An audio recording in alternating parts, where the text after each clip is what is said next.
in the global markets. So yes, a lot of positives, a lot of tailwinds, and rating agencies such as Crisil saying that India's growth could be higher than what we've been expecting so far. All right, thank you, Pranav, for getting us all those details. We will be getting more details on the story soon. We're getting some update coming in the Goa fire tragedy investigation, viewers. According to the sources, Goa police recorded statement of excise department officials in fire tragedy case.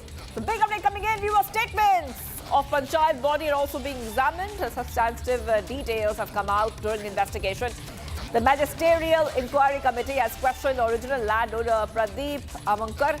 Pradeep had a dispute, and the Magisterial Committee has now called over 100 people to join a probe and recorded statements of 20 more people. Police record statements in Goa fire probe. So more people are being questioned. A lot of their statements are being recorded.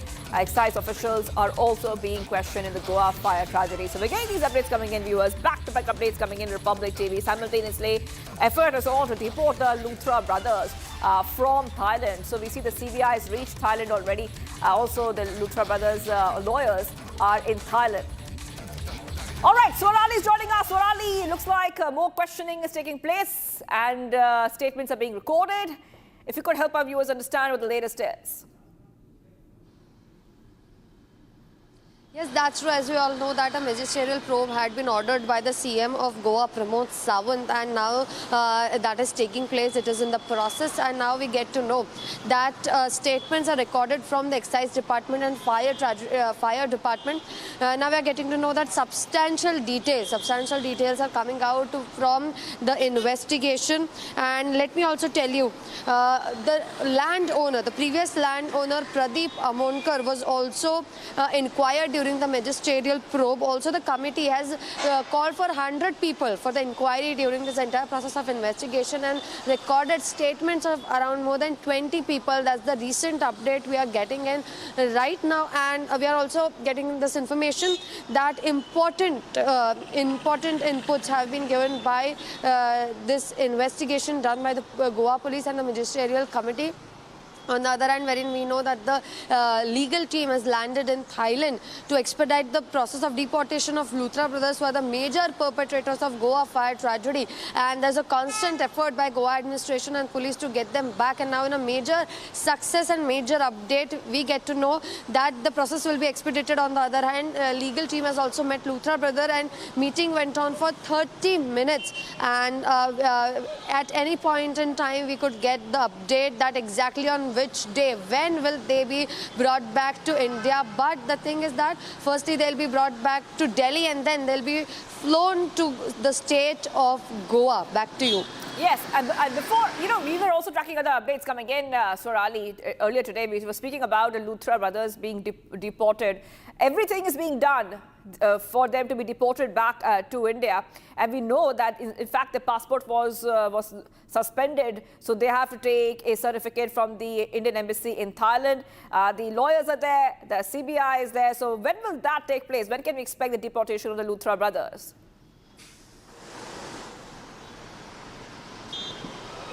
Yes, according to the information we are collecting from the sources in Goa police, we have been informed that the date might be 17th. On 17th December, on Wednesday, Luthra brothers might be brought back to India. But still the date is not confirmed. We are waiting for the official confirmation from the Goa administration and the central agencies of India. But right now, as we can see, that, the legal team is there, and they are there to expedite the entire process of deportation. So anytime soon in this week, we can expect that Luthra brothers will be brought back to justice in India from Thailand, specifically in the state of Goa, for further legal action to be taken. All right, thank you for getting us all those details. I'll be coming back to you for more on this story, the Goa fire tragedy, the probe which is continuing in the case.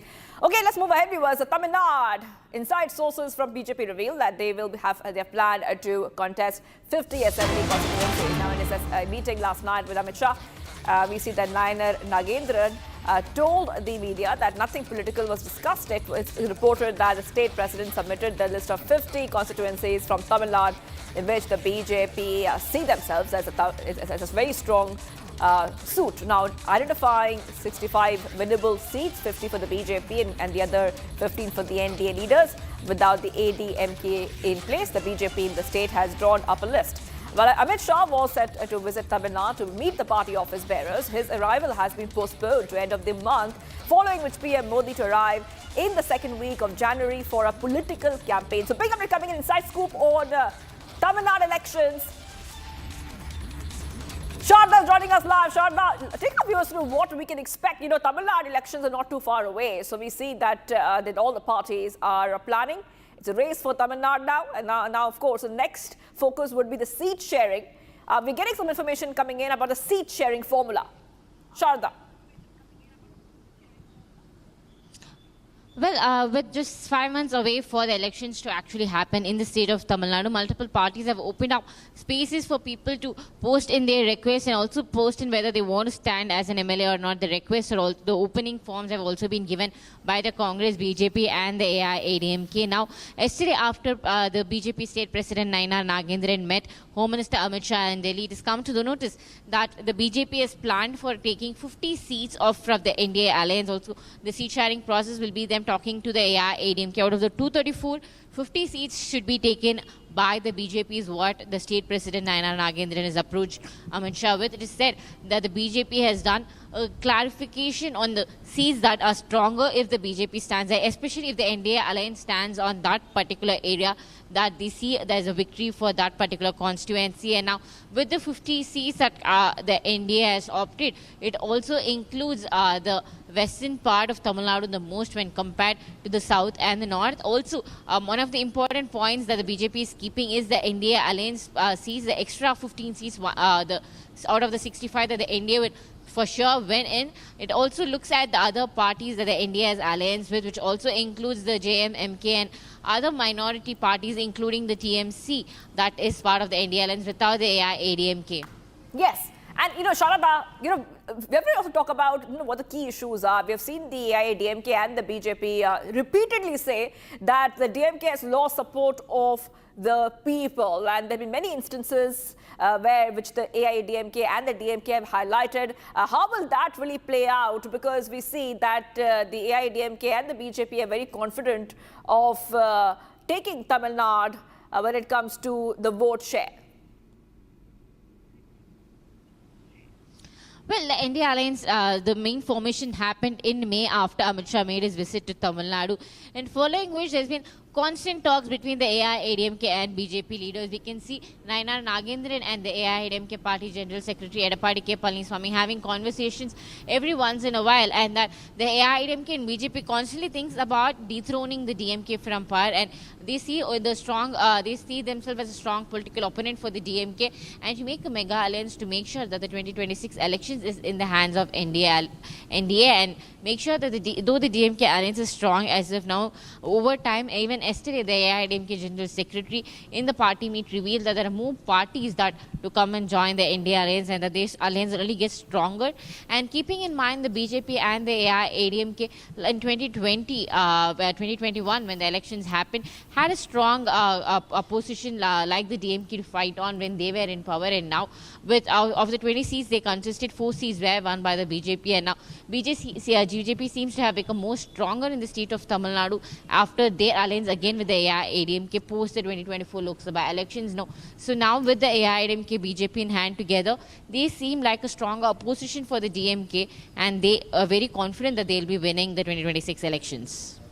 All right, well, thank you for getting us all those details, Ashada. Coming back to you as we track the latest coming in from the Tamil Nadu elections, impending elections. Okay, Nitin Nabin has been appointed, viewers, as a national working president of the BJP, making him the youngest leader to hold this position at just 45 years of age. A 5-time MLA from Bihar's Bankipur constituency, Nabin has served as a minister in the Bihar government multiple times, holding portfolios such as road construction, urban development, and law and justice. Meanwhile, he's expected to be in Delhi today. Here's what the BJP headquarters looks like ahead of that visit.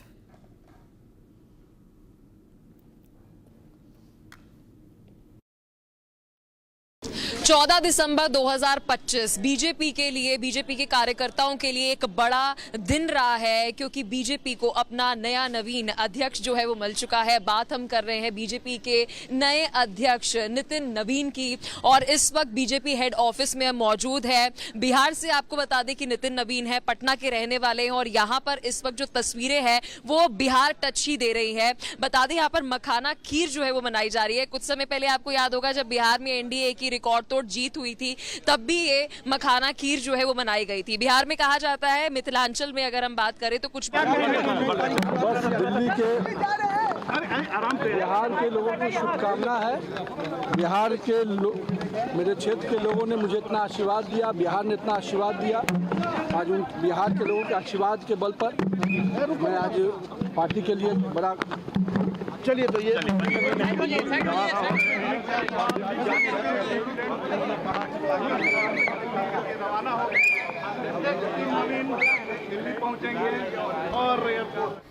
It's a big update that we're tracking on Republic TV. We see in the latest coming in, Nitin Nabin has been appointed as the National Working President of the BJP, making him the youngest leader to hold this position at 45 years of age. And he's a five-time MLA from Bihar's Bangipur constituency, has served multiple times in the Bihar government, holding portfolios such as road construction, urban development. So he will be in Delhi today. So that's what we in fact have our reporters on the ground already who will be getting us what will happen next. But big update coming in on Republic TV as we see that BJP gets a new chief. We see that Bihar Minister Nitin Nabin has been appointed the National Working President, and he will be replacing J.P. Nada. Now, we see that the BJP's Parliamentary Board appointed Nitin Nabin as a National Working President of the party, and we see that he will be replacing the incumbent BJP chief, J.P. Nada. Nabin is a PWD Minister in Bihar and MLA from Bangipur in Patna. So those live pictures coming in because he will be in Delhi today later on. So that is something that we will be tracking very closely once he reaches Delhi. So getting these reactions from him as he is leaving for the national capital from Patna. And we see that that he has got a lot of congratulations. We see that PM Modi has called him a young and industrious leader and rich organizational experience, and has an impressive record as MLA as well as minister in Bihar for multiple terms. In fact, PM Modi says that he has worked to fulfill people's aspirations. He's known for his humble nature and grounded style of working. And he says that I'm confident that his energy and dedication will strengthen our party in the times to come. PM Modi congratulating him on becoming the BJP National Working President. All right, so Nitin Nabin will be arriving in the national capital, the BJP headquarters in a short while, where my colleague was getting us the report from. Okay, we have some reactions. Let's go and play it out.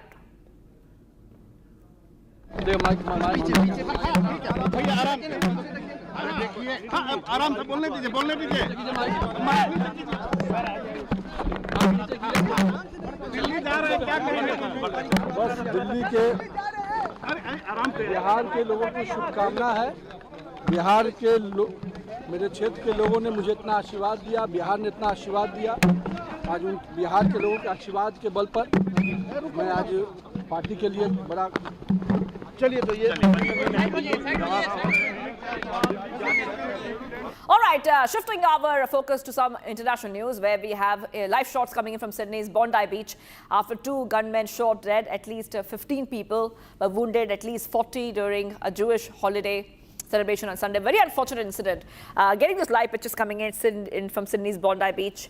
Australian authorities say that one gunman was fatally shot by the police. Second was arrested and is in critical condition. So for those who have lost their life in this unfortunate incident, we can see that they are being remembered. So we see these pictures coming in, viewers. The Bondi beach attack, a very unfortunate incident. Australia was rocked by one of its deadliest mass shootings in decades. We're getting some more information coming in, viewers, because the death toll is rising to 16, 40 hospitalized after shooting which was targeting the Jewish community in Australia's Bondi beach. And we see that those who lost their lives are being remembered. We have seen many people turn up in large numbers, remembering those who lost their life in that carnage, a very unfortunate incident which had come in. And we see that there are details coming in from the police saying that 16 people have lost their life, 40 remain in the hospital following the shooting at Bondi. Waiting for more information to come in there. And the Jewish community representative has confirmed that a 12-year-old girl and a rabbi are among those who lost their lives. Authorities have further stated that the area around Bondi Beach remains sealed off as investigations continue, with further restrictions on aerial activity over the site. This assault specifically targeted the Jewish community, occurred while hundreds of people were gathered to mark the first day of Hanukkah and have been officially declared. This has been declared as a terrorist attack officially. Australian Prime Minister has condemned the incident in his address to the nation following the mass shooting, described the incident as a devastating terror attack, expressing solidarity with Australia's Jewish community. He stated that the incident was a targeted attack on Jewish Australians on the first day of Hanukkah, which should be a day of joy. A celebration of faith, an act of evil took place and struck the heart of our nations on a day which was supposed to be a day of joy and celebration. This is what the Australian Prime Minister has said. The eyewitnesses describe acts of bravery from bystanders and police officers after gunmen opened fire on people. Let's listen in. There was two shooters, one on the bridge, one under the bridge, and just started to shoot for 20 minutes. They shoot, change magazine and just shoot. I look at him all the time. I was with two of my babies under me, and I look at that, and it's just rifle and a pistol, and just shoot. And the other one was under. They start to come close to the audience. I think one of the people took his rifle and shoot him. All the crowd, anyone, Jewish, just shoot. Doesn't matter who. Men, all kids, everyone was no. I see 6 people dead and 6 people injured. 6 or 7 people injured. There was two shooters, one on the bridge, one under the bridge, and just started to shoot for 20 minutes. They shoot, change magazine and just shoot. I look at him all the time. I was with two of my babies under me, and I look at that, and it's just rifle and a pistol, and just shoot. And the other one was under. They start to come close to the audience. I think one of the people took his rifle and shoot him. All the crowd, anyone, Jewish, just shoot. Doesn't matter who. Men, all kids, everyone was no. I see 6 people dead and 6 people injured. 6 or 7 people injured. Staying with these pictures coming in from Sydney's Bondi Beach, where many people have gathered, remembering those who had lost their lives. 16 people unfortunately lost their lives. Over 40 people have been hospitalized after Australia was rocked by one of the deadliest mass shootings in decades. We are trying to get our viewers more updates, but the assailants have also been identified. The police is working on that. Australian PM has proposed tougher gun laws, saying the government is prepared to take whatever action is necessary, and saying that tougher gun laws are need of the hour. 16 people were killed. Getting pictures from Sydney's Bondi Beach. Many people lost their lives. You can see that the family members and those who knew the victims have gathered, remembering those who lost their lives. We're getting some updates coming in. This is from the Australian Prime Minister saying that today I convened the National Cabinet to respond to the act of terror and anti-Semitism in Bondi last night. We stand with the Jewish Australians and we stand against hatred and violence. Australia is stronger than those who try to divide us. And we will come through this together. So this is the latest statement coming in from the Australian Prime Minister. This is what we see right now, viewers. Back-to-back updates coming in on Republic TV.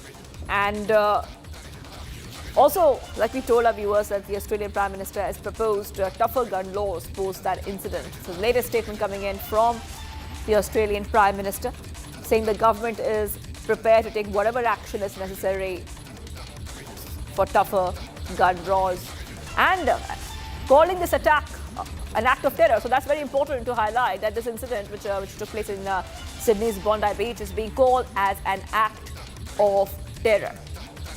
So getting these updates coming in, we were just taking you through the statement once more of what the Australian Prime Minister has said. He said it today, convened National Cabinet to respond to an act of terror and anti-Semitism in Bondi last night. We stand with the Jewish Australians and we stand against hatred and violence. Australia is stronger than those who try to divide us, and we will come through this together. That's a statement which has been made by the Australian Prime Minister, and also talking about how important it is to make sure that there are tougher gun laws in the country. All right, let's move ahead right now to some of the other stories we're tracking. Flight disruptions have taken place in Delhi. A lot of dense fog since morning today. Well, a lot of poor visibility affecting many flights. IndiGo, Air India and SpiceJet, all of them have issued advisories urging the passengers to check their flight status before heading to the airport. The Delhi airport has initiated low visibility procedures and flight movements and are currently normal, but delays are expected. Some flights have been cancelled or delayed. All major carriers have cancelled or delayed the flights. Let's go to Shambhavi is joining us. Shambhavi, today we see that Delhi NCR residents woke up with seeing dense fog in the national capital. Visibility is extremely poor. And in the midst of all this, the flight operations have been hit at Delhi airport. Many airlines have put out statements talking about delays or cancellations.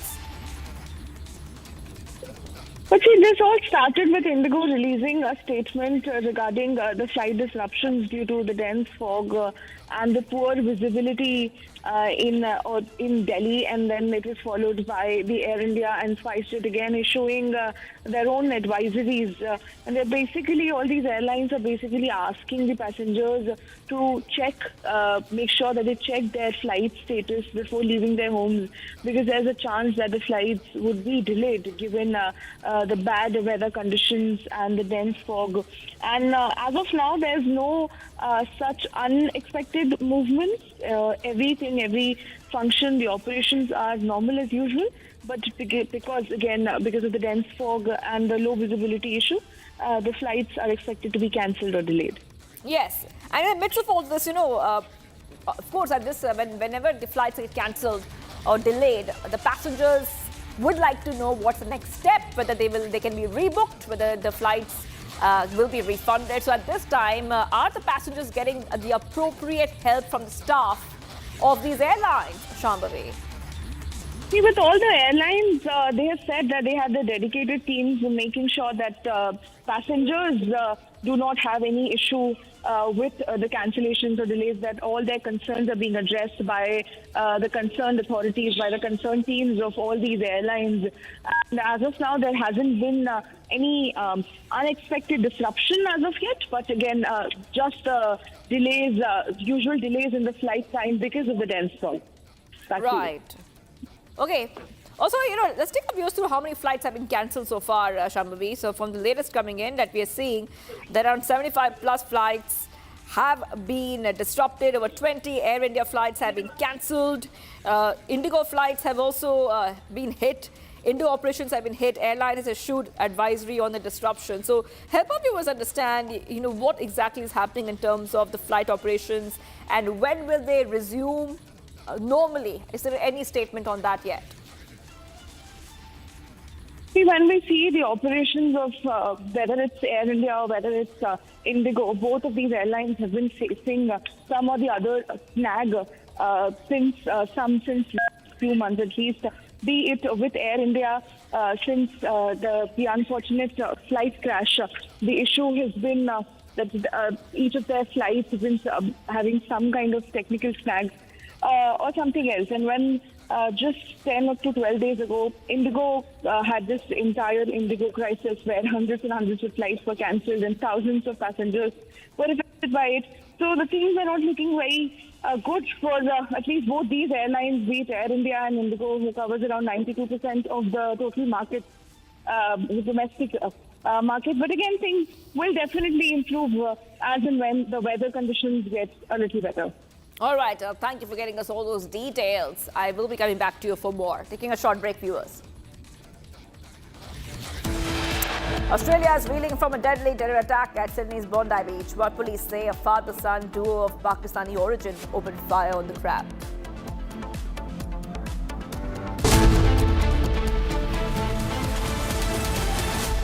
थोड़े में ज्यादा स्वाद ये तो है इसकी खास बात। वाओ मामा, क्या स्वाद है? अरे मेरी राजा, राजा और प्योर मसाला।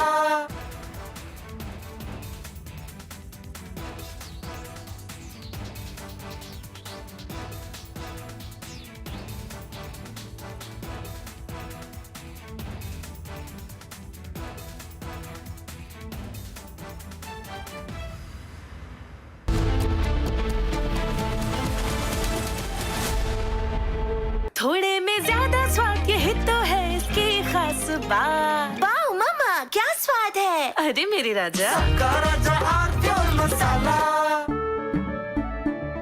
केसरिया से मन जोगी हुआ रे, दिल झूमे देखो मतवारा हुआ रे। केसरिया से मन जोगी हुआ। हर पल मनाओ केसरी त्योहार। विमल, बोलो जुबान केसरी। अब छोलिया हो या लोबिया, सफेद चने या काले चने, सब कुछ मजेदार बने।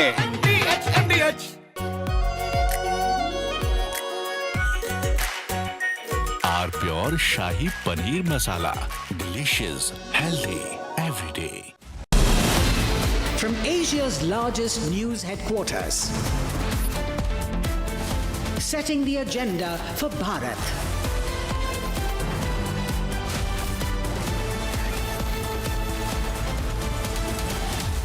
You're watching Republic.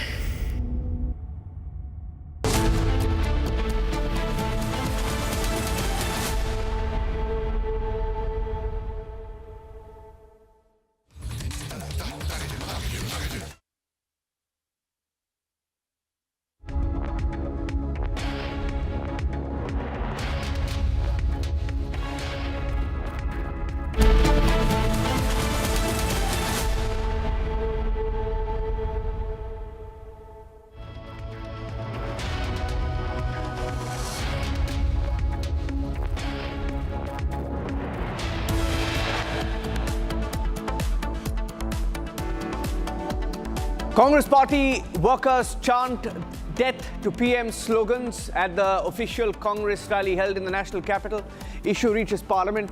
BJP demands Congress's apology.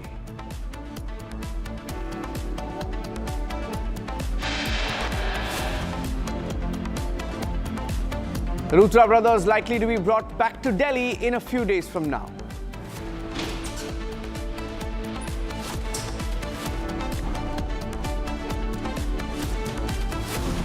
Hearing likely in the Supreme Court in a short while from now on the IndiGo crisis.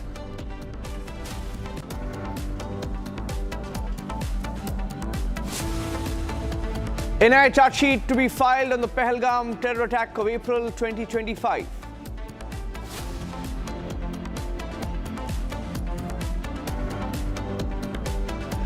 Pakistan link proven in the Sydney beach attack case. The father-son duo were from Pakistan.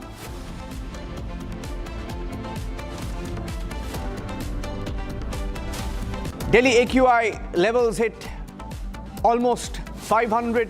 Flights also disrupted due to smog.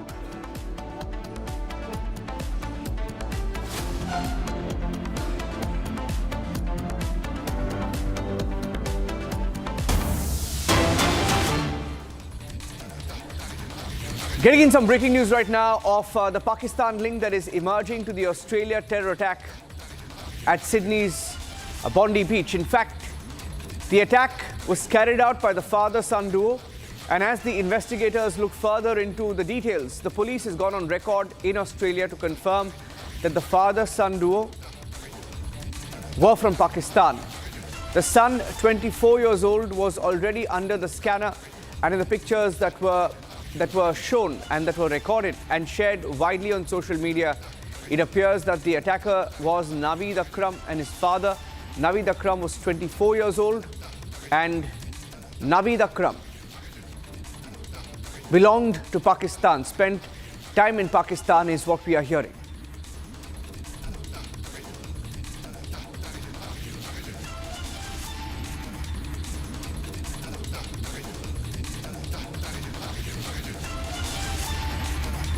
And from the site of the attack, as the investigators pulled out some more details of Naveed Akram, it appears that the shooter himself was unemployed in Pakistan. He's the face of the Bondi terror attack in Australia. The terror attack was at a Jewish event on a beach. He's 24 years old, and it is reported that they were family, that the entire family of the Akrams were traveling to the south coast for a fishing trip, from the details that are emerging. Attackers, 50-year-old Sajid Akram and his son, 24-year-old Naveed Akram. These are details that have been shared by the investigators. The two gunmen seen in these videos, Sajid and Naveed. Sajid, the father, was shot dead during the encounter while the attacks were on. And the son, Naveed Akram, is injured. He's been taken into custody. And as we look at this story in more detail, we're getting in more details of the two attackers of the Australia terror attack. The Australian media also reporting that both the father and son had sworn allegiance to ISIS. Intelligence departments in Australia had investigated ISIS links to Naveed Akram. In fact, the intel agency had Naveed Akram on their radar, according to investigators in Australia. Australian intelligence had probed Naveed for a possible ISIS link, which has also been confirmed. And he was under the radar. About 6 months back, we are told that he was also interrogated. And we're picking up more details.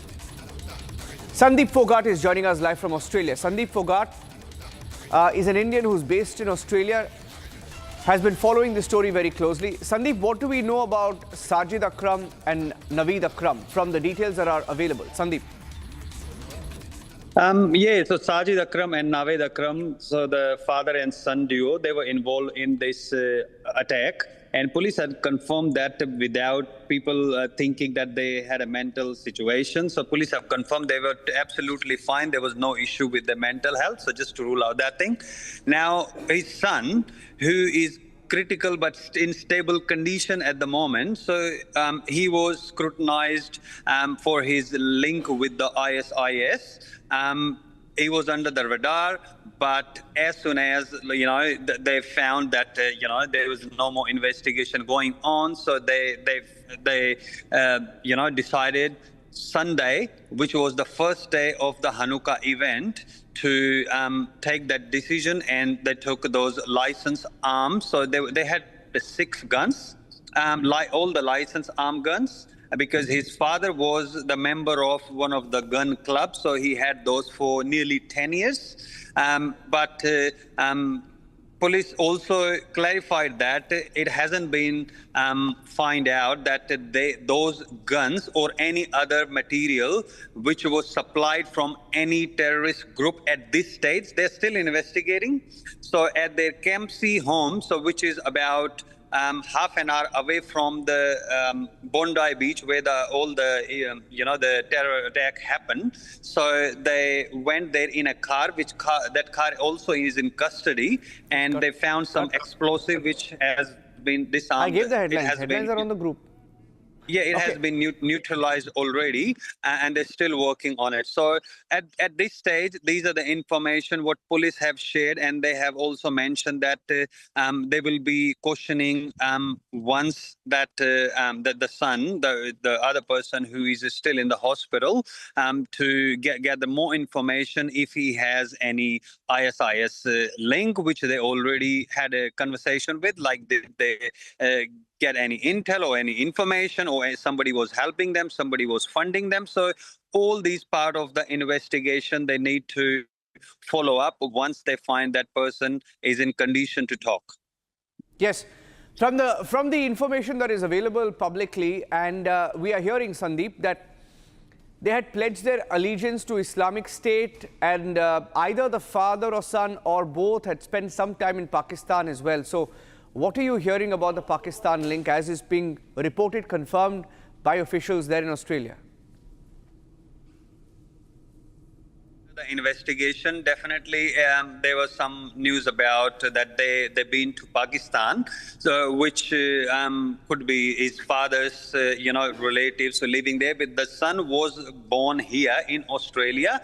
So I've also got some information that they have visited Pakistan, but it's not confirmed that when was it, for how long, who did they meet there. So all these part of the investigation which they going to do once that person is in a stable condition, more stable condition, and he can talk. But at the moment, police here is they don't want to just give those information in bits and pieces.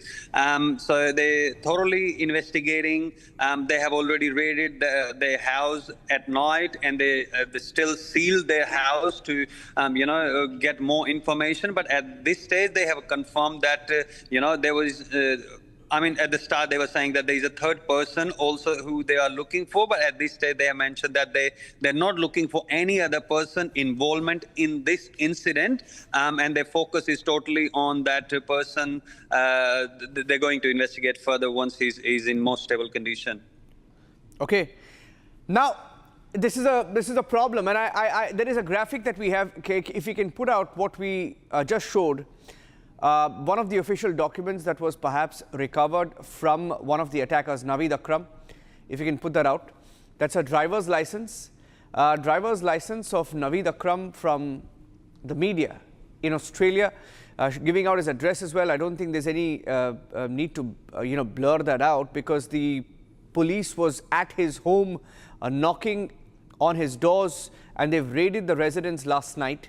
2001 born, which is at the bottom of your screen. August 2001 born, he was 24 years old, and this is his driver's license, which was valid till 2026 April. And Naveed Akram, a driver's license from New South Wales in Australia. And these are details that were put out by the Australian media itself. Now, one critical aspect that has come out is that they were highly radicalized. So, highly radicalized, and they were out to kill. They were out to kill, and in their car, we are hearing that an ISIS flag was also found.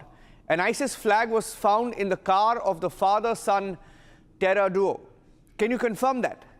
Can you confirm that? Last question with you, Sandeep. Can you confirm that in his car there was an ISIS flag that was found? Any more details you've been able to pick up on where they were living, their background? Any more details, Sandeep? So they were living in Kempsey, which is about 30 minutes away from where the incident took place. But about the ISIS flag, I've heard it, and there's some people are speculating that, but police haven't confirmed that really that there was a flag found in their car. There was some explosive which were neutralized. That's for sure. Police have confirmed that, but about the flag, they haven't confirmed any of those details. But some people also mentioning who were witness there that they were chanting Allahu Akbar, and they were started killing those people. But still, it hasn't been confirmed. There were no audio, there were no video where they were saying that, but definitely they were radicalized because they were in Sunday. They were planning how long they were planning this attack for. There are other events also which were taking place in Sydney. They have been cancelled for the Hanukkah. But about that flag, there's not much information which police have revealed. We're still waiting for the officials to confirm these details. Okay. Thank you for that. I'd like to play out some of the sound bites, and we also have a live shot coming in from Sydney. So I'll play that live shot. Sandeep, if you can stay with me for a few minutes, because I want to show the live shot, and I want you to, because you've been there, I just want you to talk over those pictures as well. Let's go to the live shot. Live shot from the Sydney beach coming in now via the Associated Press. We have a live shot from APTN, and we will go across to the live shot from the terror attack site in Sydney, because people are going there in large numbers and are paying their tribute. So if we can go across to the live shot, that would be great. We were on that. That's the live shot. That's the live shot. People are coming there in large numbers. Let's put a live bug. That's live Sydney, Australia. I'm going across back to Sandeep, who's speaking over these pictures. Sandeep, this is a turning point in Australia. Already the government there, we are hearing, is talking about stronger, not just immigration, but also gun laws, right? But the radicalization is real. Let's stay with the live pictures. Radicalization. I think that will now become the focus, Sandeep. Let's stay with the live pictures. Yeah, definitely. There will be some stricter law which have been discussed, and also Prime Minister Anthony Albanese, he visited there, and then he strongly condemned what happened there. He also mentioned that there will be strict laws. It's not just those strict laws against the guns. There were also some other laws are being implemented where people do, these kind of activities, not just the terror attacks, but also, they're robbing the house, they're killing people, they get the bail very easily. So there's a lot of things which Australian government is working on, but stricter laws against the gun, handling the guns is definitely one of the priority at the moment. You can see that there are a lot of people who are gathering there. Bondi Beach is famous. It's one of the busiest beach in the world. There were thousands of people gather every day. But just to remember, so this wasn't attack just on normal people, but it was an attack on the Jews because of the radicalization, what they have gone through, that father and son duo, because where the actually that thing happened, that was one street away from the beach, not where the other people were, enjoying the summertime, around the beach, but it was the next street where the Hanukkah event was happening. You can see a lot of people there. They're paying tribute. There were blood donation was also, organized. A large number of people who gathered, and they had to shift into the appointment. If anybody wants to donate blood, so people are showing their concern on not just this event, but on the radicalization. You will see a lot of social media posts as well in recent time, and then you will see that how people are urging to stop those immigrant as well. So there's a big rally happening, I think, next month as well, and it happened a couple of months ago where Australians were talking about the immigration as well. Yeah. So you can see that person who was on the bridge, he was shooting from there. There were different videos from different angles where people were just going by the car from the road. They have recorded those. They were targeting. They were just, shooting a lot of people there. 45 people have been injured there. And 15 people died, including one 10-year-old girl. So the people who have died, In fact, there is another breaking news coming in, Sandeep. I want to go across to the breaking news with the live pictures, because the story is about the live pictures and the breaking news update now coming in that there's an IED found. An IED found, we are hearing, from the attack site. This is the other big breaking news update that's come in right now as we speak. An IED was found near the Bondi beach area. This is the third IED found from the Australian terror attack. It's not the crime scene, it's a terror attack site. It's a terror attack site. And the Australian Joint Counter-Terror Team has begun investigating. More arms were also recovered from the gunmen, who have now been identified as Sajid Akram, Naveed Akram. And a third IED has been found from the crime scene, from the attack site in Sydney, Australia. So the attack may have been bigger. The planned attack may have been bigger than what it was initially reported. Sajid and Naveed had planned perhaps a bigger attack.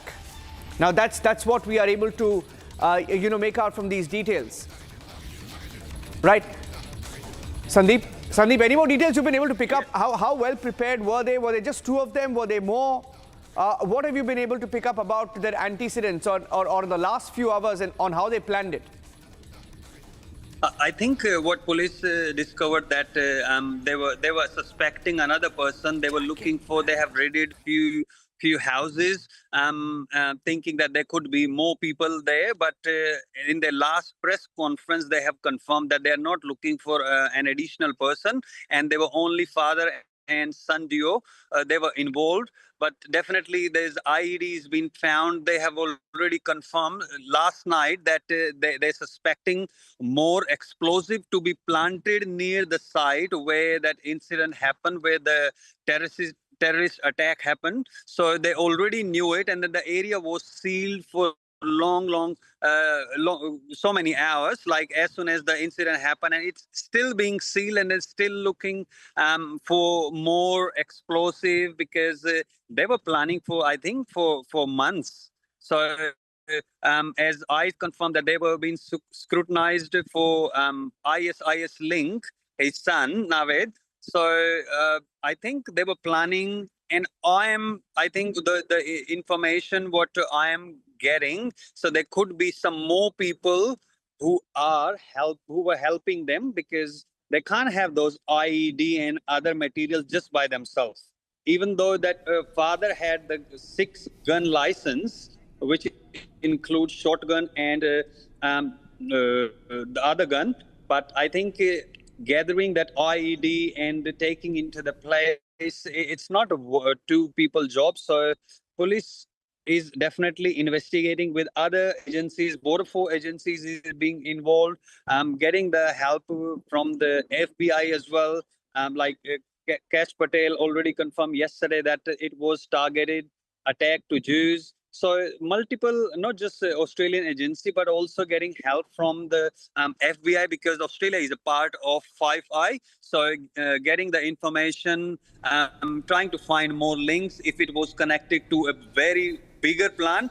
But finding those IEDs, those guns, is definitely, their plan was to kill at least 100 or more than 100 people, which one of the bravery thing happened from that person who was going 43-year-old man. He took the gun away from that person. Otherwise, it could have been even bigger. Not 15 people, it could have been 30, 40, 50 people were shot. And if those IED were used and police wasn't there that quickly, it would have been very big disaster, and it would have been one of the biggest attack in Australian history. So police did a very good job around the Bondi beach. They are patrolling always there. Within couple of minutes, they were backup was called, and a lot of police car were there. So I think police handle it pretty well, but they're still investigating. And what is unfolding, that there could be more people involved. They haven't confirmed, but they're still investigating that. Okay, thank you, Sandeep, for joining us with those inputs.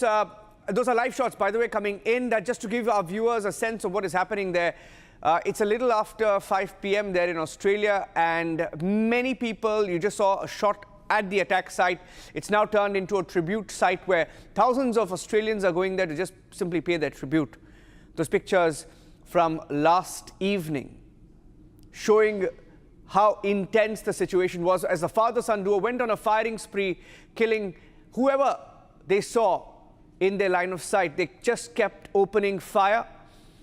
And 15 people, we are told, the death toll has gone up to 15. Let's move on and get you some more breaking news update now.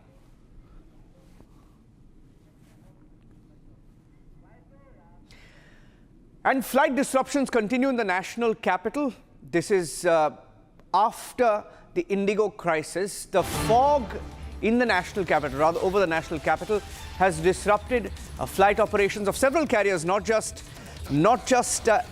Air India, IndiGo, Akasa, SpiceJet. Most airlines are facing disruptions. We had some pictures from inside the airport. Inside the airport, we'll play those pictures as well. And these are pictures of the situation this morning. IndiGo and Air India have put out details of the kind of disruptions that we are seeing. Poor visibility due to dense fog in Delhi this morning has impacted flight operations for all airlines. We are closely monitoring conditions and will resume operations as soon as it is safe to do so. Air India also put out details of the kind of flights that were cancelled. Over 20 flights of Air India alone that were cancelled. IndiGo also put out details of the disruption, saying that low visibility and fog over Delhi would impact flight schedules. We are keeping a close watch on the weather and doing our best to get you where you need to be safely and smoothly. We request you to stay updated on your flight status via our website or app. Be assured our teams are here to assist, etc. That's what IndiGo said. But I think over 75 flights have been disrupted in the last few hours. Shambhavi with the details.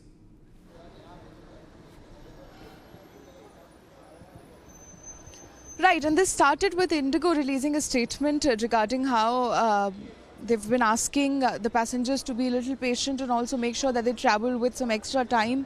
And they also assured that they have a dedicated team which is taking care of each and everything regarding this entire thing. And then it was followed up by the Air India and SpiceJet releasing their own advisories, which is suggesting, and all of them, they suggest the same thing. They are asking the passengers that they travel with some extra time in hand, because again, there's no such unusual movement, but again, there will be some cancellations, and there are some cancellations. Around 75 flights stands cancelled due to the dense fog and the poor weather conditions, which is causing almost 0% visibility, which is again in turn resulting in the flights getting delayed. Back to you.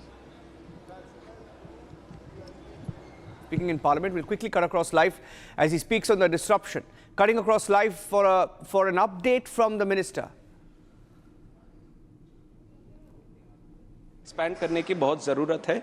उड़ान document में ये list किया गया है कि मेहसाना हम develop करेंगे, but इसका एक और प्रोसेस है कि हम एयरलाइंस को भी बिड करने के लिए देते हैं ये रूट के लिए. अगर मेहसाना मुंबई की अगर डिमांड हो या मेहसाना अहमदाबाद या मेहसाना दिल्ली, तो कोई भी अगर एयरलाइंस बोलता है कि हम लोग यहाँ से वहाँ तक हम शुरू करने के लिए तैयार हैं, तो हमें भी एक इनिशिएटिव मिल जाता है कि एयरलाइंस ऑलरेडी रेडी है, तो हम उस हवाई पट्टे को भी डेवलप करें. तो एक एयरलाइंस को रेडी होना चाहिए, दूसरा राज्य सरकार को ज़मीन भी देना चाहिए कि उस हवाई पट्टे को हम हवाई अड्डा बनाने के लिए ज़मीन दें. Thank you. थर्ड सप्लीमेंट्री श्रीमान कार्तिकेय शर्मा जी. चेयरमैन सर, मैं माननीय मंत्री जी से पूछना चाहता हूं. Minister, a brief statement from the minister inside the Parliament on the status of the flight operations. We have some more breaking news update coming in on the channel. Let's move on and get you some more news.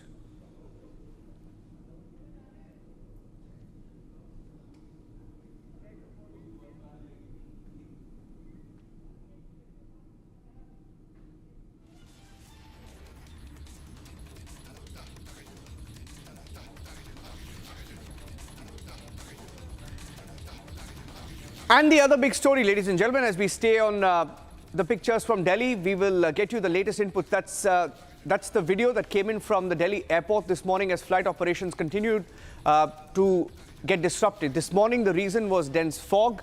Most carriers have been impacted as a result of the fog situation in Delhi NCR. At least 75 flights affected, Air India alone confirming that 20 of their flights were cancelled. Most of the flights have either been delayed or diverted.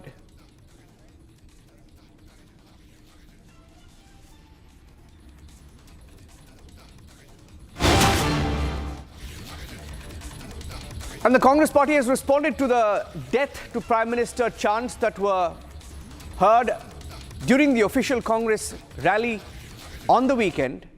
The issue reached the Parliament. Both in Lok Sabha and Rajya Sabha, BJP MPs and ministers, top ministers raised the issue, asking for the Congress party to apologize, asking Sonia Gandhi to apologize on behalf of her party, and the kind of slogans that were raised when Congress workers were heard chanting death to the Prime Minister. Here's what happened in the Lok Sabha, Rajya Sabha, and how the Congress party responded to it.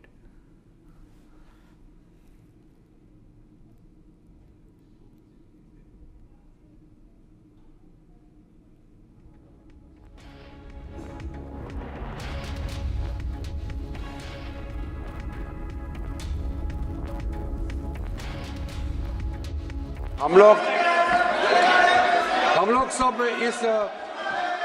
सब इस सदन का सदस्य है, अलग अलग party से. हम लोग एक दूसरे का विरोधी है, हम दुश्मन नहीं है. आप बात को सुनो, गंभीरता से सुनो बात को. हम लोग एक दूसरे के दुश्मन नहीं है, हम एक दूसरे के विरोधी हैं. 2014 में बीजेपी का एक एमपी ने एक गलत शब्द प्रयोग किया था विरोधियों के ऊपर। प्रधानमंत्री मोदी जी ने तुरंत अपना एमपी को माफी मांगने के लिए कहा और उन्होंने माफी मांगी, क्योंकि हम इस सदन में लोगों के द्वारा चुने हुए प्रतिनिधियों के हिसाब से काम करते हैं। कल कांग्रेस के रैली में प्रधानमंत्री मोदी जी का कब्र खोदने के लिए बात कहा गया है। ये इस देश के लिए बहुत दुखद समय है कि कांग्रेस पार्टी ऐसा शब्दों का इस्तेमाल करते हैं और सारे कांग्रेस पार्टी पूरे का पूरे नेतृत्व उस रैली में मौजूद थे और प्रधानमंत्री मोदी जी का कब्र खोदने के लिए इन्होंने नारा लगाया। इस देश के लिए इससे शर्मनाक, इससे ज्यादा दुर्भाग्यपूर्ण कोई चीज नहीं हो सकता है कि देश के प्रधानमंत्री 140 करोड़ के नेता, विश्व में सबसे प्रसिद्ध, सबसे मजबूत नेता आदरणीय प्रधानमंत्री मोदी जी का कब्र खोदने के लिए कांग्रेस के रैली में बात कहा गया है। मैं चाहता हूं कांग्रेस के नेतृत्व माफी मांगना चाहिए, इस सदन के माध्यम से देश से माफी मांगना चाहिए। राज्यसभा में भी, लोकसभा में भी कांग्रेस के अध्यक्ष कांग्रेस के And here is the video. In fact, we'll move on from this story and get you the rest of the political reaction. The Congress has also responded. We will get that in just a short while. The Congress, in fact, has defended what has happened while asking Amit Shah, the Home Minister, to go back and look at his own speeches in Parliament. That was the official response that came in from the Congress party a few minutes back. We wanted to play that out. We'll play that in just a bit. But ladies and gentlemen, one day to go, and the Indian Army shared a video highlighting a historic victory of the Indian Armed Forces over Pakistan in the Indo-Pak War, December 16th, 1971.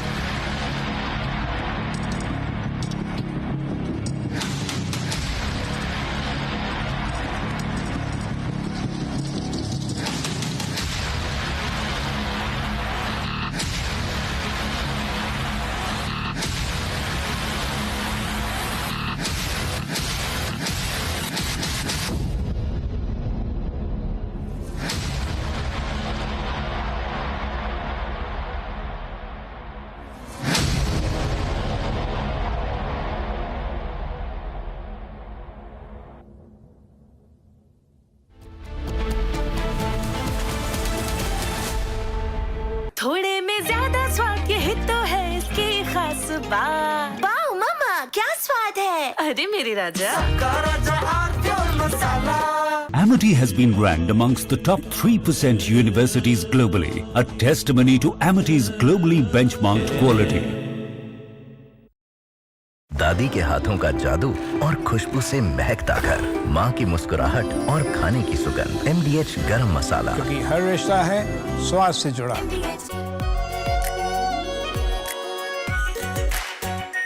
Are pure shahi paneer masala, delicious, healthy every day.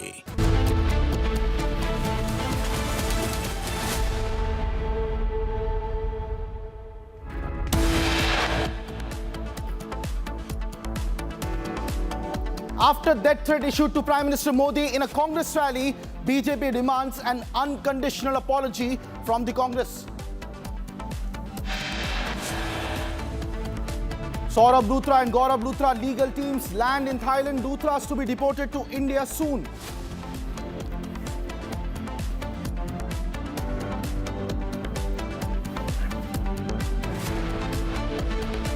Congress के rally में मोदी जी का कब्र खोदने के लिए बात कहा गया है। राजनीति का स्तर कांग्रेस पार्टी ने इतना गिरा दिया है, जो कल्पना के बाहर है। Attacks the Congress in the Parliament, demands an apology over the death chants against the Prime Minister during their Ram Leela rally yesterday.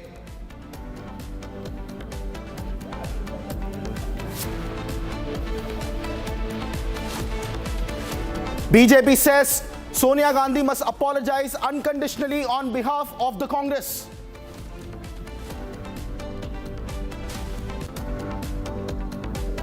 Congress barbs wire at the BJP again, points at Home Minister Amit Shah's speech, refuses to apologize, remains defiant.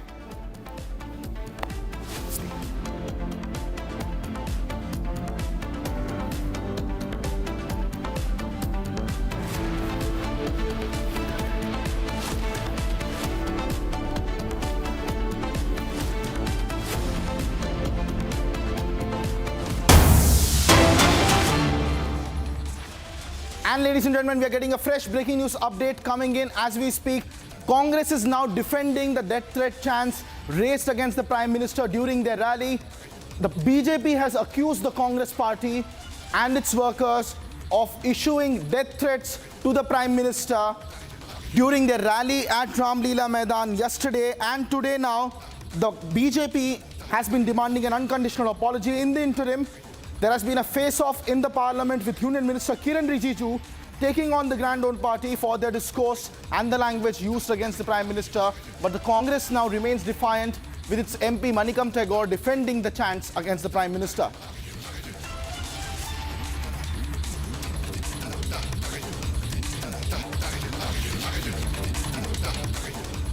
And ladies and gentlemen, we are getting in more breaking news update on this developing story as it becomes the #1 headline in the country this afternoon. Congress rally at Ramlila Maidan yesterday saw death chants against the Prime Minister. Multiple visuals from multiple angles coming in, showing us how these chants were raised. And today in the Parliament, Union Parliamentary Affairs Minister Kiran Rijiju raised that issue with the Grand Old Party. Listen in.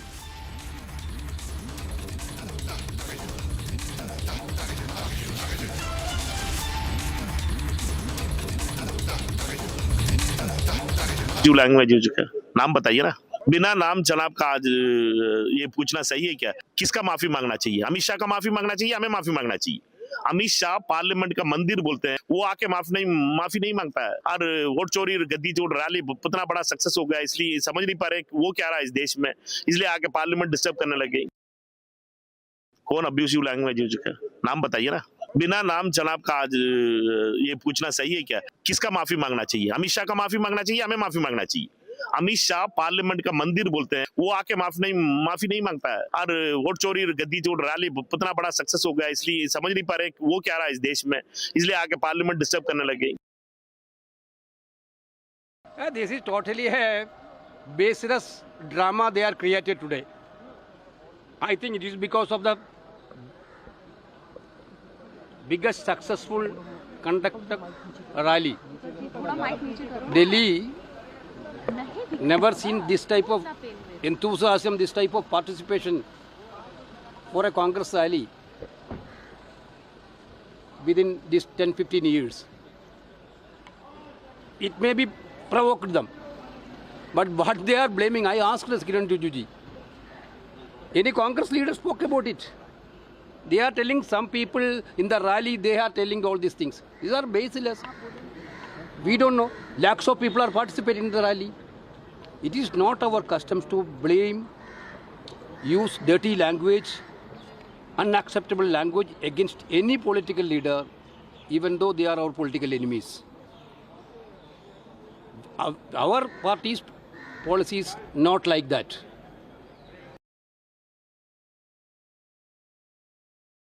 This is totally a baseless drama they are created today. I think it is because of the biggest successful conducted rally. Delhi never seen this type of enthusiasm, this type of participation for a Congress rally within these 10-15 years. It may be provoked them, but what they are blaming, I asked Kiran Rijiju, any Congress leader spoke about it. They are telling some people in the rally, they are telling all these things. These are baseless. We don't know. Lakhs of people are participating in the rally. It is not our customs to blame, use dirty language, unacceptable language against any political leader, even though they are our political enemies. Our party's policy is not like that. So there you heard the Congress leaders defending their party and their stand, saying that nothing of that sort happened and in fact remaining defiant. But in videos that have surfaced on social media, you can clearly see Congress workers were heard chanting death threats against the Prime Minister. Let me take you back to those visuals and sequences that came in yesterday when those chants were captured on camera. Modi तेरी कमर खुदेगी, आज नहीं तो कल खुदेगी। मोदी तेरी कमर खुदेगी, आज नहीं तो कल खुदेगी। वोट चोर, गद्दी चोर, वोट चोर, गद्दी चोर, वोट चोर, गद्दी चोर, वोट चोर, गद्दी चोर, वोट चोर, वोट चोर, गद्दी चोर। मोदी तेरी कमर खुदेगी, आज नहीं तो कल खुदेगी। मोदी तेरी कमर खुदेगी, आज नहीं तो कल खुदेगी। वोट चोर, वोट चोर, गद्दी चोर, वोट चोर, गद्दी चोर, वोट चोर, गद्दी चोर, वोट चोर, गद्दी चोर, वोट चोर, वोट चोर, गद्दी चोर। मोदी तेरी कमर खुदेगी, आज नहीं तो कल खुदेगी। मोदी तेरी कमर खुदेगी, आज नहीं तो कल खुदेगी। वोट चोर, वोट चोर, गद्दी चोर, वोट चोर, गद्दी चोर, वोट चोर, गद्दी चोर, वोट चोर, गद्दी चोर, वोट चोर, वोट चोर, गद्दी चोर। मोदी तेरी कमर खुदेगी, आज नहीं तो कल खुदेगी। मोदी तेरी कमर खुदेगी, आज नहीं तो कल खुदेगी। वोट चोर, वोट चोर, गद्दी चोर, वोट चोर, गद्दी चोर, वोट चोर, गद्दी चोर, वोट चोर, गद्दी चोर, vote. So you heard it yourself, ladies and gentlemen. The chant is as clear as it gets, captured on camera of Congress workers. And now this entire issue has reached the Parliament in a complete face-off situation where Union Parliamentary Affairs Minister Kiren Rijiju took hold the grand old party for their discourse and challenged them over these death threat chants raised against the Prime Minister. Listen in. हम लोग सब इस सदन का सदस्य है, अलग अलग पार्टी से।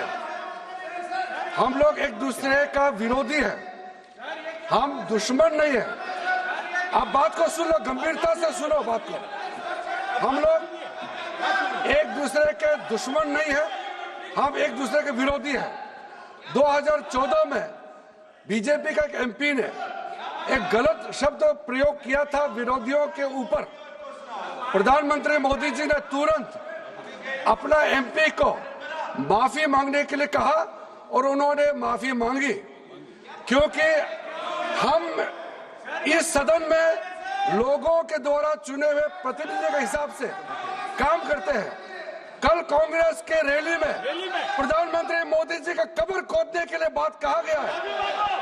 ये इस देश के लिए बहुत दुखद समय है कि कांग्रेस पार्टी ऐसा शब्दों का इस्तेमाल करते हैं और सारे कांग्रेस पार्टी पूरे का पूरे नेतृत्व उस रैली में मौजूद थे और प्रधानमंत्री मोदी जी का कब्र खोदने के लिए इन्होंने नारा लगाया। इस देश के लिए इससे शर्मनाक, इससे ज्यादा दुर्भाग्यपूर्ण कोई चीज नहीं हो सकता है कि देश के प्रधानमंत्री 140 करोड़ के नेता, विश्व में सबसे प्रसिद्ध, सबसे मजबूत नेता आदरणीय प्रधानमंत्री मोदी जी का कब्र खोदने के लिए कांग्रेस के रैली में बात कहा गया है। मैं चाहता हूं कांग्रेस के नेतृत्व माफी मांगना चाहिए, इस सदन के माध्यम से देश से माफी मांगना चाहिए। राज्यसभा में भी, लोकसभा में भी कांग्रेस के अध्यक्ष कांग्रेस के सर बहुत ही दुख के साथ और उद्वेलित मन से मैं एक विषय को सदन के सामने लाना चाहता हूं कि कल जो कांग्रेस पार्टी की रैली हुई उसमें नारे लगे, मोदी तेरी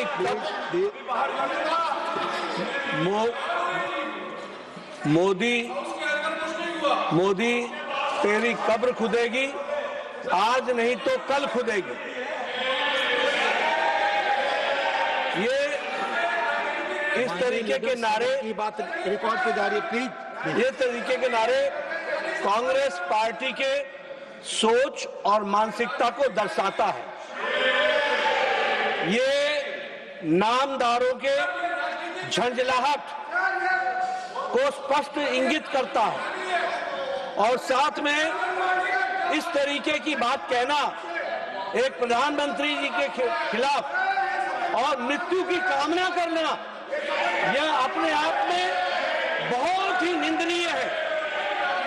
इसके लिए हमारे नेता प्रतिपक्ष और कांग्रेस पार्टी के नेता यहां बैठी हैं, आदरणीय सोनिया गांधी जी, इनको देश से माफी मांगनी चाहिए और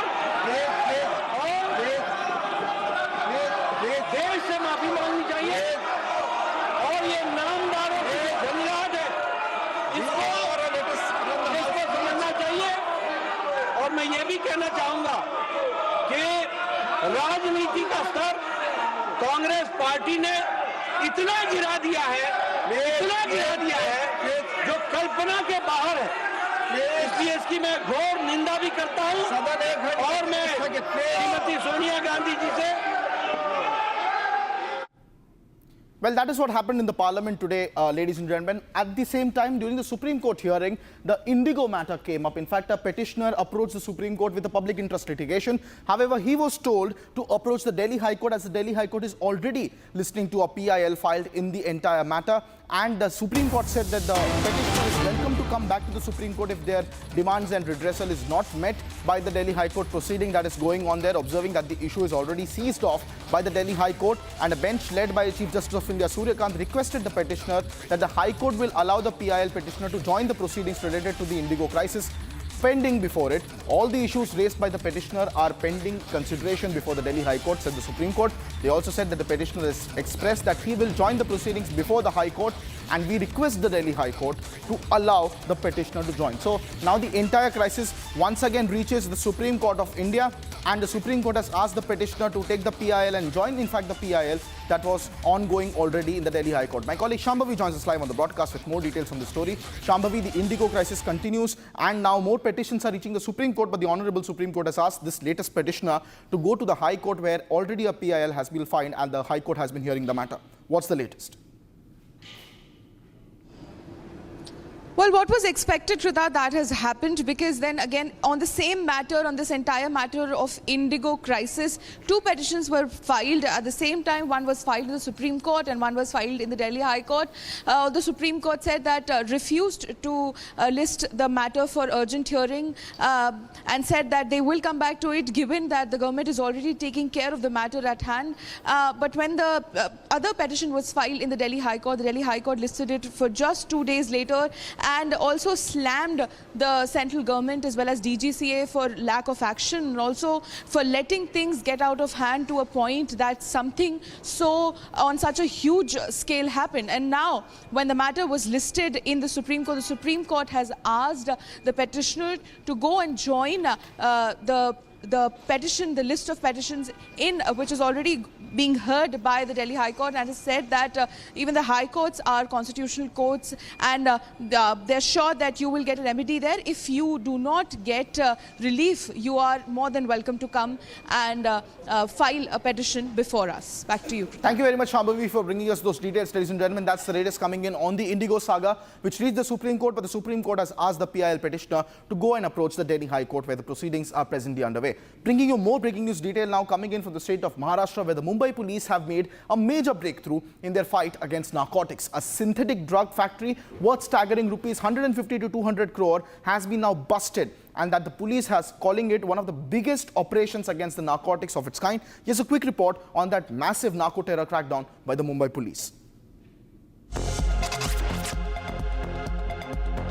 In a big win, the Mira Road police have made a breakthrough in their fight against narcotics. A synthetic drugs factory worth a staggering 150 to 200 crore rupees has been busted, and the police are hailing it as one of the biggest operations of its kind. The Mira Road police conducted the raid, uncovering the massive synthetic drugs factory.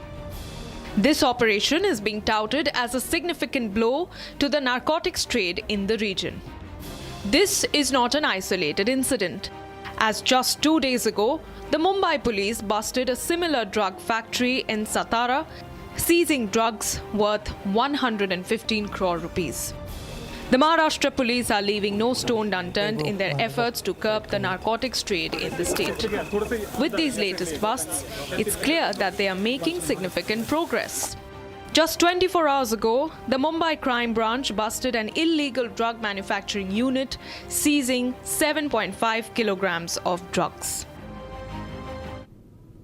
Well, that's the latest coming in from the Mumbai narco terror bust, ladies and gentlemen, but a lot more is making news across the country. Let me bring you all those details in the next 1 minute. This is Bharat in 2.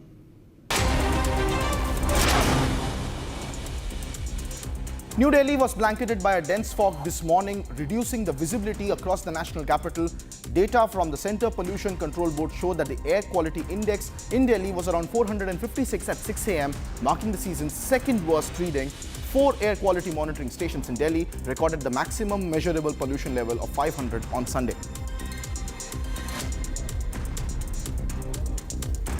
In view of the dense fog conditions, the Delhi airport authorities and several major airlines including IndiGo and Air India issued advisories to passengers. In an ex-post, the Delhi airport stated that due to the dense fog, flight operations may experience disruptions. The airport authorities are closely working with all stakeholders to minimize inconvenience to the passengers. For the latest flight updates, passengers were advised to contact their respective airlines. We sincerely regret any inconvenience caused, said the Delhi airport authorities. A cold wave continues in the Kashmir Valley with a drop in temperature. Tourist movement remains steady, with visitors expressing appreciation for the weather and overall experience despite the absence of snowfall so far. Uttar Pradesh's Chief Minister Yogi Adityanath paid his tribute to Sardar Vallabhbhai Patel on his death anniversary. Yogi Adityanath said today the entire nation is remembering the Iron Man Sardar Vallabhbhai Patel and expressed his gratitude for services to the nation. He was born in an ordinary farmer's family, said Yogi, and acquired higher education, and the purpose behind which was not to take a job but to dedicate his life and benefits of his talents to Mother India by understanding the country and the world. He led the freedom movement and endured tortures of jail many times, and he strongly opposed the partition of India as well, said Yogi Adityanath at the event.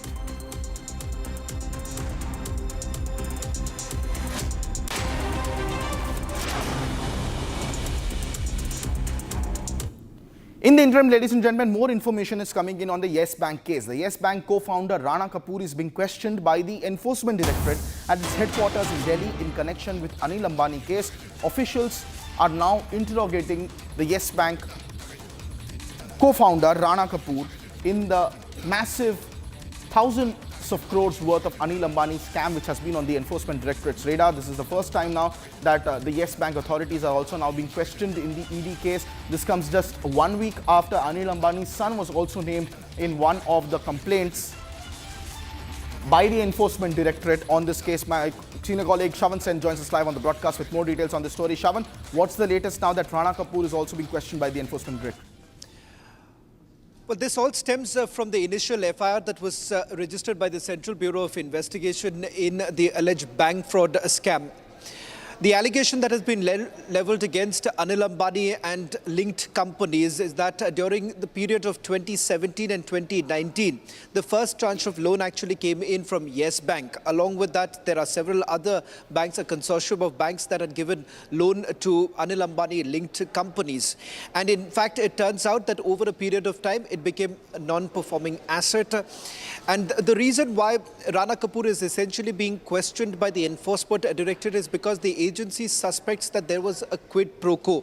The very fact that the companies that actually got loan from Yes Bank had absolutely poor financials. But despite that, loans were granted by Rana Kapoor's, at that point in time, Rana Kapoor was essentially leading Yes Bank and loans were being provided. They suspect that this was a quid pro quo, and the very fact that the loan that was received by Anil Ambani linked companies, the ADAJ, in fact, these are companies which effectively diverted the loan amount that came in. It turns out that related parties, related companies were basically used to funnel the funds that came in, and it wasn't essentially used for the very purposes for which the loan was sought for.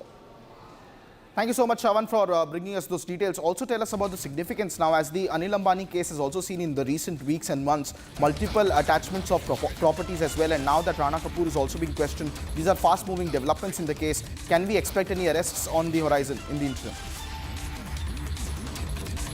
All right, that's the latest coming in on that case, ladies and gentlemen. Moving on to more breaking news details that we are tracking. This is an international update coming in from Syria, where 2 US Army soldiers and a US civilian interpreter were killed in an ambush in central Syria on December 13th in an attack attributed to a lone gunman believed to be linked to the ISIS. Now, this attack occurred near Palmyra during a joint patrol with Syrian forces, as both were ongoing during a counter-terrorist ISIS operation in the region.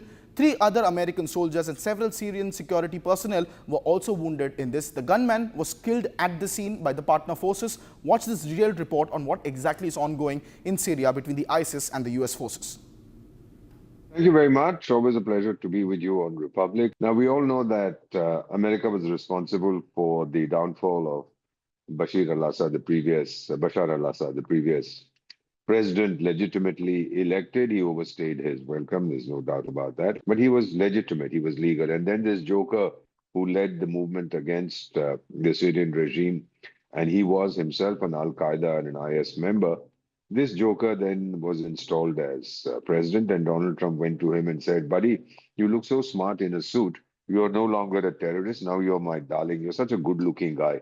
You can do what you feel like. And I love good-looking guys. I myself used to be very good-looking. Now he's ugly as hell. So what is happening now is, it shows to you that Al-Jolani or Al-Shara, whatever they have named this joker, he is incapable of controlling his former comrades. They say, look, what has happened is that you've got recognition. You've got the money, excuse me a moment. You've been honored by the Americans. You'll be invited. You'll be lioness. What about us? We were your foot soldiers.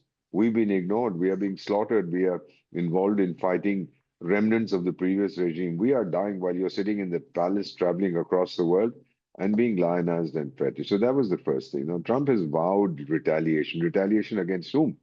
At the same time, he has also said that Al-Shara Jolani, the self-styled president, is also very upset. What does that mean?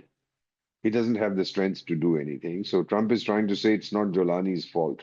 It's the fault of these unguided missiles who used to be his comrades once upon a time. The fact is that Syria is falling apart and Trump can do nothing about it. He's not going to get yet another claim to the Nobel Peace Prize by saying, oh, I brought peace to Syria, because that has not happened. There's conflict going on everywhere. The Kurds are active, the Iraqis are active, the Syrians are active, the Russians are active. The Americans we all know about, the Europeans are messing around. So there's not going to be peace in a long time yet.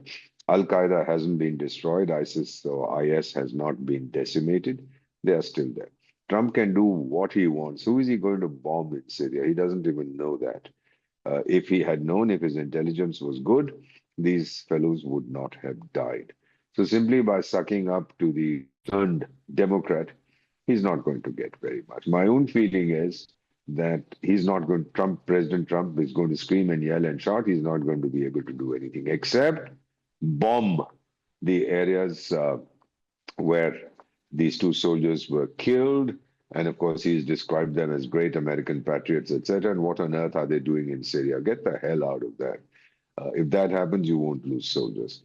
So the bottom line is that he's going to bomb a few so-called strongholds. The docile American media will say, oh, our intelligence identified the chaps who were responsible, although the attacker was shot and killed, a lone attacker, but we figured out who his friends and buddies are, and we've eliminated them all. Arrant nonsense.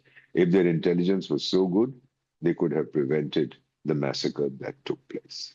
So if you are putting your troops in other lands, be prepared that they will get killed. I mean, so many of them got killed in Vietnam, they've got killed in Afghanistan, they've got killed in Yemen, they've got killed all over the place. That is par for the course. If you're sending your troops there, they're going to die. He hasn't sent any troops to his once upon a time darling, a chap in Ukraine called Beginsky or Zelensky or something like that, because he doesn't want to lose any troops. He knows that if they go in there into Ukraine, they are going to get slaughtered by the Russians. So he's very quiet about boots on the ground there, but he's put boots on the ground in Syria. Now he's paying the price. My advice to him, if of course nobody's going to listen to me, would be that leave Syria and get out of there. Why are you so worried? Let the Israelis handle it. Let the Turks handle it. You have, today yesterday the guy was a terrorist. Today he's your darling. Tomorrow he'll be a terrorist again. One thing about Donald Trump, he's predictably unpredictable. He's mercurial. Changes his opinion, I think, every 44 seconds. That's what somebody has assessed.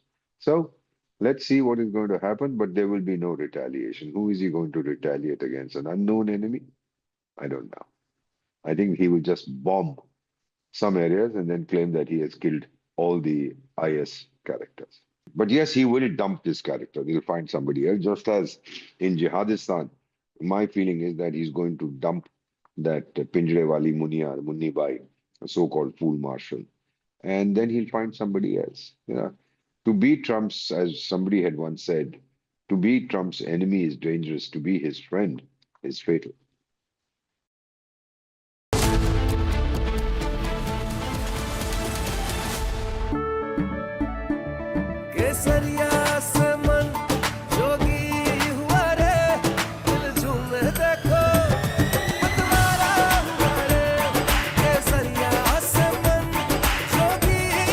हर पल मनाओ केसरी त्योहार विमल बोलो जुबान Kesari MDH की हल्दी मिर्ची धनिया करे कमाल ये रंग दे ये खुशबू दे ये तीखा ये कम पड़े क्या निराला MDH masala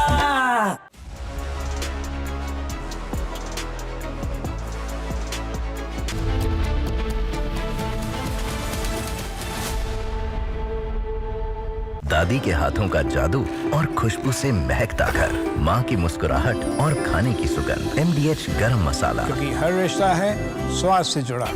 Amity has been ranked amongst the top 3% universities globally, a testimony to Amity's globally benchmarked quality.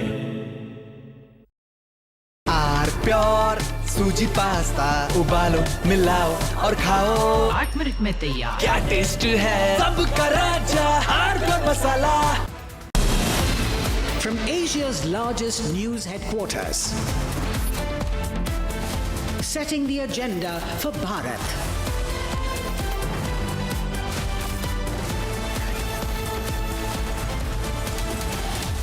You're watching Republic.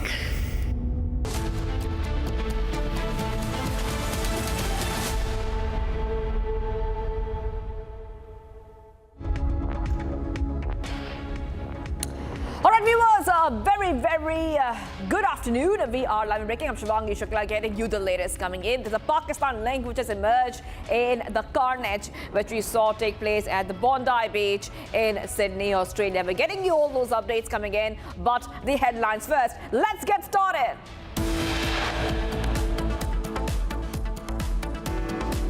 Pakistan link emerges to the Sydney Bondi beach attack. Pakistan-based Naveed Akram caught alive. Australian investigators probe the ISIS link to father-son terrorist duo who were allegedly radicalized before the attack.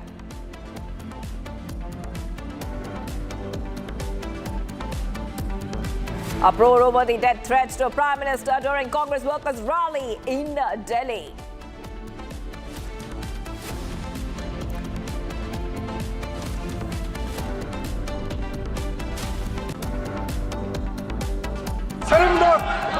इससे ज्यादा दुर्भाग्यपूर्ण कोई चीज नहीं हो सकता है कांग्रेस के मित्र माफी मांगना चाहिए Big ruckus in Parliament over Congress death threat to Prime Minister. BJP demands unconditional apology from Sonia Gandhi. The Congress passes the buck in Parliament and says Home Minister Amit Shah used derogatory words inside the House. Major flight disruption in Delhi due to heavy smoke. 70+ flights cancelled. Passengers stranded.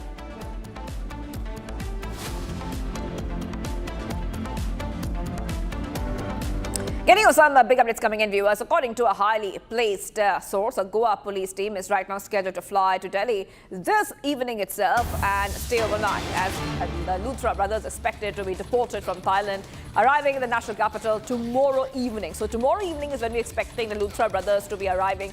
They will be deported from Thailand, where they had escaped India and gone to Thailand after that terrible fire incident which had taken place. They will be deported. In the meanwhile, the Goa police team will formally arrest both the brothers in Delhi itself. So Delhi is when the Luthra brothers will be arrested. This is a huge update coming in right now.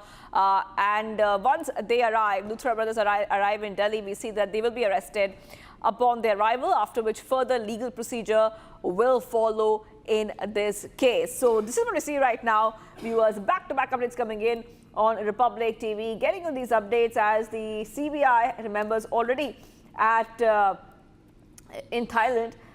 We see that at the same time, the legal team of Luthra brothers are also in Thailand to facilitate the process, the deportation process, which will be taking place. So we'll try to go across to our reporters in a short while from now to help our viewers understand what is next. But the Goa police will be in Delhi, and just when the Luthra brothers, the moment that they land here, and this is expected around tomorrow evening when this will happen, they will be arrested, viewers.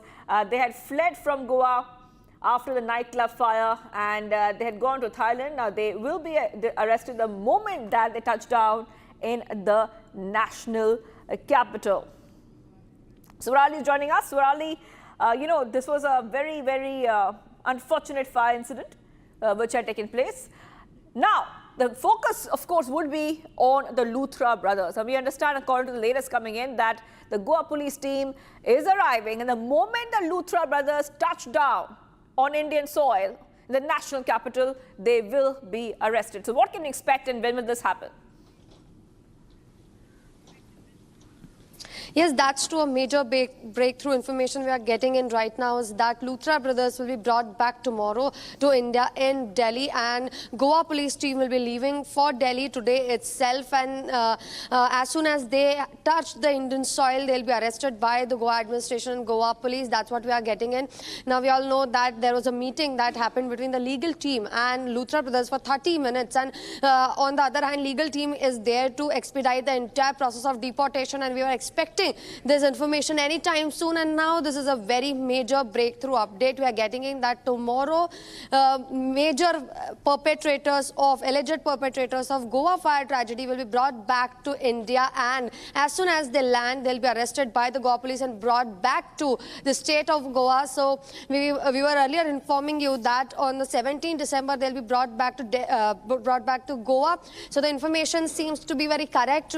So tomorrow they'll be in Delhi, and day after tomorrow they might be expected in the state of Goa once they are arrested. We all know that this tragic fire incident unfolded.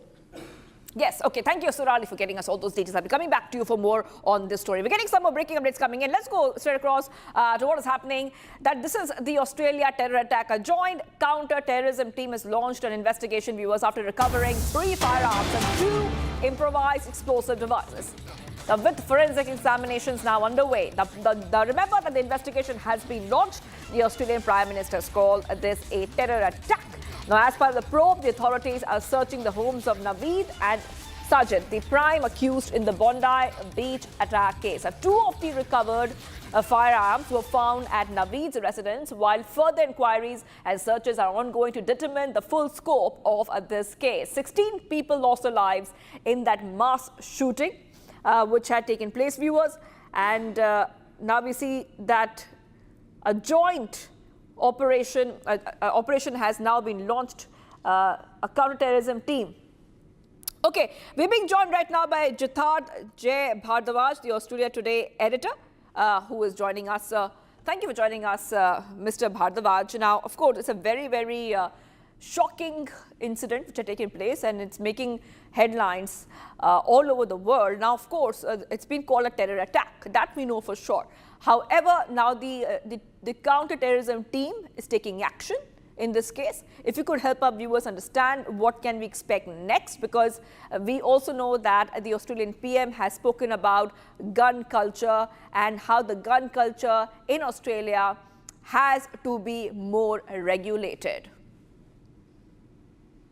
These two men, their guns were licensed. So when Prime Minister is talking about that it needs to be more regulated, then we have to understand that one of the persons, Naveed, was investigated for 6 months in 2019 for his alleged link with Islamic State. So how come local agencies and the licensing authorities didn't have a clue that this person is the father of the person applying for license are having links with Islamic State terrorism cell in Sydney and in wider Australia? This is a very important clue. And as the opposition leader Susan Ley has said that Prime Minister Anthony Albanese has failed to keep Jewish Australians safe in their own homes. It was the festival of Hanukkah where they were having good time and they were attacked.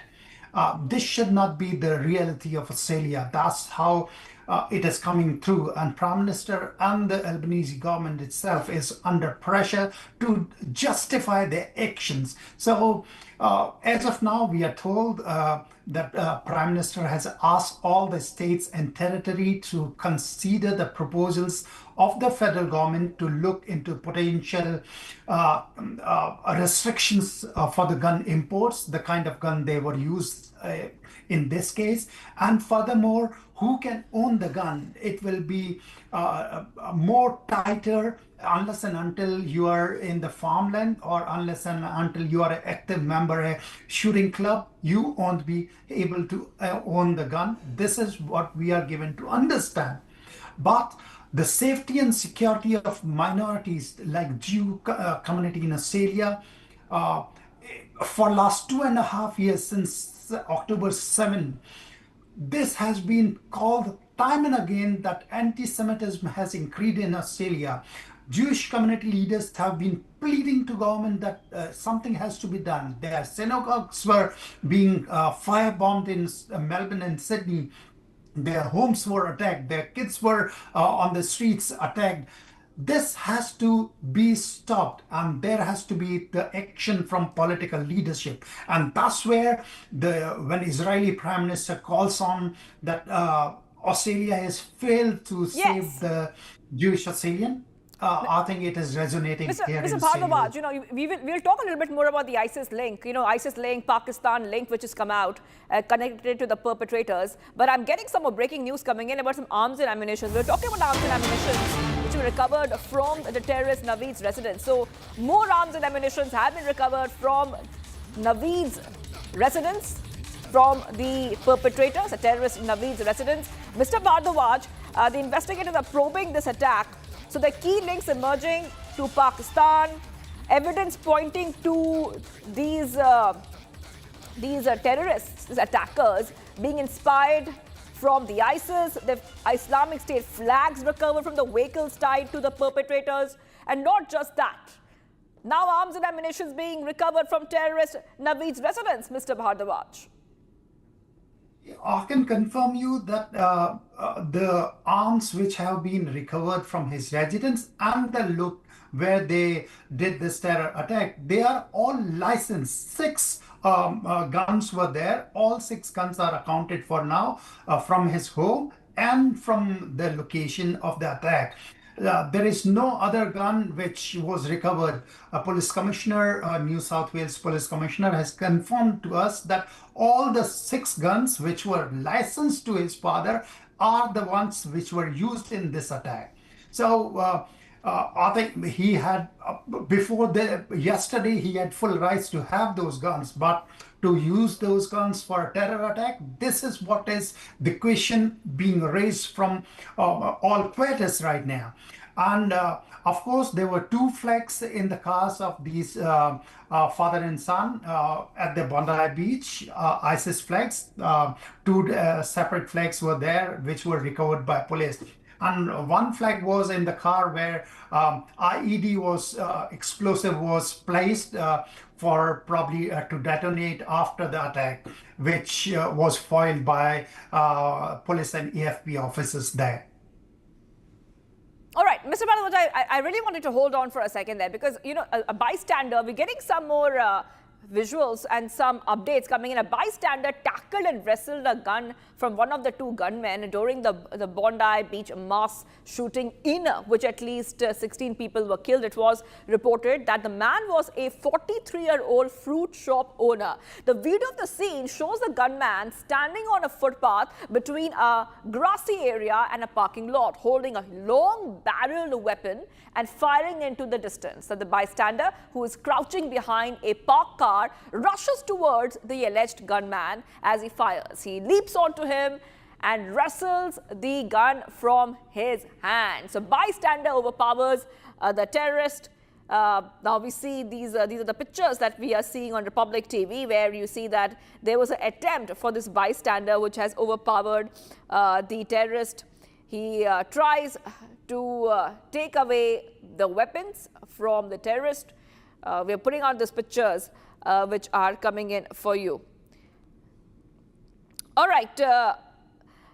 Okay, let's go back to Mr. Bharadwaj. Mr. Bharadwaj, we see that we see this situation where a bystander is trying to go ahead and overpower the terrorist. The video shows the man is standing on the footpath and then he tries to overpower the terrorist. He rushes towards the alleged gunman. As he fires, he leaps onto him and wrestles the gun from his hand. So, of course, this is a heroic act that we saw from this bystander. What kind of effect has this video that we're seeing had on the Australian community? Well, he's a hero of Australia. If you talk to me, we have an award called Australian of the Year, then Ahmed deserves all of it. And what he did, he saved multiple lives there. You can see in the pictures which you are showing that Sajid Akram, the father, was tackled by Ahmed. He's a fruit shop owner. He came from Syria to Australia as a refugee, and what he has done is incredible. You know, you can see in the pictures he has thrown a stone also at this person, and in the meantime, the son Navid started shooting at Ahmed, and he has sustained multiple gun wounds to his torso and the leg. He's out of surgery. I can tell you that he's out of surgery and he's critical but stable. Nothing, when you think of Australian community, that is the spirit that they come. Even the danger is in front of them, they will come to support each other. And this person is one of the example. And as gloomy day as it was yesterday, this was one of the brightest moment which I could find. Right, the hero bystander attempts to overpower the gunman there, and of course, like Mr. Bharadwaj is saying, Mr. Bharadwaj is the Australia Today editor, Jitarjay Bharadwaj, telling us that, of course, this is a heroic act which has been much appreciated. And of course, the Australian Prime Minister's called this entire carnage an act of pure evil. Thank you, Mr. Bharadwaj, for joining us on Republic TV. We are continuing the coverage as the investigation continues in the carnage that we saw in Australia. The eyewitnesses viewers have described this act of bravery from bystanders and police officers after gunman opened fire on the people. Let's listen it. Can you tell me what happened? Yes, there was two shooters, one on the bridge, one under the bridge, and just started to shoot for 20 minutes. They shoot, change magazine and just shoot. Simple as that. 20 minutes, was 4 policemen there, nobody give fire back, nothing, like they are froze. Like for, it looked like 20 minutes, like, and they shoot, the guy changed magazine. I look at him all the time. I was with 2 of my babies under me, and I look at that, and it's just rifle and a pistol, and just shoot. And the other one was under. They started to come close to the audience. I think one of the people took his rifle and shoot him. That's one of them. That's what I saw. I don't know how much I saw, but...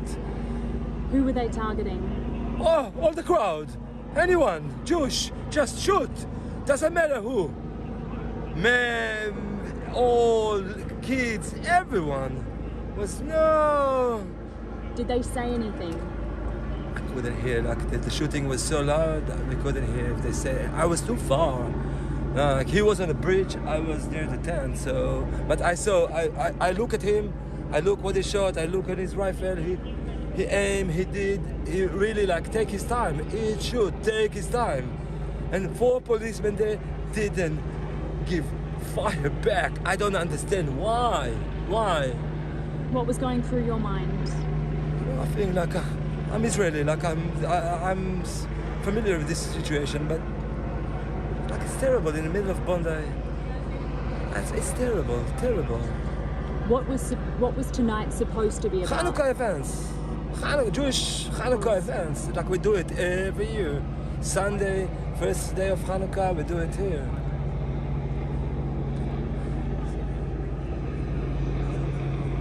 For me, it's not. I'm get used to that, but. What is this? Like try to kill us, like this, like terrorism, like try to kill Jews. Doesn't matter who you are, what you are. You kill a Jew. That's it. And it's time to people in Australia to start to understand we are not a target. We are civilian like you. We do the same thing. There is no reason that we feel not safe here in our country. This is our country. This is how we live, where we live. We need to feel safe. Is your family safe? Is your family okay? I come with 6 kids, and thanks God, yes, everybody's safe. Okay, and what did you see? The people who, what did you see anyone injured? Did you I see 6 people dead and 6 people injured. 6 or 7 people injured. What words come to mind? How do you describe this moment? I was a soldier, so I just checked that my kid is okay, that everybody around me is okay. Call medical people for the injured, and that's what I can do, to collect my kids and run away to the car. You were a soldier in Israel? Yeah. Did you ever expect a war zone at Bondi Beach? But I know it's come one day. I know it's come one day. I saw many incidents. I know it's come one day, but not that level. No, I thought one gun car, one shoot, one bullet, not 20 minutes. What's your name, please? My name is Shmulik. Could you spell it for me, please? SHMULIK. Your surname? Scuri. SCURI. Thank you so much. Let's move ahead right now. News coming in from Mumbai, where the Mira Road police has made a major breakthrough when it comes to fights against narcotics and drugs. Let's take a look at this report as we get you the latest. In a big win, the Mira Road police have made a breakthrough in their fight against narcotics. A synthetic drugs factory worth a staggering 150 to 200 crore rupees has been busted, and the police are hailing it as one of the biggest operations of its kind. The Mira Road police conducted the raid, uncovering the massive synthetic drugs factory. This operation is being touted as a significant blow to the narcotics trade in the region. This is not an isolated incident, as just 2 days ago, the Mumbai police busted a similar drug factory in Satara, seizing drugs worth 115 crore rupees. The Maharashtra police are leaving no stone unturned in their efforts to curb the narcotics trade in the state. With these latest busts, it's clear that they are making significant progress. Just 24 hours ago, the Mumbai crime branch busted an illegal drug manufacturing unit, seizing 7.5 kilograms of drugs. Okay, getting to some more updates coming in. The US Supreme Court has refused to entertain a PIL, which is seeking judicial intervention into the issue of cancellation of hundreds of flights by IndiGo, and asked the petitioner to move the Delhi High Court with the grievances. Now, the Delhi High Court, by the way, on December 10th, has questioned the central government for not taking timely action to check the crisis caused by IndiGo flight cancellations, and asked why the situation was allowed to go ahead and precipitate with lakhs and lakhs of passengers stranded and other airlines charging hefty fares. So viewers, we're getting these updates coming in on Republic TV. Let's get you the updates in terms of what is happening. Supreme Court refuses to hear plea on cancellation of IndiGo flights, asking petitioners to move the High Court instead. The Delhi High Court with the grievances. The Delhi High Court on December 10th questioned the central government for not taking timely action to check the crisis caused by IndiGo flight cancellations and asked why the situation was allowed to precipitate. It was a hearing, a PIL seeking directions to the centre to provide support and refunds to passengers affected by the cancellation of hundreds of flights by IndiGo. Let's go straight across to my colleague Shambhavi. Shambhavi, we see that the Delhi High Court will be hearing the grievances of the passengers who, of course, had to suffer because of the crisis. We saw the IndiGo crisis with the delays and cancellations. Supreme Court has refused to hear the plea of IndiGo flights, asking petitioners to move High Court instead. This is one more update coming in. But Shivangi, this is what was expected because similar pleas were filed in Supreme Court as well as Delhi High Court, and because one court has already taken cognizance of it and is hearing on it, it does not make much sense for even the apex court to hear on the same matter. And because both the pleas are very similar in nature, and it is regarding this entire IndiGo crisis, which because of which thousands and thousands of passengers were struggling with cancelled and delayed flight. So the Supreme Court rightly asked the advocate who filed the petition before the Supreme Court that they should just go and join the ongoing the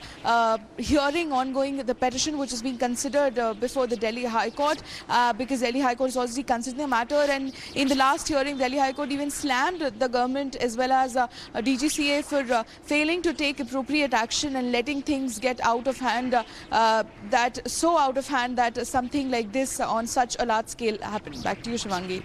That's right. We're getting these updates coming in, viewers, Republic TV. Let's go straight back to Shambhavi, who's joining us. Shambhavi, we see that the petitioners have been asked to move High Court when it comes to cancellation of IndiGo flights. However, we see that there is one more plea before the apex court when it comes to IndiGo. If you could help our viewers understand about this other simultaneous development that we're seeing at the apex court and the IndiGo crisis. So IndiGo, the entire IndiGo crisis, there were two petitions which were filed. One was filed with the Supreme Court, the other was when it was mentioned in the Supreme Court for urgent hearing, the Supreme Court refused, saying that the government has already taken cognizance of the matter and the required steps have been taken from the government's end, so they will let things take its natural course as well. But then apart from that, the other petition which was filed in the Delhi High Court. All right, thank you, Shambhavi, for getting us all those details. We'll keep getting you because IndiGo crisis has reached both the apex court and the Delhi High Court, and Republic is the only channel getting you every update of this story. Let's move ahead.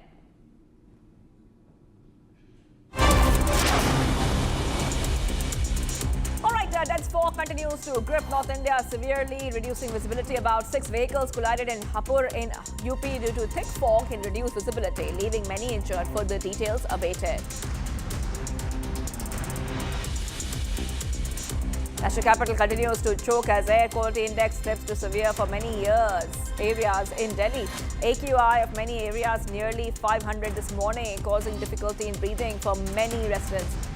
GRAP 4 is in place in Delhi. Dense fog, reduced visibility also continues affecting mobility in the national capital. The last leg of Lionel Messi's tour scheduled in Delhi, the Arun Jaitley Stadium is all set to host the global football icon in the national capital. Strict security measures are in place in view of the mismanagement that happened in Kolkata. Traffic advisory has been released by the Delhi Traffic Police for route diversions in the city.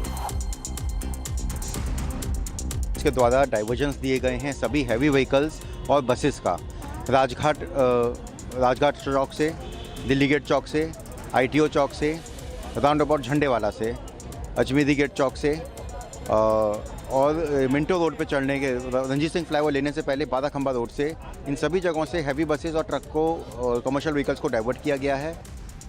Indian economy is expected to grow at 7% in 2026 as compared to 6.5% in 2025.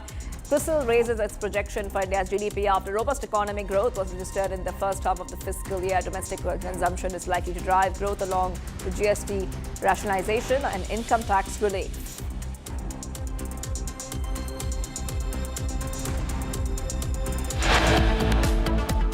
More updates coming in, viewers of Republic TV. Coming up on the other side, put a focus on some of the other stories that we are tracking. Starting off with what's happening in the Parliament. Uproar over death threats to Prime Minister during Congress workers' rally in Delhi. The BJP heads back.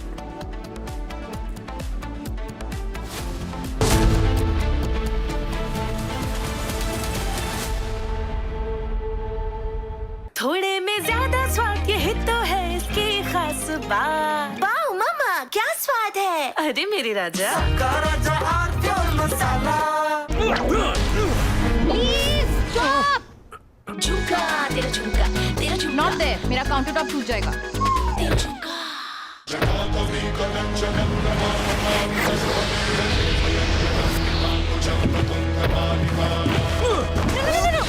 मेरी chimney टूट जाएगी। What are you doing? रानी, इस घर में कुछ है जो टूटता नहीं। ये पिलर कभी नहीं टूटेगा। रुंगटा स्टील TMT से बना। रुंगटा नहीं तो घर स्ट्रॉन्ग नहीं। रुंगटा स्टील TMT बार एकदम सॉलिड। MDH की देगी मिर्च, देगी मिर्च का तड़का, अंग अंग फड़का। MDH की देगी मिर्च। Our pure shahi paneer masala, delicious, healthy every day.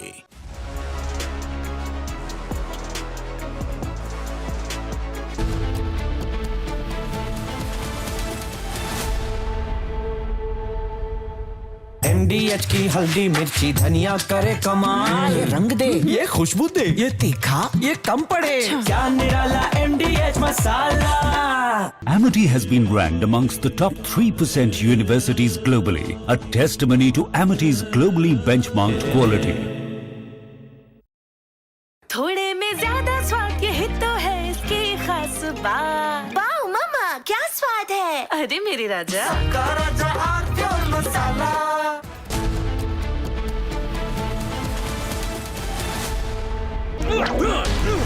Please stop. झुमका तेरा झुमका तेरा झुमका। नॉट देयर, मेरा काउंटर टॉप टूट जाएगा। तेरा झुमका।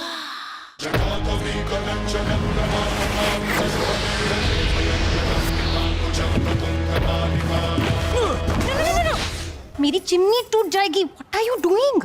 रानी, इस घर में कुछ है जो टूटता नहीं। ये पिलर कभी नहीं टूटेगा। रुंगटा स्टील TMT से बना। रुंगटा नहीं तो घर स्ट्रॉन्ग नहीं।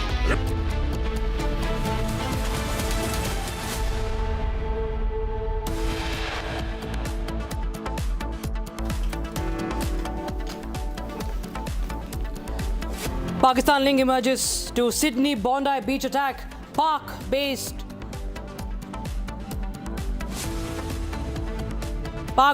Naveed Akram caught alive.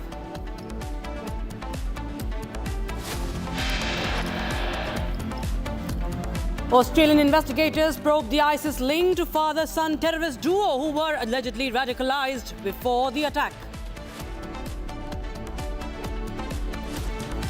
Congress uproar over death threats to Prime Minister during Congress workers' rally in the national capital.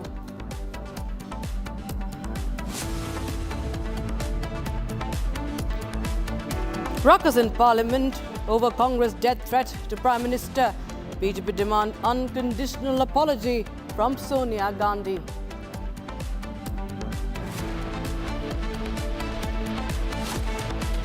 Congress passes the buck in Parliament, says Home Minister Amit Shah used derogatory words inside the House. Major flight disruption in Delhi due to heavy smog. More than 70 flights cancelled, passengers stranded.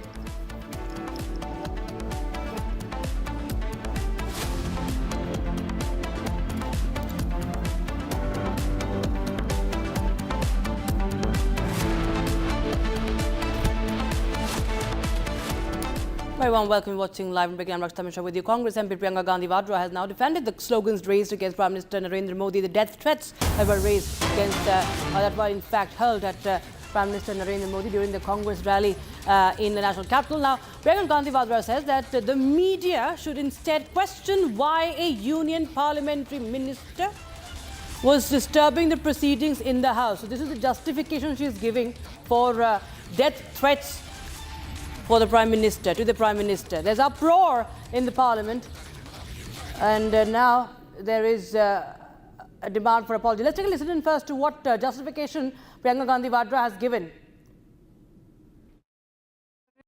आप ये नहीं पूछते कि यहाँ पे सरकार खुद session को डिस्टर्ब कर रही है, कि पार्लियामेंट्री अफेयर्स के मंत्री खुद क्वेश्चनर को डिस्टर्ब कर रहे हैं। ये आप नहीं पूछ रहे कि क्या हो रहा है संसद के अंदर। तो हम लोग आपस में बात कर रहे थे कि किसने कहा ये सब, हमें तो मालूम ही नहीं है। हमें मंच पे तो बिल्कुल ऐसा नहीं हुआ।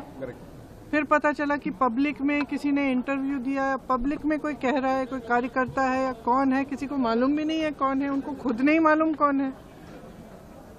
तो सदन में उठा क्यों रहे हैं, और वो भी क्वेश्चन आवर के टाइम। मुझे लगता है चलाना ही नहीं चाह रहे हैं। अब किस लिए हमने पोल्यूशन पे डिबेट मांगा है, वो भी नहीं कर रहे हैं। तो मतलब अगर सदन चलाना ही नहीं है तो फिर ऐसे, इससे अच्छा तो बंद कर दीजिए। कम से कम जितना पोल्यूशन, हमारी सारी गाड़ियां जो हैं, सब लोग 10-10 गाड़ियां लाते हैं सिक्योरिटी की, जितना पोल्यूशन फैला रही है वो तो बंद हो जाएगा। So there was an uproar in the Parliament today as the winter session has resumed today, and this happened now over the death threats to Prime Minister. So what's the sequence that unfolded? Kiran Rijiju, JP Nadda took on the opposition today in the Parliament. Modi है, हम दुश्मन नहीं है।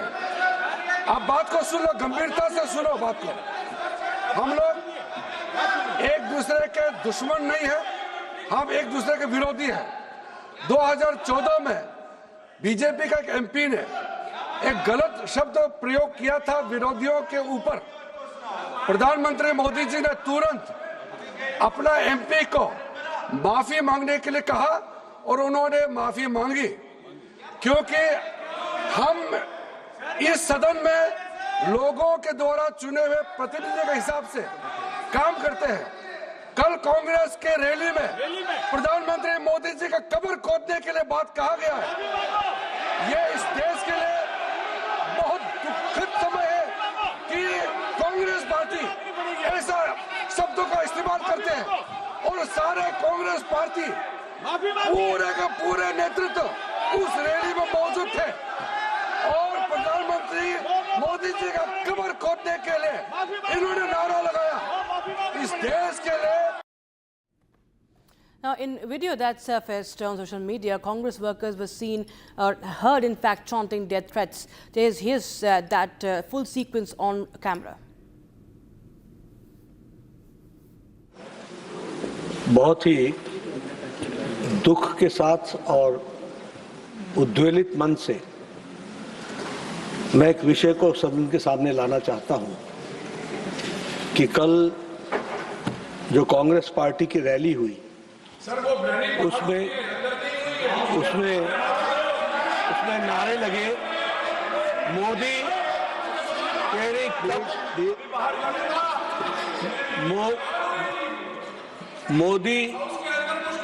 मोदी तेरी कब्र खुदेगी, आज नहीं तो कल खुदेगी।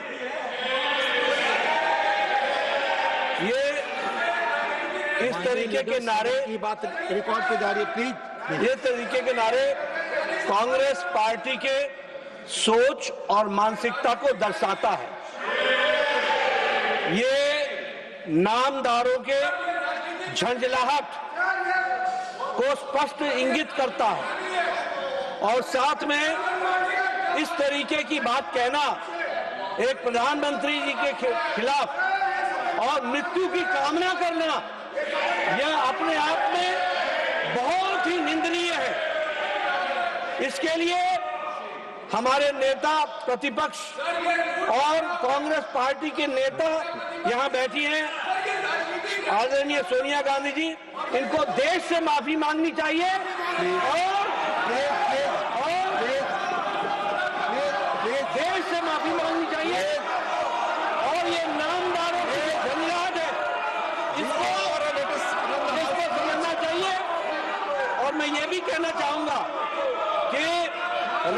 राजनीति का स्तर कांग्रेस पार्टी ने इतना गिरा दिया है जो कल्पना के बाहर है। इसलिए इसकी मैं घोर निंदा भी करता हूं और मैं श्रीमती सोनिया गांधी जी से Now, there's a video that has surfaced on social media. Congress workers are heard chanting death threats on camera. Listen in. Modi तेरी कमर खुदेगी, आज नहीं तो कल खुदेगी। मोदी तेरी कमर खुदेगी, आज नहीं तो कल खुदेगी। वोट चोर, गद्दी चोर, वोट चोर, गद्दी चोर, वोट चोर, गद्दी चोर, वोट चोर, गद्दी चोर, वोट चोर, वोट चोर, गद्दी चोर। मोदी तेरी कमर खुदेगी, आज नहीं तो कल खुदेगी। मोदी तेरी कमर खुदेगी, आज नहीं तो कल खुदेगी। वोट चोर, वोट चोर, गद्दी चोर, वोट चोर, गद्दी चोर, वोट चोर, गद्दी चोर, वोट चोर, गद्दी चोर, वोट चोर, वोट चोर, गद्दी चोर। मोदी तेरी कमर खुदेगी, आज नहीं तो कल खुदेगी। मोदी तेरी कमर खुदेगी, आज नहीं तो कल खुदेगी। वोट चोर, गद्दी चोर, वोट चोर, गद्दी चोर, वोट चोर। Now, shifting focus to other stories, viewers. According to a highly placed source, a Goa police team is scheduled to fly to Delhi this evening and stay overnight as the Luthra brothers are expected to be deported from Thailand and arrive in the national capital tomorrow evening. Yes, they are going to be dragged back to the country. The Goa police team will formally arrest both the brothers in Delhi upon their arrival, after which the legal procedure is going to be followed. So this is after the corruption, viewers, that corruption and the fire, that corruption that caused that fire at the Romeo Lane Club, the Birch Club in Goa, killed 25, injured several others, and Luthra brothers had in fact fled the country, and they fled to Thailand. They were arrested and they've been now deported, and they will be dragged back tomorrow to the country. Swarali is joining us live on the broadcast from Goa, from the Vegetar Beach. Okay, Swarali, well, it is of course it's the time for for the Luthra brothers to now face the law of the land, the same law that they have been evading, the same law that they have been evading, violating, that led to the death of 25 innocent people. Yes, that's true, Lakshada. Let me tell you that they had been evading the entire process of prosecution and arrest. That's why we know that they fled around 5:30 a.m. on the same morning of the incident unfolded in the midnight. They had booked their tickets around 1:17, post which FIR was registered, lookout notice was set out, and then a blue corner notice was also released by the Interpol officers, and NCB had traced the location, post which a formal communication with Indian authorities, central agencies was done, and then by the Thai Royal Police, they were nabbed from a spa. Right now they are present in the Bangkok Immigration Center, and now in a major update that we are getting in this story, that now this is the time that they face the Indian law. They are brought back to the soil of India, where in the state of Goa, 25 people were killed in a very tragic incident due to the fire security lapses that were not in place. Now we get to know that tomorrow the alleged perpetrators of Goa fire tragedy, Luthra brothers, will be brought back, and today Goa police team is flying to Delhi to get their custody and arrest them as soon as they land in the Indian soil, and further the legal course of action will be taken into account and further procedures will be done. The prosecution will go ahead. That's the very important breakthrough update and a major success, wherein people were demanding for justice because of the lack of fire security protocols. 25 people had to lose their lives, and now the alleged perpetrators, Luthra brothers, will be brought back to the soil of India from Thailand. Right. Stay on with us, Swarali, because in the aftermath of this Birch fire tragedy, there has been a strict crackdown on all the nightclubs in Goa. Because it's not just about one particular club. It is about the hundreds and thousands of nightclubs that are in Goa. And there has been now a check, a drive that is being conducted specifically to, in fact, investigate if compliances were in place. This is a ground report that has been filed by Swarali herself. We was from different places in Goa. Listen in. 25 people were killed in a major fire tragedy in the state of Goa in Burj by Romeo Lane nightclub owned by Luthra brothers, who are right now in the Bangkok Immigration Center and will be brought down by tomorrow. They'll land in India by the central agencies, and today the Goa police team will fly to Delhi to arrest them and take their custody. And on the other hand, strict action has been initiated by the Goa administration and Goa police. And in that action, several nightclubs, restaurants and bars are sealed who do not have fire NOC or other permissions, town planning or excise department permissions. This is a CO2 nightclub cafe. Right now we are standing in front of the same, and I'll ask my video journalist to zoom in to the order. This is sealed and there is a government order saying there's a fire NOC, missing fire NOC right now.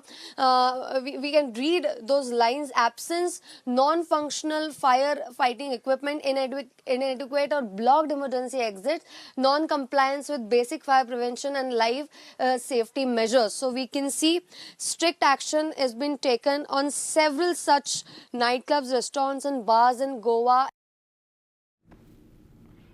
All right, now should I focus to the other story that are making news from across the country. This is Bharat in 2 minutes.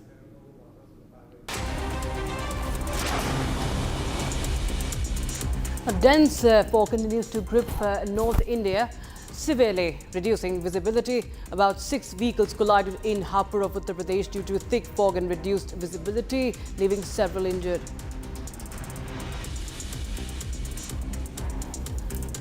National capital continues to choke as air quality index slips to severe for many areas in Delhi. AQI of many areas neared 500 this morning, causing difficulty in breathing for many residents. The CRAP 4 is in place in Delhi. Dense fog, reduced visibility continues to affect mobility.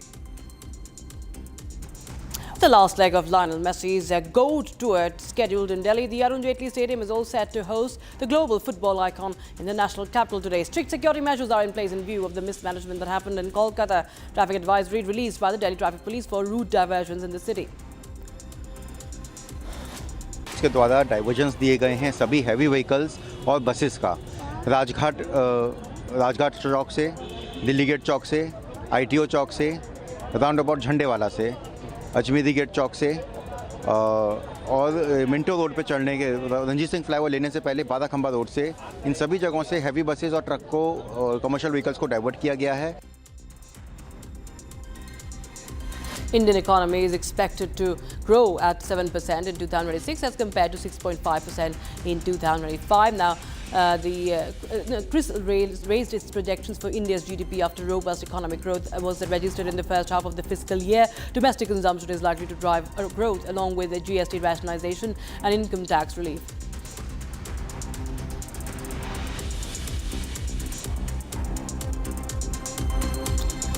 All right, we have some news coming in right now. The Indian Army is all set to finally receive the delivery of its remaining three the AH-64, the Apache attack helicopters from the United States, completing its long-pending induction of the Advanced Combat Platform, while the Indian Navy is preparing to commission its second squadron of MH-60R Seahawk helicopters this week. So finally, we get to know that the Apache delivery is going to happen, as it was a long-drawn wait. And my colleague Ishan is joining us live on the broadcast for more. Ishan, the flying tanks finally will be delivered. There was much delay. There was, of course, the Army was looking forward to its speedy delivery, and now we are getting this latest development that the flying tanks will be part of our arsenal soon. Absolutely. The Indian Army was supposed to receive the delivery of these helicopters long back, but there was an issue with the delivery status. Now the helicopters flew all the way from the United States and reached the United Kingdom. Once in the United Kingdom, Turkey did not provide them airspace clearance, and that is why these helicopters had to return back to the United States. Now an alternate route of delivery has been worked out, and this alternate route of delivery is being used to deliver the Apache helicopters back to India. Once delivered, these will be inducted into the Indian Army, providing much needed support in the western border sectors. Apart from the Apache helicopters, the Indian Navy is all set to induct 3 additional MH-60R helicopters. These are the mainstay helicopters of the Indian Navy now, and have been performing brilliantly for the forces. These provide multitude of capabilities, and the addition of them would provide a tremendous boost to the Indian naval surveillance in the regions they are deployed in. Now coming back to the Apache helicopter, these Apache helicopters are one of the best in class helicopters, equipped with Hellfire missiles, multitude of ranging capabilities, multitude of laser sensors, a 60 mm gun in front of it. These are truly devastating machines when push comes to shove, and they have the capability to destroy tanks and provide close air combat support to the troops on ground. Right, Sean, many thanks for joining us with those details coming in. So good news at least coming in right now, and we continue to track those developments closely. Now shifting focus to other stories. 2 American Army, U.S. Army soldiers and an American civilian interpreter were killed in an ambush in central Syria on the 13th of December in an attack attributed to a lone gunman. And we will be showing you this report on the same. And meanwhile, we are getting in some more. Okay, so this is about the joint patrol that had been carried out with Syrian forces as a part of ongoing counter-ISIS operations in the region. 3 other American soldiers and several Syrian security personnel were wounded. Very much. Always a pleasure to be with you on Republic. Now, we all know that America was responsible for the downfall of Bashar al-Assad, the previous president, legitimately elected. He overstayed his welcome. There's no doubt about that. But he was legitimate. He was legal. And then this joker who led the movement against the Syrian regime, and he was himself an Al-Qaeda and an IS member. This joker then was installed as president, and Donald Trump went to him and said, buddy, you look so smart in a suit. You're no longer a terrorist. Now you're my darling. You're such a good-looking guy. You can do what you feel like. And I love good-looking guys. I myself used to be very good-looking. Now he's ugly as hell. So what is happening now is, it shows to you that Al-Jolani or Al-Shara, whatever they have named this joker, he is incapable of controlling his former comrades. They say, look, what has happened is that you've got recognition, you've got the money, excuse me a moment, you've been honored by the Americans, you'll be invited, you'll be lioness. What about us? We were your foot soldiers. We've been ignored. We are being slaughtered. We are involved in fighting remnants of the previous regime. We are dying while you're sitting in the palace, traveling across the world and being lionized and feted. So that was the first thing. Now, Trump has vowed retaliation. Retaliation against whom? At the same time, he has also said that Al-Shara Jolani, the self-styled president, is also very upset. What does that mean? He doesn't have the strength to do anything. So Trump is trying to say it's not Jolani's fault. It's the fault of these unguided missiles who used to be his comrades once upon a time. The fact is that Syria is falling apart and Trump can do nothing about it. He's not going to get yet another claim to the Nobel Peace Prize by saying, oh, I've brought peace to Syria, because that has not happened. There's conflict going on everywhere. The Kurds are active, the Iraqis are active, the Syrians are active, the Russians are active. The Americans we all know about, the Europeans are messing around. So there's not going to be peace in a long time yet. Al-Qaeda hasn't been destroyed. ISIS or IS has not been decimated. They are still there. Trump can do what he wants. Who is he going to bomb in Syria? He doesn't even know that. If he had known, if his intelligence was good, these fellows would not have died. So simply by sucking up to the turned Democrat, he's not going to get very much. My own feeling is that he's not going to, President Trump is going to scream and yell and shout. He's not going to be able to do anything except bomb the areas where these 2 soldiers were killed. And of course, he's described them as great American patriots, etc. And what on earth are they doing in Syria? Get the hell out of that. If that happens, you won't lose soldiers. So the bottom line is that he's going to bomb a few so-called strongholds. The docile American media will say, oh, our intelligence identified the chaps who were responsible, although the attacker was shot and killed, the lone attacker, but we figured out who his friends and buddies are, and we've eliminated them all. Arrant nonsense. If their intelligence was so good, they could have prevented the massacre that took place. So if you are putting your troops in other lands, be prepared that they will get killed. I mean, so many of them got killed in Vietnam, they've got killed in Afghanistan, they've got killed in Yemen, they've got killed all over the place. That is par for the course. If you're sending your troops there, they're going to die. He hasn't sent any troops to his once upon a time darling, a chap in Ukraine called Beginsky or Zelensky or something like that, because he doesn't want to lose any troops. He knows that if they go in there into Ukraine, they are going to get slaughtered by the Russians. So he's very quiet about boots on the ground there, but he's put boots on the ground in Syria.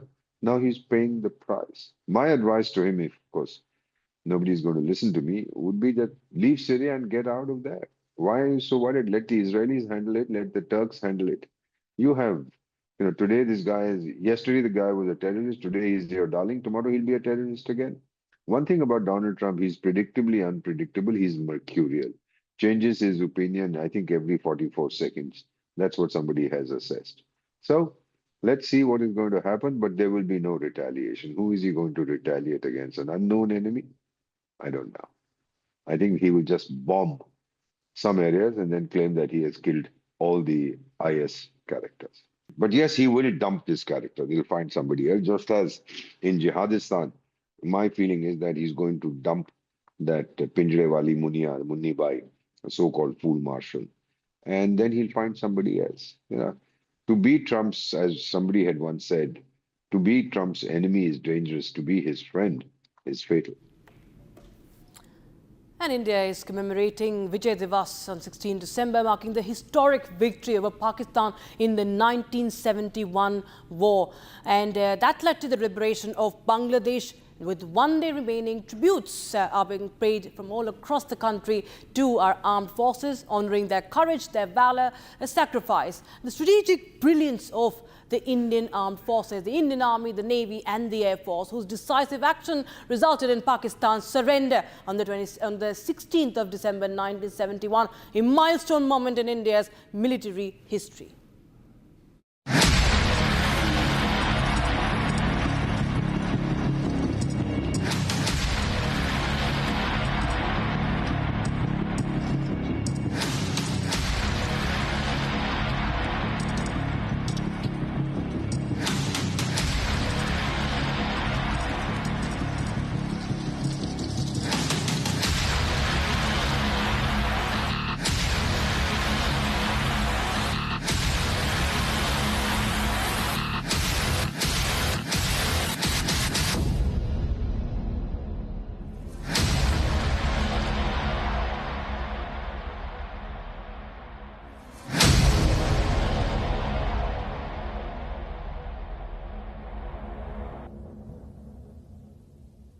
And news coming in from Mumbai today, where the Mira Road police have made a big breakthrough in their fight against narcotics. Synthetic drugs factory worth staggering 150 to 200 crore rupees has been busted, and the police are hailing it as one of the biggest operations of its kind. Here's the report.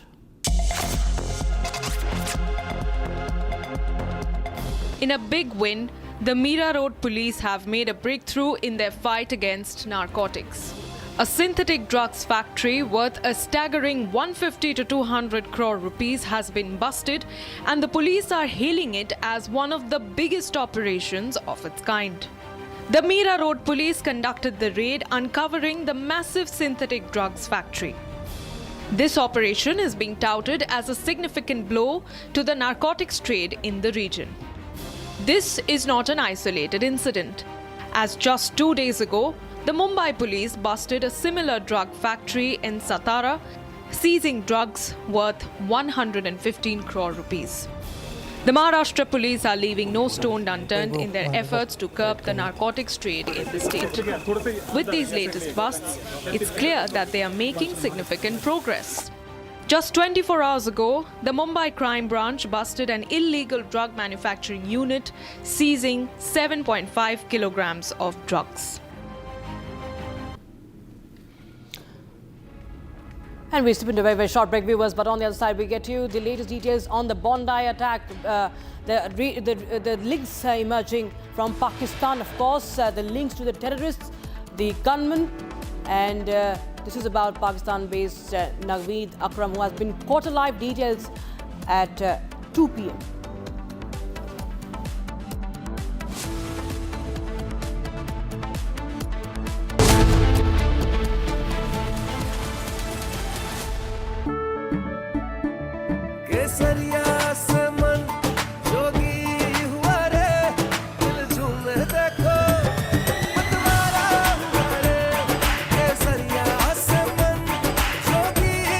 हर पल मनाओ केसरी त्योहार विमल बोलो जुबान केसरी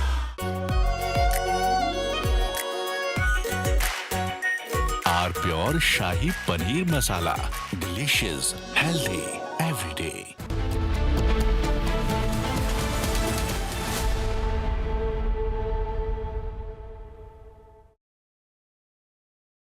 थोड़े में ज्यादा स्वाद यही तो है इसकी खास बात। वाओ मामा क्या स्वाद है। अरे मेरे राजा राजा R pure masala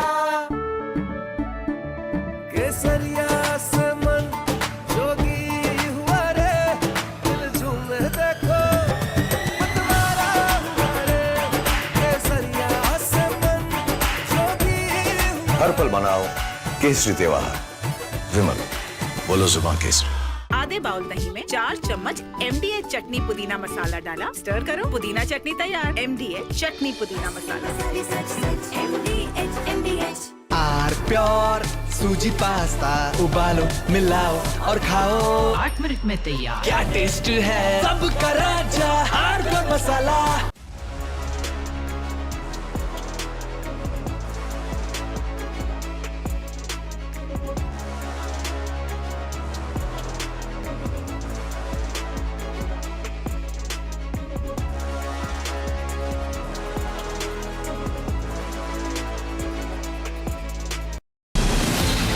From Asia's largest news headquarters, setting the agenda for Bharat.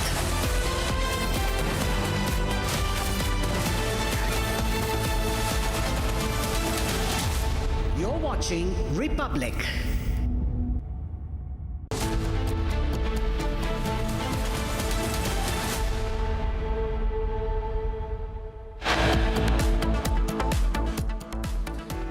Pakistan link emerges in the attack that took place in Australia. Father-son duo, Pakistani origin. More links now being probed.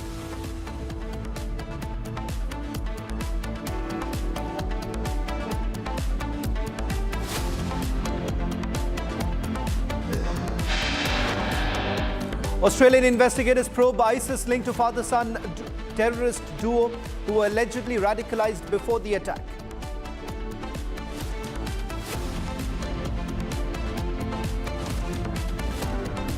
तेरी कब्र खुदेगी आज नहीं तो कल खुदेगी, ये तरीके के नारे कांग्रेस पार्टी के सोच और मानसिकता को दर्शाता है। यह अपने आप में बहुत ही निंदनीय है। Uproar over death threats to Prime Minister during Congress workers' rally in Delhi.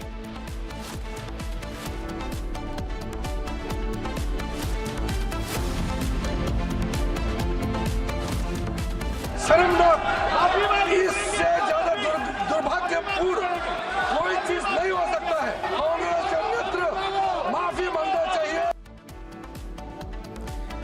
Ruckus in Parliament over Congress death threat to Prime Minister. BJP demands unconditional apology from Sonia Gandhi.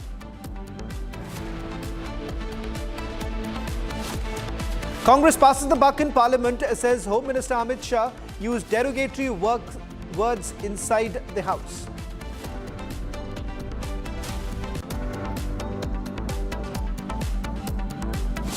Major flight disruption in Delhi due to heavy smog.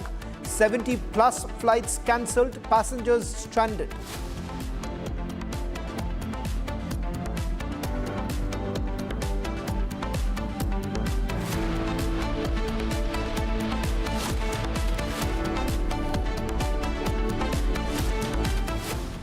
Our top focus remains on the Pahalgam terror attack case, where the National Investigation Agency is all set to file the charge sheet. In fact, what we are picking up from sources is that it is a well-documented and substantiated charge sheet in Pahalgam massacre. And this charge sheet would be filed before the National Investigation Agency's special court in Jammu. The Union Home Ministry had handed over the probe in the Pahalgam attack case to Anti-Terror Federal Probe Agency in April this year. Earlier, NIA had arrested 2 accused, and during their interrogation, they had disclosed details about the identities of the 3 armed terrorists involved in the attack. NIA has gathered a substantial body of evidence regarding the identities of the terrorists, charge sheet to name roles of Suleiman, Hamza Afghani, Zibran, all killed in Operation Mahadev. Security has also been increased outside the NIA headquarters in Jammu. Just a quick recap of what we know so far. The investigation that has been carried out so far reveals a direct hand of the Pakistanis. In fact, their handlers who are based in Pakistan. And from the investigation that has been carried out, digital evidence essentially indicates the conversations that have taken place between the mastermind and the handlers based out of Pakistan. We'll try and go across to Gursimran getting us the latest details. Gursimran, what more details are you picking up? Is the NIA making a direct mention of the Pakistani handlers? Yes, Shravan, that is what we are picking up, that this charge sheet will not only name 3 terrorists killed in the Operation Mahadev and 3 also arrested by the National Investigation Agency as part of this investigation, but also the top leadership of Lashkar-e-Toiba based in Pakistan will also be named in the charge sheet. This is what we are picking up from our sources. Right now we are outside the headquarters of the National Investigation Agency, and in any minute from now it is expected that the teams of the NIA, they will be coming out and will be heading towards the special NIA court in Jammu. This investigation that has spanned over for more than 232 days has been headed over by 2012 batch IPS officer Sandeep Chaudhary, who heads the NIA teams in Jammu and Kashmir, and we are told that the SSP will also be part of the team that will be heading towards the Jammu court to file the charge sheet. The charge sheet is not a long document as we have seen in the case of Pulwama terror attack, that it was more than 20,000 pages, but this time it is to be what we are getting to know, that it is well documented and very precise document that details all the roles that have been played by the Lashkar-e-Toiba leadership, how they try to float the resistance front so that they can actually evade international scrutiny, and also the role of these 3 Pakistani terrorists that have been killed, that includes Suleiman, Gibran and Afghan. Apart from that, it will also have the details regarding the 3 more accused that have been arrested, Parvez Jothar, Bashir Jothar and also Muhammad Yusuf, who have been arrested from Anantnag and Kulgam over the span of last 6 months, the investigation that has been done. So, Shravan, this is not going to be a final charge sheet or the single charge sheet that will be filed, because after this charge sheet there is going to be a supplementary charge sheet also, as the investigations are underway. I just want to take a quick question before I also play out the interviews that we have done with the Pahalgam massacre victims. With regards to the conspiracy that was hatched in Pakistan, what is it that we do not know as of now? What is it that the NIA is likely to make a mention of? See, it will be the mobile chats that will be discussed or will be part of the charge sheet. Also, the Thoraya site, that was a satellite communication device. Its uplink and downlink details have been fetched by the FSL Gujarat. That is what we are getting to know. So that will also be part of the charge sheet that will be filed by the National Investigation Agency. So it will have all the details of the communication that has happened with the Pakistan-based handlers and their terrorists that were here that executed this terror attack, and also the sample of the weapons that has also matched during the FSL analysis. That will also be part of this charge sheet that will be filed shortly by the National Investigation Agency in the special NIA court in Jammu. Well, thank you very much, Gursimran, for getting us the latest details. We'll keep a close watch once the charge sheet has been filed, trying to get our hands on the charge sheet itself to find out the exact details of the Pakistani link that has been mentioned in the charge sheet, which essentially also helps the Indian agencies to put across their case in international courts at a later stage. In fact, Republic also spoke to Pahalgam massacre victim Shubham Dwivedi's wife and father. Listen. पहले तो मैं बहुत खुश हूँ इस चीज़ से कि इस चीज़ की इतनी स्पीड में पूरी जांचें हुई हैं पहलगाम आतंकी हमले के बाद, इस ऑपरेशन सिंदूर हो या NIA का जो भी कार्रवाई रही है वो बहुत अच्छी और बहुत स्पीड में हुई है, जिससे एक ये सेटिस्फैक्शन हमें मिलता है कि नहीं, अगर हमारे देश में हमारे साथ ऐसा कर रहे हैं, हमारे साथ ऐसा टेररिस्ट अटैक हो रहा है, तो हमारे देश के जो ऊपर बैठे हुए PM हो गए या NIA जितने भी ऑफिसर्स लोग हो गए, वो इस चीज़ की पूरी रिस्पॉन्सिबिलिटी लेते हुए उसमें सही डायरेक्शन में कार्रवाई कर रहे हैं। और दूसरी बड़ी चीज़, ये बहुत ज़्यादा कष्ट की बात है, बहुत दुख की बात है कि उस चार्जशीट में उन लोगों का भी नाम है जो कहीं ना कहीं भारत के हैं। अगर भारत के रह के लोग टेररिस्ट की मदद करते रहेंगे तो इस तरीके से भारत बढ़ता रहेगा, इस तरीके से और आतंकवादी हमले होते रहेंगे। हमें बहुत ज़रूरी है ये समझने की कि हम भारतीय हैं और हमें किसी टेररिस्ट के लिए क्या पैसा और दिमाग, ब्रेन वॉशिंग, यही दो चीज़ें हैं। ये दो चीज़ों से ही टेररिज्म बनता है, यही दो चीज़ों से। आप पैसे, अगर यहाँ भारतीय रह के मदद कर रहे हैं तो वो सिर्फ पैसा है। अगर NIA इसमें एक्ट कर रही है, उनको सज़ा दे रही है, बहुत बड़ी बात है और मैं बहुत थैंकफुल हूँ। ये कहीं ना कहीं उन लोगों के लिए जो मदद कर रहे हैं या करना चाह रहे हैं, उनके लिए सही एग्जाम्पल है। मैम, चार्जशीट में पाकिस्तानी बेस्ड जो लीडरशिप थी लश्कर, उसका भी नाम है, उसके भी कई लोग उसमें नेम्ड हैं। हर चीज़ के पीछे पाकिस्तान आता ही है, वो लश्कर हो, जैश मोहम्मद हो या XYZ जो भी हो, वो at the end of the day Pakistan में पल रहे हैं, वहीं पनप रहे हैं, वहीं का खा रहे हैं, वहीं ट्रेंड हो रहे हैं। इनके अलग अलग गुट के नाम भले ही दे दिए गए, लेकिन हैं वो पाकिस्तानी टेररिस्ट। बहुत ज़रूरी है उनसे लड़ना हमें। इस पूरी चार्जशीट में तमाम ऐसे लोग भी थे जिन्होंने मदद करी थी और कई ऐसे आतंकियों के नाम भी थे जो कि इस पूरे एक्शन में जो सरकार ने उसमें मारे गए हैं। अब आप आगे किस तरह से इसको देखते हैं? आगे इस तरीके से देख रहे हैं कि पहलगाम में जो हुआ उसकी चार्जशीट हो गई है, उसका अटैक के लोगों को मार दिया गया है, उन्हें न्यूट्रलाइज कर दिया गया है। अब हमें क्या करना है कि हमें जो अभी इसके बाद अटैक हुआ है, जो रेड फोर्ट पे हुआ था, उनके साथ भी ऐसा ही एक्शन लेना है। मतलब आप देख रहे हो, कल की न्यूज़ है कि ऑस्ट्रेलिया में भी एक आतंकवादी अटैक हुआ था। कौन है उसके पीछे? पाकिस्तान। अगर ये भारतीय देख पा रहे हैं, अगर हमारे PM सर बैठ के देख पा रहे हैं कि पाकिस्तान ही टेररिस्ट है, तो ये पूरे देश को आज जगने की ज़रूरत है कि पाकिस्तान को टेररिस्ट कंट्री डिक्लेयर करके उन्हें पूरी तरीके से बॉयकॉट करना चाहिए। 22 अप्रैल को जो जघन्य नरसंहार हुआ था, मेरे पुत्र की शहादत हुई थी, मैंने तो पहले दिन से मैं लगातार कह रहा हूँ कि आतंकवाद पे हमारी सरकार को कठोर कार्रवाई करनी चाहिए। हमारी सरकार ने कार्रवाई भी की, उसकी जांच भी हुई है। कुछ दोषी लोग मारे भी गए थे, कुछ आतंकवादी मारे भी गए थे, किंतु आतंकवाद का भी पूर्ण सफाया होना बाकी है। जिस तरह आपने देखा होगा कि उसके बाद भी अभी हाल ही में दिल्ली में घटनाएं हुई और इस तरह की घटनाएं लगातार हो रही हैं और लगातार आतंकवादी घटनाएं देखी जा रही हैं। उससे हम लोगों का जो पीड़ा तकलीफ़ है वो अभी तक कम नहीं हो पाई है और आज चार्जशीट दाखिल हो रही, देखते हैं क्या होता है, क्या उसमें रहता है। ये तो अभी मुझे जानकारी नहीं है क्या है। सूत्रों की माने तो चार्जशीट में जो लश्कर है उसका भी नाम है और पाकिस्तानी बेस्ड कई आतंकी हैं जिनकी नेम्ड हैं उसमें। जी हाँ, बिल्कुल निश्चित तौर पे उस पूरी घटना में तो पाकिस्तान का हाथ था ही और पाकिस्तान लगातार आतंकवादियों को पनाह देता है, आतंकवादी तैयार करता है और इसके लिए हमारी सरकार को बहुत सख्त और कड़े तरीके से इसका विरोध करना चाहिए और उस पर लगातार कार्रवाई करते रहना चाहिए।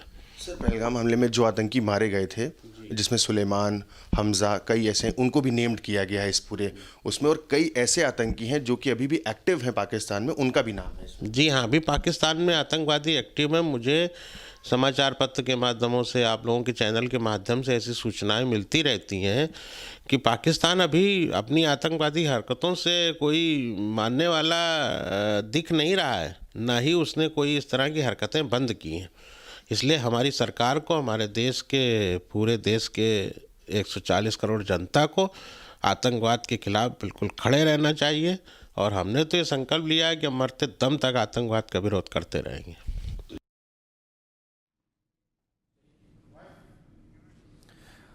Getting some more breaking news right now with regards to the delivery of the 3 Apache helicopters coming in from the United States of America. Now, this is certainly going to augment the fleet that we have with the Indian Army as well as the Indian Navy. Indian Army, in fact, is going to receive the final 3 AH-64E Apache helicopter from Boeing. It's expected in the next couple of days. In fact, what we are also being told with regards to the induction that's going to take place along with Navy. Navy is going to induct the Seahawks and Army essentially would be getting the final set of delivery of the 3 Apache helicopters. In fact, it was expected to come in earlier, but with Turkey playing a spoilsport in this entire matter, and that is the reason why the delivery had taken slightly longer than this. We'll try and go across to my colleague Ishan, who's going to join us on this broadcast, getting us the latest details. In fact, let me go across to Ishan, getting us the latest on the delivery of the Apache. Last time, Ishan, in fact, Turkey did not allow Boeing to deliver the 3 Apaches. Are we talking about the same delivery, or this is yet another delivery that is expected to come in the next few days? Shravan, this is the same delivery. The helicopters had flown from the Boeing's compound in Kiva in the United States and had arrived in United Kingdom. From United Kingdom, they were expected to fly all the way. To India. However, due to Turkey not providing airspace clearances to the Antonov plane that was carrying the helicopters, the plane had to turn back to the United States. And now the alternate route for the delivery of this particular helicopter has been planned, and now we are seeing that these will be delivered in the coming few days. The Boeing company has this airbase in Kiva from where they deliver all their Apache helicopters, and all the aircraft that are manufactured from Boeing by Boeing are essentially delivered from this airbase. And we had seen that the Apache helicopters that were meant for the Indian Army had departed from Kiva, reached United Kingdom, and there they were stopped for essentially around 7 to 10 days. And during this time, it was a great mystery why has this helicopter been stopped in the United Kingdom. But after digging into this, we found out that Turkey did not provide airspace clearances to the Antonov airplane that was carrying the Apache helicopters to India, and that's why they had to turn back. And now an alternate route which avoids the Turkish airspace completely has been derived, and now they will be coming through this alternate route and will be expected to be delivered soon. The Indian Air Force already in fact, operates Ishan, just a quick check on what's happening with Indian Navy, because I believe the Seahawks are also likely to be delivered. So on the one hand, you have the Apache being given to the Indian Army and Seahawks being inducted by the Indian Navy. What more details do you have on that front? Absolutely. The Indian Navy is also set to induct 3 Seahawk helicopters in the coming few days. These helicopters have been playing a crucial role in the Indian Navy, providing them with wide range of capabilities, all the way from underwater sonar detecting capabilities, capability to launch sonar buoys, multiple ranging and lasering tech that has already been implemented, and these play a crucial role for the Indian Navy, providing them maritime real-time intelligence and surveillance capabilities. These helicopters are also being delivered simultaneously with the Apache helicopter, and this is a coincidence that is happening, and both the Indian Navy and Indian Army will be inducting these helicopters shortly into their fleets. Thank you very much, Ishan, for getting us the latest details. A big boost as far as the aviation is concerned for the Indian Army, with the Apache attack helicopters being inducted, along with, of course, the Seahawks going to the Indian Navy. Should we focus now to the other story that we are tracking? This is with regards to the investigation in the Anil Ambani case, where Yes Bank co-founder Rana Kapoor is being questioned by the Enforcement Directorate at its headquarters in Delhi in connection with Anil Ambani case. In fact, officials have indicated that Rana Kapoor and Anil Ambani entered into what they suspect a quid pro quo arrangement that resulted in the significant losses for Yes Bank. While Rana Kapoor was at the helm of Yes Bank, the entity had a significant exposure of about 6,000 crore rupees to Reliance Anil Ambani Group as on 31st of March 2017, and exposure doubled to about 13,000 crore rupees as on 31st of March 2018. Now, during this time, the bank essentially invested over 5,000 crore rupees in Reliance Home Finance Limited and Reliance Commercial Finance Limited, which were basically part of the ADAG group companies. Now, that's what we are picking up. This, in fact, is the first time that the Enforcement Directorate is questioning Rana Kapoor in the Anil Ambani case. Anil Ambani has already been questioned by the Enforcement Directorate, and in fact not just the PMLA case. The Foreign Exchange Management Act case is also being looked into by the Enforcement Directorate, where we're given to understand that Anil Ambani has come under the scanner.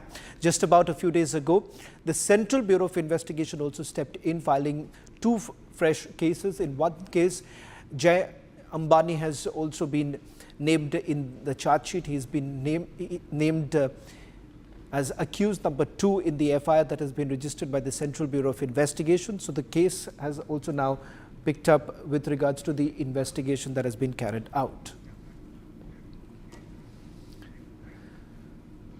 Let me also take you through what else is making news right now. This is Bharat in 2 minutes.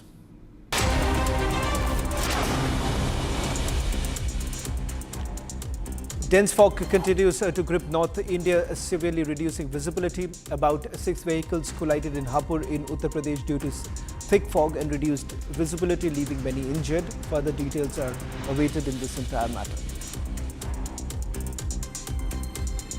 National capital continues to choke as the air quality index slips to severe for many areas in Delhi. AQI of many areas near 500 this morning, causing difficulty in breathing for many residents. GRAP 4 is in place in Delhi.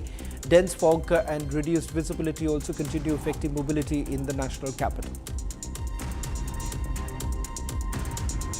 With the last leg of Messi's tour scheduled in Delhi, Arun Jaitley Stadium is all set to host the global football icon in the national capital. Strict security measures are in place in view of the mismanagement that happened in Kolkata. Traffic advisory has been released by the Delhi Traffic Police for route diversions in the city.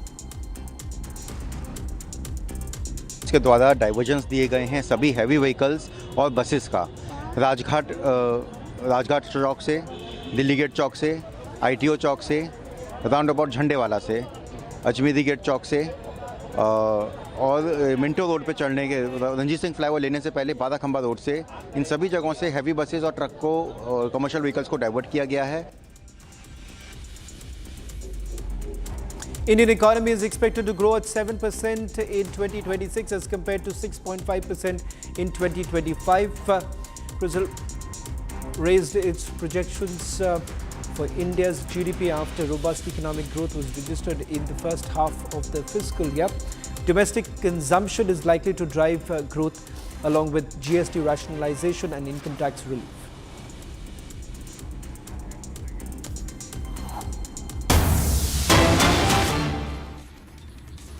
Massive fire broke out late at night in more than 10 scrap warehouses in Surat's Bondi area. The billowing smoke visible up to 2 kilometers, more than 15 fire engines in the spot. No casualties have been reported so far. More than 10 warehouses were completely gutted in the fire. The fire basically started in the plastic warehouses. Now, given the severity of the situation, the authorities have declared this is a major fire in Surat district.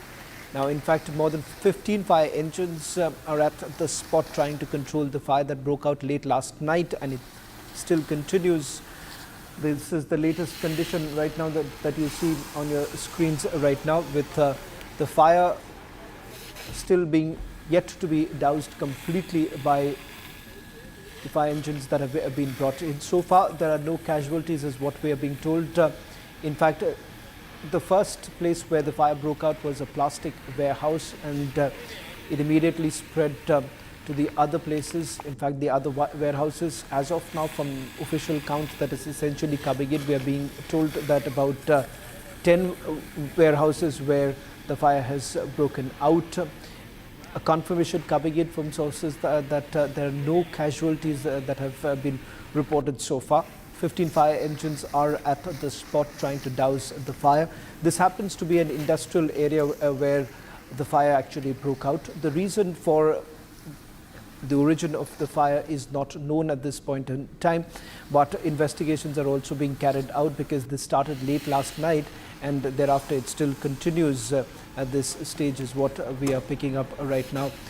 And these are the latest images coming in from Surat.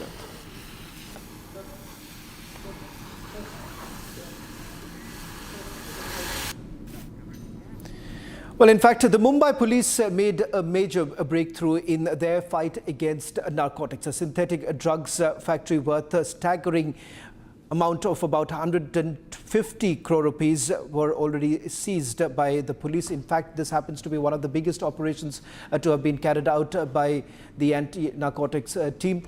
And this is what they essentially found out after the raids were carried out. In a big win, the Mira Road police have made a breakthrough in their fight against narcotics. A synthetic drugs factory worth a staggering 150 to 200 crore rupees has been busted, and the police are hailing it as one of the biggest operations of its kind. The Mira Road police conducted the raid, uncovering the massive synthetic drugs factory. This operation is being touted as a significant blow to the narcotics trade in the region.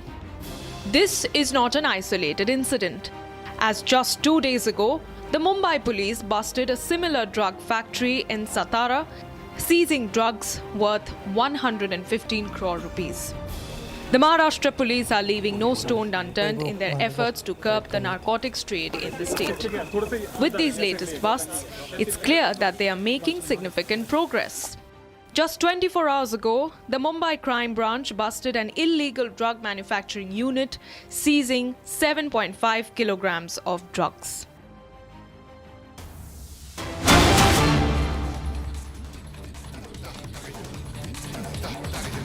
A shocking statement now being made by a CPM local leader.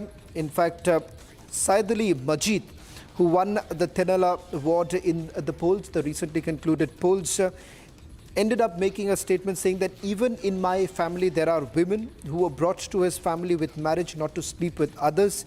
It is the reason why I'm telling you to assess family status before marrying women. I'm ready to face any legal issue over the statement. Now, this is a statement that is being made by a CPM councillor who's just recently won the polls. In fact, Majid essentially says that assess the status before getting married to a woman. A brazen display of misogyny. In fact, this is what the CPM leader had to say.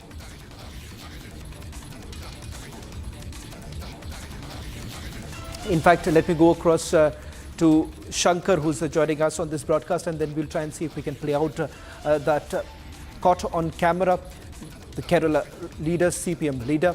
Shankar, in what context did he actually make this statement? And why exactly is he really justifying this kind of a misogyny?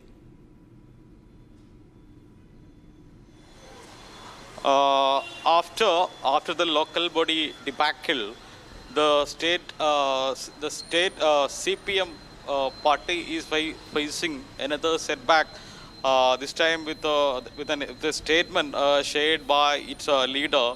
Saidali Majid. Saidali Majid recently contested in local body elections, and he won from Tenala ward member, and he raised these serious statements, anti-women statement during an event organized by the party members to celebrate his victory. And during the celebrations, he is openly stated that that his opponents and the rival party members used their wives to presented their wives to other men for gaining votes and to defeat him. And his statements sparked controversy, and other political party leaders came out strongly against him and stated that it was because of such statements CPM faced such a serious setback in the local body elections, and it is going to repeat in the upcoming assembly elections as well. He told openly to the gatherings that he was actually targeting Vanita League, Muslim League members who campaigned actively for the victory of a UDF candidate in that locality. So while campaigning, these women, these youth league women were actively seeking votes for him, and this annoyed this Majid, who after the victory stated that these women were actually sleeping and sharing beds with local men seeking votes, and this should not have happened. And his statements was created a political storm in the state, and now he was challenging all the other party members to go move legally against him, by stating that he sticks to his words and he is daring others to, and he is ready to face all the consequences on the statements he has given. He also stated that he also advised his party members that before marrying women and their family status must be assessed, because if they marry without assessing other women, if they marry other women without assessing their family status, these kinds of situations will happen in their lives as well. And he said the family members in his party married other women, and well, thank you very much, Shankar, for getting us the latest details. We're hoping that you'll be able to get to that sequence with the leader, asking him the question as to on what basis does he really make this kind of a misogynist statement. In fact, let's also shift focus now to the other story that we're getting to you. In fact, we're going to also get you the latest details on this entire matter. In fact, a story that we'll be tracking very closely, where the CPM Neta has made this on camera.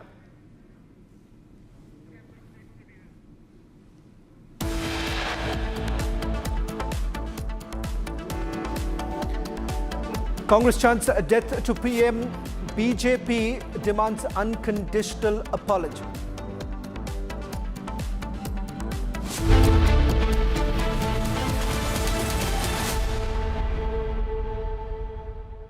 Amity has been ranked amongst the top 3% universities globally, a testimony to Amity's globally benchmarked quality. आधे bowl दही में 4 चम्मच MDH चटनी पुदीना मसाला डाला, stir करो, पुदीना चटनी तैयार। MDH चटनी पुदीना मसाला। MDH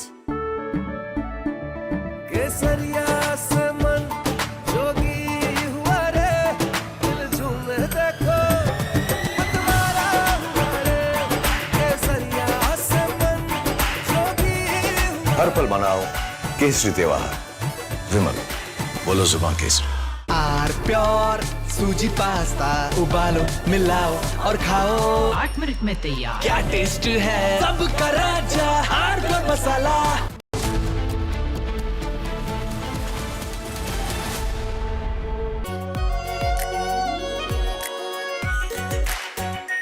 are pure shahi paneer masala, delicious, healthy everyday.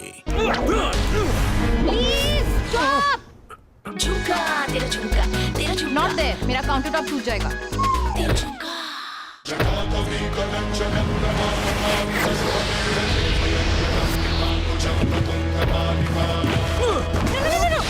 मेरी चिमनी टूट जाएगी। What are you doing? रानी, इस घर में कुछ है जो टूटता नहीं। ये पिलर कभी नहीं टूटेगा। रुंगटा स्टील TMT से बना। रुंगटा नहीं तो घर स्ट्रॉन्ग नहीं। रुंगटा स्टील TMT बार एकदम सॉलिड। MDH की हल्दी मिर्ची धनिया करे कमाल, ये रंग दे, ये खुशबू दे, ये तीखा, ये कम पड़े, क्या निराला MDH masala. I thought that we were very close with Russia to having a deal. I thought we were very close with Ukraine to having a deal. In fact, other than President Zelensky, his people loved the concept of the deal. We attend the meeting. We said, we'll attend the meeting if we think there's a good chance of they want.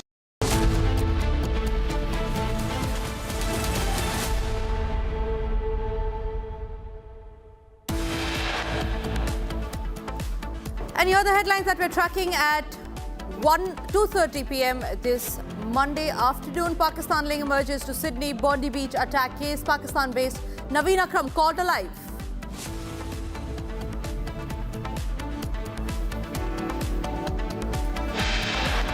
Australian investigators probe ISIS linked to father-son terrorist duo who were allegedly radicalized before the attack.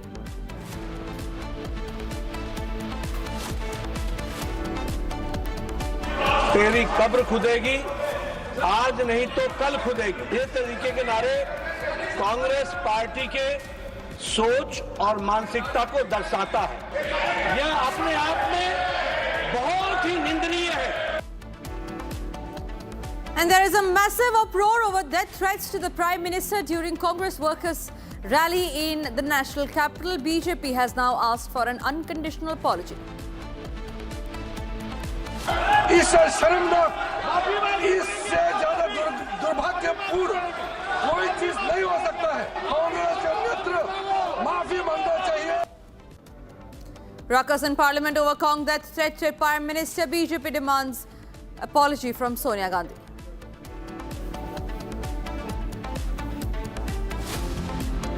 Congress passes the buck in Parliament as Amit Shah used derogatory words inside the House.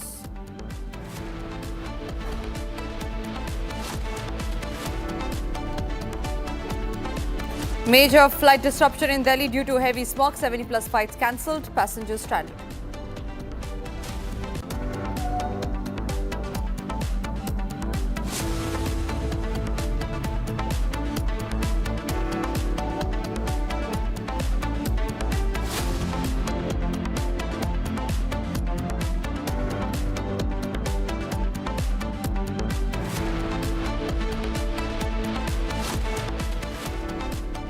Thank you for staying with Republic. We start this edition with the breaking news that's coming in, and this is in regard with the charge sheet that the NIA, the National Investigation Agency, is going to file in regard with the Pahalgam terror attack case.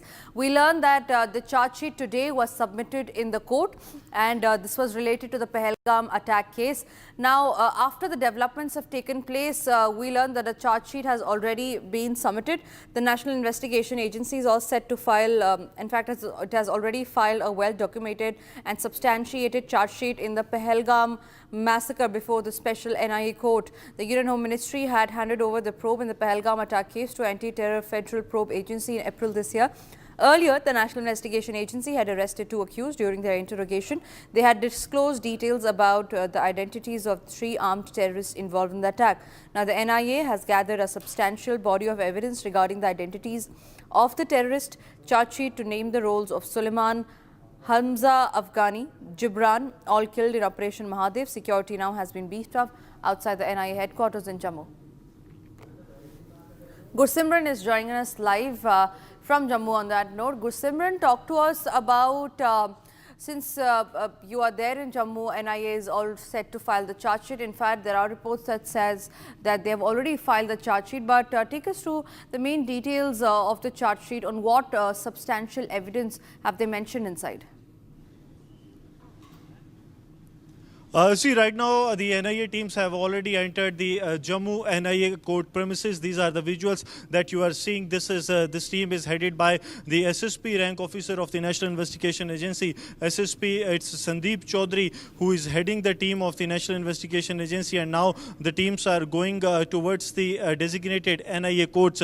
I'll request Sarjeevan to come out so that we can keep showing you the visuals that the teams of the NIA have now reached the premises of the NIA court in Jammu. Sarjeevan is continuing with the visuals that the senior officials of the NIA along with the charge sheet. This is the copy of the charge sheet. I'll request Sarjeevan to keep showing you the visuals that this is the SSP Sandeep Chaudhary who has led the team of the investigation, and now the officials are having the charge sheet copy with them. I'll request Sarjeevan to keep continuing with me that now the teams will be entering the NIA court premises. It is roughly at 200 meters from this very place, and Sarjeevan is showing you the visuals that soon after reaching that very place, the NIA teams will be going to file the charge sheet. The charge sheet will have the names of 3 Pakistani terrorists that have been killed in Operation Mahadev, and it will also have the names of other officials, also the names of the terrorist associates that have been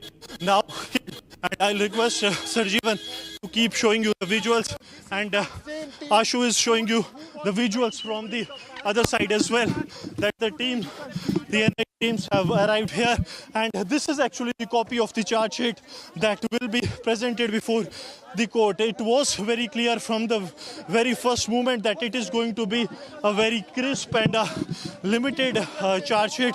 It will not be having those like a long charge sheet that the NIA will be presenting before the court. But yes, it will mention all the key leaders of the Lashkar-e-Toiba as well as of the of Lashkar-Toiba and its associate, the Resistance Front. Right. So one thing that is very clear now, that in a couple of minutes from now, NIA will file the charge sheet. Yes. Right, Gursimran, get hold of your breath, because what we'll do right now is we'll just give our viewers an overview of what's happened so far. Pahalgam massacre took place, after which Operation Mahadev took place. There were terrorists linked to Pakistan who were responsible for the Pahalgam massacre, who were killed in that attack, in that encounter in Operation Mahadev. Today, the National Investigation Agency, who was probing this whole case of Pahalgam attack, have already reached the NIA court in Jammu, from where Gursimran is reporting from. They will submit the charge sheet, and like Gursimran was telling us, it is not going to be a lengthy charge sheet. It is not going to be a charge sheet of 1,000 pages, but it's a crisp charge sheet which are going to contain the details of what's happened so far, who actually is to be held responsible, and was there a lapse or not, and who all from Pakistani terrorists were responsible for the Pahalgam massacre. Gursimran, I'll come back to you on that. The special NIA court visuals are live on your screen right now. The NIA team has already reached. What is the next course of action that will be followed in the case once the charge sheet has been submitted in the court? Then it will be the discussion of on the charges that will take place, and in all likelihood it will be that everyone that has been arrested in the case will plead not guilty, and they will contest, because there has not been a single instance in the history of the NIA that the accused have pleaded guilty and then the trial has gone on. So it is very likely that they will contest it, and then the NIA. But now it has to be seen that what will be in the charge sheet that has been filed by the NIA, because 232 days we have seen that the National Investigation Agency has meticulously carried out the investigation. They have not gone for the long details, because what we have seen in the Pulwama terror attack, that it was a 20,000 pages charge sheet that was done by the NIA. But this time it is altogether different. Like we have been mentioning, that it will be a substantial, it will be very precise and well worked upon charge sheet that will be presented. And as you have seen in the hands of the officers, both the SSP Sandeep Chaudhary and the additional SP of the NIA, they were carrying it. This is the special NIA court in Jammu, where this hearing will take place. It has already begun, because 2:30 was the time that was slated for the charge sheet to be filed, and now any time it is expected that the NIA will present before the court the charge sheet, and after that it will be taken to the next state of this very case that will happen anytime soon. But very important will be that what all will be part of this charge sheet that the NIA has prepared and is presenting before the NIA court, because it will unravel the entire conspiracy of the Pakistan-based terror group Lashkar-e-Toiba. Its top leadership of Lashkar has been named in the charge sheet. That is what we are getting to know. Yep. All right, Gursimran, also, like, since you have mentioned about the charge sheet and who all are going to be named, and since you have been tracking the Pahalgam massacre from the day it has happened, according to your sources, according to your information, who do you think are going to have their names listed in the charge sheet that the NIA has already submitted in the court right now? Having spoken to some of the officials in the NIA, can confirm that it is going to be the topmost leadership of Lashkar-e-Toiba, and that too based in Pakistan. That they will be named. Apart from that, the sixth name, the confirmation we have got It will be Gibran, Suleiman and Hamza Afghani that will be named. They all three have been killed in the Operation Mahadev. Apart from that, three other names is of Parvez Chothar, Bashir Chothar and also Muhammad Yusuf Kataria. That has also been named in the charge sheet. But this is not going to be the final charge sheet in the case. There will be supplementary charge sheets that will follow because NIA's investigation is currently underway, and as we speak, there are many of the locations that are yet to be looked into. Many of the angles that are being worked upon by the National Investigation Agency. But in this charge sheet, what is important is going to be the decryption of the Thoraya. That was a satellite communication between Pakistan and its terrorists in Kashmir Valley. Right. Gursalman, thank you very much for getting us those details. Meanwhile, ladies and gentlemen, Republic also spoke to the Pahalgam massacre victim, Shubham Dwivedi's wife and father. Listen into what they have to say on the case. पहले तो मैं बहुत खुश हूँ इस चीज़ से कि इस चीज़ की इतनी स्पीड में पूरी जांचें हुई हैं। पहलगाम आतंकी हमले के बाद इस ऑपरेशन सिंदूर हो या NIA का जो भी कार्रवाई रही है वो बहुत अच्छी और बहुत स्पीड में हुई है, जिससे एक ये सेटिस्फैक्शन हमें मिलता है कि नहीं, अगर हमारे देश में हमारे साथ ऐसा कर रहे हैं, हमारे साथ ऐसा टेररिस्ट अटैक हो रहा है, तो हमारे देश के जो ऊपर बैठे हुए PM हो गए या NIA जितने भी ऑफिसर्स लोग हो गए, वो इस चीज़ की पूरी रिस्पॉन्सिबिलिटी लेते हुए उसमें सही डायरेक्शन में कार्रवाई कर रहे हैं। और दूसरी बड़ी चीज़, ये बहुत ज़्यादा कष्ट की बात है, बहुत दुख की बात है कि उस चार्ज शीट में उन लोगों का भी नाम है जो कहीं ना कहीं भारत के हैं। अगर भारत के रह के लोग टेररिस्ट की मदद करते रहेंगे तो इस तरीके से भारत बढ़ता रहेगा, इस तरीके से और आतंकवादी हमले होते रहेंगे। हमें बहुत ज़रूरी है ये समझने की कि हम भारतीय हैं और हमें किसी टेररिस्ट के लिए क्या पैसा और दिमाग, ब्रेन वॉशिंग, यही दो चीज़ें हैं। ये दो चीज़ों से ही टेररिज्म बनता है, यही दो चीज़ों से। आप पैसे, अगर यहाँ भारतीय रह के मदद कर रहे हैं तो वो सिर्फ पैसा है। अगर NIA इसमें एक्ट कर रही है, उनको सज़ा दे रही है, बहुत बड़ी बात है और मैं बहुत थैंकफुल हूँ। ये कहीं ना कहीं उन लोगों के लिए जो मदद कर रहे हैं या करना चाह रहे हैं, उनके लिए सही एग्जाम्पल है। मैम, चार्जशीट में पाकिस्तानी बेस्ड जो लीडरशिप थी लश्कर, उसका भी नाम है, उसके भी कई लोग उसमें नेम्ड हैं। हर चीज़ के पीछे पाकिस्तान आता ही है, वो लश्कर हो, जैश मोहम्मद हो या XYZ जो भी हो, वो at the end of the day Pakistan में पल रहे हैं, वहीं पनप रहे हैं, वहीं का खा रहे हैं, वहीं ट्रेन हो रहे हैं। इनके अलग अलग गुट के नाम भले ही दे दिए गए, लेकिन हैं वो पाकिस्तानी टेररिस्ट। बहुत ज़रूरी है उनसे लड़ना हमें। इस पूरी चार्जशीट में तमाम ऐसे लोग भी थे जिन्होंने मदद करी थी और कई ऐसे आतंकियों के नाम भी थे जो कि इस पूरे एक्शन में जो सरकार ने उसमें मारे गए हैं। अब आप आगे किस तरह से इसको देखते हैं? आगे इस तरीके से देख रहे हैं कि पहलगाम में जो हुआ उसकी चार्जशीट हो गई है, उसका अटैक के लोगों को मार दिया गया है, उन्हें न्यूट्रलाइज कर दिया गया है। अब हमें क्या करना है कि हमें जो अभी इसके बाद अटैक हुआ है, जो रेड फोर्ट पे हुआ था, उनके साथ भी ऐसा ही एक्शन लेना है। मतलब आप देख रहे हो, कल की न्यूज़ है कि ऑस्ट्रेलिया में भी एक आतंकवादी अटैक हुआ था। कौन है उसके पीछे? पाकिस्तान। अगर ये भारतीय देख पा रहे हैं, अगर हमारे PM सर बैठ के देख पा रहे हैं कि पाकिस्तान ही टेररिस्ट है, तो ये पूरे देश को आज जगने की ज़रूरत है कि पाकिस्तान को टेररिस्ट कंट्री डिक्लेयर करके उन्हें पूरी तरीके से बॉयकॉट करना चाहिए। 22 अप्रैल को जो जघन्य नरसंहार हुआ था, मेरे पुत्र की शहादत हुई थी, मैंने तो पहले दिन से मैं लगातार कह रहा हूँ कि आतंकवाद पे हमारी सरकार को कठोर कार्रवाई करनी चाहिए। हमारी सरकार ने कार्रवाई भी की, उसकी जांच भी हुई है। कुछ दोषी लोग मारे भी गए थे, कुछ आतंकवादी मारे भी गए थे, किंतु आतंकवाद का भी पूर्ण सफाया होना बाकी है। जिस तरह आपने देखा होगा कि उसके बाद भी अभी हाल ही में दिल्ली में घटनाएं हुई और इस तरह की घटनाएं लगातार हो रही हैं और लगातार आतंकवादी घटनाएं देखी जा रही हैं। उससे हम लोगों का जो पीड़ा तकलीफ़ है वो अभी तक कम नहीं हो पाई है। और आज चार्जशीट दाखिल हो रही, देखते हैं क्या होता है, क्या उसमें रहता है। ये तो अभी मुझे जानकारी नहीं है क्या है। सूत्रों की माने तो चार्जशीट में जो लश्कर है उसका भी नाम है और पाकिस्तानी बेस्ड कई आतंकी हैं जिनकी नेम्ड हैं उसमें। जी हाँ, बिल्कुल निश्चित तौर पे उस पूरी घटना में तो पाकिस्तान का हाथ था ही। और पाकिस्तान लगातार आतंकवादियों को पनाह देता है, आतंकवादी तैयार करता है और इसके लिए हमारी सरकार को बहुत सख्त और कड़े तरीके से इसका विरोध करना चाहिए और उस पर लगातार कार्रवाई करते रहना चाहिए। पहलगाम हमले में जो आतंकी मारे गए थे, जिसमें सुलेमान, हमजा, कई ऐसे उनको भी नेम्ड किया गया है इस पूरे उसमें, और कई ऐसे आतंकी हैं जो कि अभी भी एक्टिव हैं पाकिस्तान में, उनका भी नाम है। जी हाँ, अभी पाकिस्तान में आतंकवादी एक्टिव हैं। मुझे समाचार पत्र के माध्यमों से, आप लोगों के चैनल के माध्यम से ऐसी सूचनाएं मिलती रहती हैं कि पाकिस्तान अभी अपनी आतंकवादी हरकतों से कोई मानने वाला दिख नहीं रहा है, ना ही उसने कोई इस तरह की हरकतें बंद की हैं।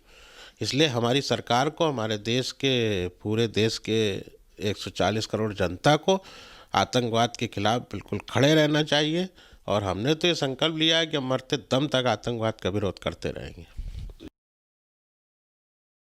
तहकीकात की है, चार्जशीट हो रहा है, फैसला अदालत में होगा। मैंने हमेशा ये कहा ना कि फैसला आप अदालत पे छोड़िए, ये मेरा काम या किसी और का काम नहीं है। जब मुलाजमों को नौकरियों से निकाला जाता है, मैंने हमेशा कहा इसको अदालत पे छोड़ दीजिए। कौन गुनहगार है, कौन बेगुनाह है, इसके लिए कानून है, इसके लिए अदालत है, अदालत फैसला करेगी। NIA का काम था इन्वेस्टिगेट करना, इन्वेस्टिगेशन हो चुका, अब चार्जशीट पेश होगा, अब केस लड़ा जाएगा अदालत में। Gentlemen, let's also have a quick check of all the other stories that we are tracking. This is Bharat in 2 minutes.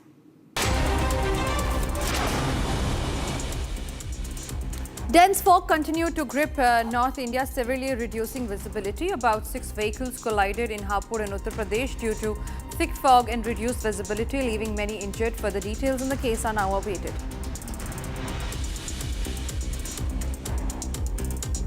National capital continued to choke as air quality index slipped to severe for many areas in the national capital. AQI of many areas neared 500 this morning, causing difficulty in breathing for many residents.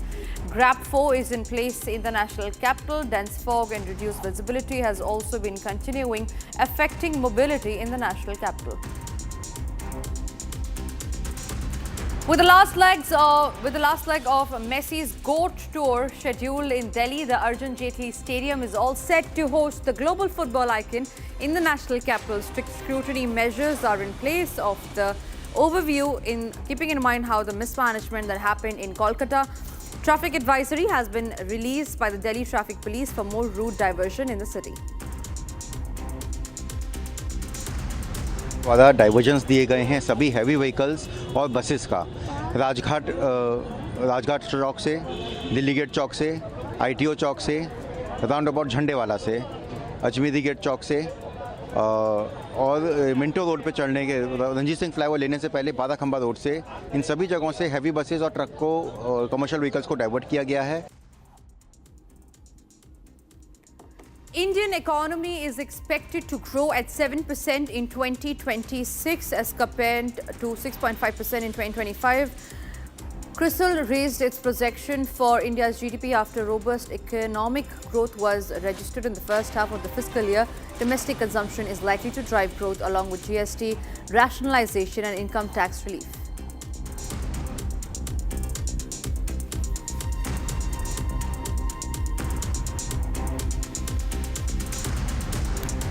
Ladies and gentlemen, yesterday the Congress workers held a rally. This was against what they claim is the vote chori. But what was also seen in that rally is something that the party had stooped to a new low to. There were few Congress women workers who were seen on camera screaming slogans and issuing death threat to the Prime Minister of India, Narendra Modi, following which there was a huge political row that erupted today, not just outside, not just in the national capital, but also inside the parliament, where it was Union Minister JP Nadda along with Union Minister Kiran Rijiju, who both of them stood up in the parliament in Rajya Sabha and Lok Sabha and demanded an unconditional apology from the Congress party for insulting and issuing a death threat to the Prime Minister of India. Here's the full sequence of what happened inside the parliament today. हम लोग सब इस सदन का सदस्य है अलग अलग पार्टी से। हम लोग एक दूसरे का विरोधी है, हम दुश्मन नहीं है। आप बात को सुनो, गंभीरता से सुनो बात को। हम लोग एक दूसरे के दुश्मन नहीं है, हम एक दूसरे के विरोधी हैं। 2014 में बीजेपी का एक एमपी ने एक गलत शब्द प्रयोग किया था विरोधियों के ऊपर। प्रधानमंत्री मोदी जी ने तुरंत अपना एमपी को माफी मांगने के लिए कहा और उन्होंने माफी मांगी, क्योंकि हम इस सदन में लोगों के द्वारा चुने हुए प्रतिनिधियों के हिसाब से काम करते हैं। कल कांग्रेस के रैली में प्रधानमंत्री मोदी जी का कब्र खोदने के लिए बात कहा गया है। ये इस देश के लिए बहुत दुखद समय है कि कांग्रेस पार्टी ऐसा शब्दों का इस्तेमाल करते हैं और सारे कांग्रेस पार्टी पूरे का पूरे नेतृत्व उस रैली में मौजूद थे और प्रधानमंत्री मोदी जी का कब्र खोदने के लिए इन्होंने नारा लगाया। इस देश के लिए इससे शर्मनाक, इससे ज्यादा दुर्भाग्यपूर्ण कोई चीज नहीं हो सकता है कि देश के प्रधानमंत्री 140 करोड़ के नेता, विश्व में सबसे प्रसिद्ध, सबसे मजबूत नेता आदरणीय प्रधानमंत्री मोदी जी का कब्र खोदने के लिए कांग्रेस के रैली में बात कहा गया है। मैं चाहता हूं कांग्रेस के नेतृत्व माफी मांगना चाहिए, इस सदन के माध्यम से देश से माफी मांगना चाहिए। राज्यसभा में भी, लोकसभा में भी कांग्रेस के अध्यक्ष स्थगित की जाती है। सर, बहुत ही दुख के साथ और उद्वेलित मन से मैं एक विषय को सदन के सामने लाना चाहता हूं कि कल जो कांग्रेस पार्टी की रैली हुई उसमें नारे लगे, मोदी तेरी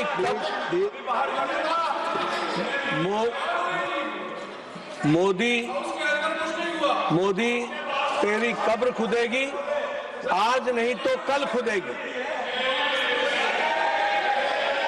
ये इस तरीके के नारे की बात रिकॉर्ड पे जा रही है, प्लीज। ये तरीके के नारे कांग्रेस पार्टी के सोच और मानसिकता को दर्शाता है। ये नामदारों के झंझलाहट को स्पष्ट इंगित करता है और साथ में इस तरीके की बात कहना एक प्रधानमंत्री जी के खिलाफ और मृत्यु की कामना करना, यह अपने आप में बहुत ही निंदनीय है। इसके लिए हमारे नेता प्रतिपक्ष और कांग्रेस पार्टी के नेता यहां बैठी हैं, आदरणीय सोनिया गांधी जी, इनको देश से माफी मांगनी चाहिए और देश से माफी मांगनी चाहिए और ये नामदारों की झंझलाहट है, इसको समझना चाहिए। और मैं ये भी कहना चाहूंगा कि राजनीति का स्तर कांग्रेस पार्टी ने इतना गिरा दिया है जो कल्पना के बाहर है। इसलिए इसकी मैं घोर निंदा भी करता हूं और मैं श्रीमती सोनिया गांधी जी से। Meanwhile, the Congress party for straight 24 hours had observed a stone-cold silence. But when questioned today to Congress MP Priyanka Gandhi and others like KC Venugopal, they issued no word of condemnation against the slogan that was made in their own party's rally. Listen in. आप ये नहीं पूछते कि यहाँ पे सरकार खुद session को डिस्टर्ब कर रही है, कि पार्लियामेंट्री अफेयर्स के मंत्री खुद क्वेश्चनर को डिस्टर्ब कर रहे हैं। ये आप नहीं पूछ रहे कि क्या हो रहा है संसद के अंदर। तो हम लोग आपस में बात कर रहे थे कि किसने कहा ये सब, हमें तो मालूम ही नहीं है। हमें मंच पे तो बिल्कुल ऐसा नहीं हुआ। फिर पता चला कि पब्लिक में किसी ने इंटरव्यू दिया, पब्लिक में कोई कह रहा है, कोई कार्यकर्ता है या कौन है, किसी को मालूम भी नहीं है कौन है, उनको खुद नहीं मालूम कौन है। तो सदन में उठा क्यों रहे हैं, और वो भी क्वेश्चन आवर के टाइम। मुझे लगता है चलाना ही नहीं चाह रहे हैं। अब किस लिए हमने पोल्यूशन पे डिबेट मांगा है, वो भी नहीं कर रहे हैं। तो मतलब अगर सदन चलाना ही नहीं है तो फिर ऐसे इससे अच्छा तो बंद कर दीजिए। कम से कम जितना पोल्यूशन हमारी सारी गाड़ियां जो हैं, सब लोग 10-10 गाड़ियां लाते हैं सिक्योरिटी की, जितना पोल्यूशन फैला रही है वो तो बंद हो जाएगा। कौन अब्यूसिव लैंग्वेज यूज कर, नाम बताइए ना। बिना नाम जनाब का आज ये पूछना सही है क्या? यहाँ मैं बोल रहा हूँ पार्लियामेंट के अंदर अमित शाह ने वर्ड यूज किया। किसका माफी मांगना चाहिए? अमित शाह का माफी मांगना चाहिए, हमें माफी मांगना चाहिए? अमित शाह पार्लियामेंट का मंदिर बोलते हैं, मंदिर के अंदर वर्ड यूज करता है, वो आके माफी नहीं मांगता है। और वोट चोरी गद्दी चोर रैली इतना बड़ा सक्सेस हो गया, इसलिए समझ नहीं पा रहे वो क्या रहा है इस देश में, इसलिए आके पार्लियामेंट डिस्टर्ब करने लगे। This is totally a baseless drama they are created today. I think it is because of the biggest successful conducted rally. Delhi never seen this type of enthusiasm, this type of participation for a Congress rally within these 10-15 years.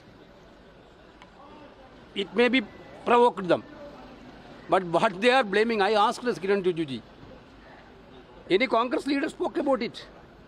They are telling some people in the rally, they are telling all these things. These are baseless. We don't know. Lakhs of people are participating in the rally. It is not our customs to blame, use dirty language, unacceptable language against any political leader, even though they are our political enemies. Our party's policy is not like that.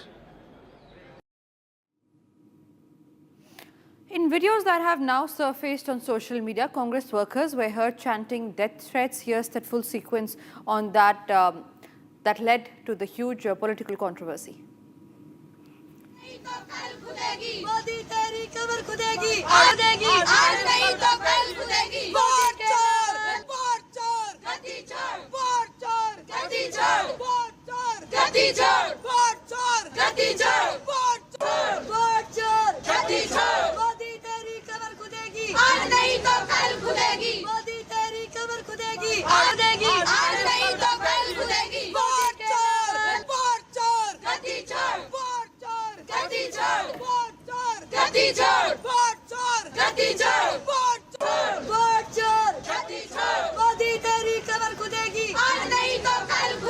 Moving on, ladies and gentlemen, there is just one day to go, and the Indian Army has shared this video highlighting the historic victory of the Indian Armed Forces over Pakistan in the Indo-Pak War on December 16, 1971. Take a look.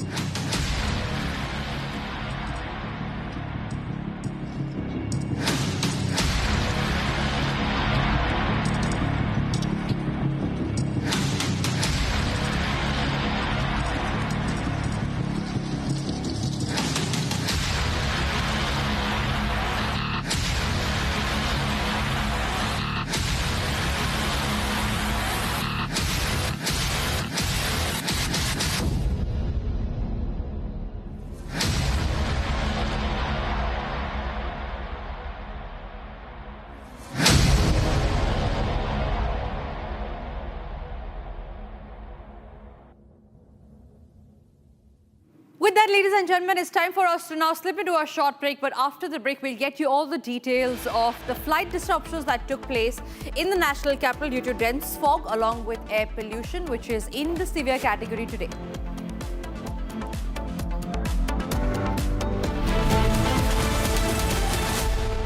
ये है secret recipe MDH का जीरा SIP जल जीरा मसाला। SIP SIP जीरा SIP MDH का जल जीरा सिप MDH का जल जीरा सिप। केसरिया से मन जोगी हुआ रे, दिल झूमे देखो मतवारा हुआ रे। केसरिया से मन जोगी हुआ। हर पल मनाओ केसरी त्योहार, विमल बोलो जुबान केसरी। आर प्योर सूजी पास्ता उबालो मिलाओ और खाओ, 8 मिनट में तैयार। क्या टेस्ट है सबका राजा hardcore masala.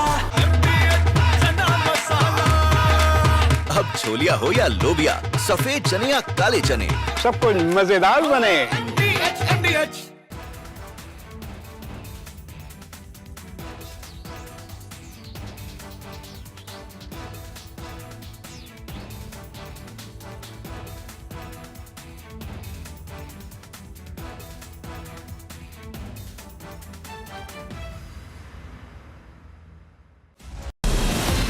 From Asia's largest news headquarters, setting the agenda for Bharat.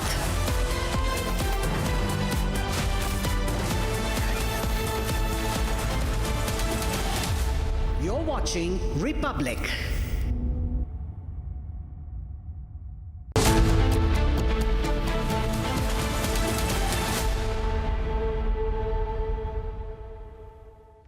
A very good afternoon, viewers. You're watching Live and Breaking. I'm Rakshita Mishra with you. Viewers, for the flyers of this country, the woes aren't ending. First, the cancellations, and now it is the cancellation due to fog in North India that has disrupted several flights. Viewers, will give you a lowdown from Ground Zero and much more. But first, a quick check of the headlines top of this hour. Pakistan link to the Australia attack emerges. Naveed Ahmad's Pak routes identified.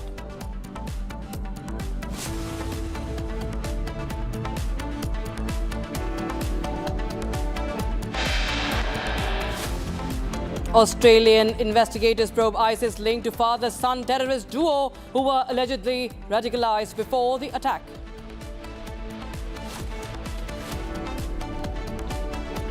तेरी कब्र खुदेगी आज नहीं तो कल खुदेगी, ये तरीके के नारे कांग्रेस पार्टी के सोच और मानसिकता को दर्शाता है।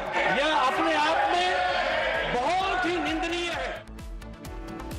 Uproar over death threats to Prime Minister during Congress workers' rally in Delhi.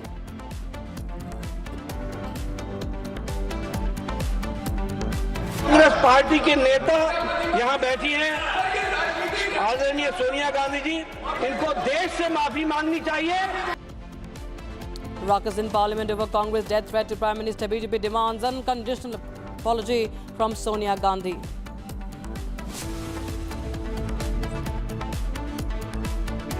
Congress passes the buck in Parliament, says Home Minister Amit Shah used derogatory words inside the House.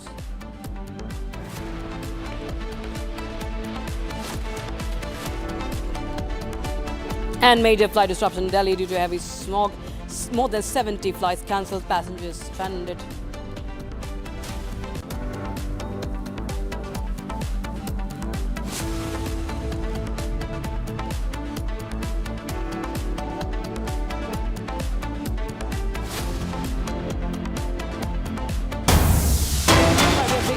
Division bench of the Madras High Court is hearing an appeal filed by state authorities challenging the recent order of Justice Swaminathan permitting temple devotees to light the Kartigite Deepam lamp at the Deepathun on the hilltop. Now, the Stalin government maintains its opposition to Hindu groups lighting the lamp. And so there's no end to this controversy.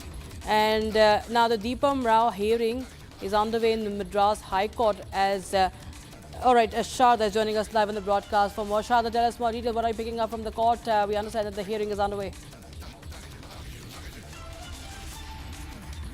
Well, this is the day too when the petitions are being heard under the Deepam Rao. After the judgment came on December 1 stating that the lamp should be lit on the top of the hill, the Tamil Nadu government has been going against the court's order, and after multiple contempts by the district collector and the district police commissioner, the two-bench judge is now listening to the multiple petitions filed. While on Friday, 23 petitions were heard, 14 petitions are being heard today, and arguing on the side of the government under the HRNC department. Multiple lawyers have noted that the pillar which is called the Deepathun is not exactly built to light the lamp on Kartika Deepam, but was built by Jains while they lived on the hill, saying that the pillar was used to light the lamp in the nights when it was dark. And now there's also the Archaeological Survey of India that conducted an experiment on December 7th, following which the report has been submitted to the government, and there's also the government lawyers saying that it is only the temple administration that can decide, and it is in their final authority ability to decide whether the lamp can be lit or not.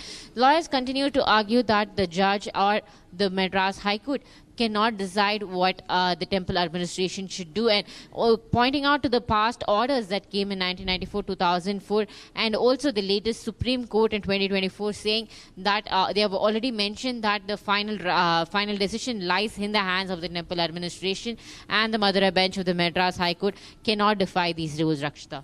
Many thanks, Shada, for joining us. With the details coming in, we'll keep a close eye from those developments from court. Shifting focus to the Pahalgam charge sheet that is being filed by the NIA. Viewers, the probe is picking up, and now NIA will be exposing in this charge sheet how Pakistan orchestrated this dastardly terror attack. The team is present at the NIA headquarters in Jammu presently, and NIA has finally filed the charge sheet in this case, in the Pahalgam terror attack case. And this is an ongoing investigation. NIA had gathered substantial body of evidence regarding the identities of the terrorists who are targeted in a sense in the Pahalgam attack. You can see visuals coming in from the Jammu headquarters of the NIA, and the NIA, remember, has had a major breakthrough also. Gursimran Singh joins us live on the broadcast for more. Gursimran, tell us more details about what do we expect now that the charge sheet has been filed by the NIA. Yes, NIA has filed the charge sheet at around 3 this afternoon. The NIA teams have presented before the special NIA court. The court was being heard by Judge Prem Sagar, who was the special NIA judge, and it was presented before the Honorable Court. Now the court is looking into some legal formalities that needs to be taken into consideration and followed before the charge sheet is officially accepted. And what are the charges? All the details will emerge out shortly, but what we can confirm, that charge sheet has been filed. 6 of the names that are confirmed to us, that include 3 Pakistani terrorists killed in Operation Mahadev, Suleiman along with Gibran and Hamza Afghani have been named in the charge sheet, along with 3 others that include Muhammad Yusuf Kataria and 2 others, Pervez and Bashir Jothar. They have also been named in the charge sheet. Topmost leadership of Lashkar-e-Taiba. Right, stay on with us, Gursimran. We have some breaking news coming in from the national capital as we are getting live shots of arrival of Nitin Nabin, the newly elected, appointed working president of the Bharatiya Janata Party, who has just landed in Delhi. He's at the airport right now, and you can see that there's of course so much of there are many supporters who have gathered, media personnel, all there. As Nitin Nabin will be heading straight to meet Home Minister Amit Shah as well today.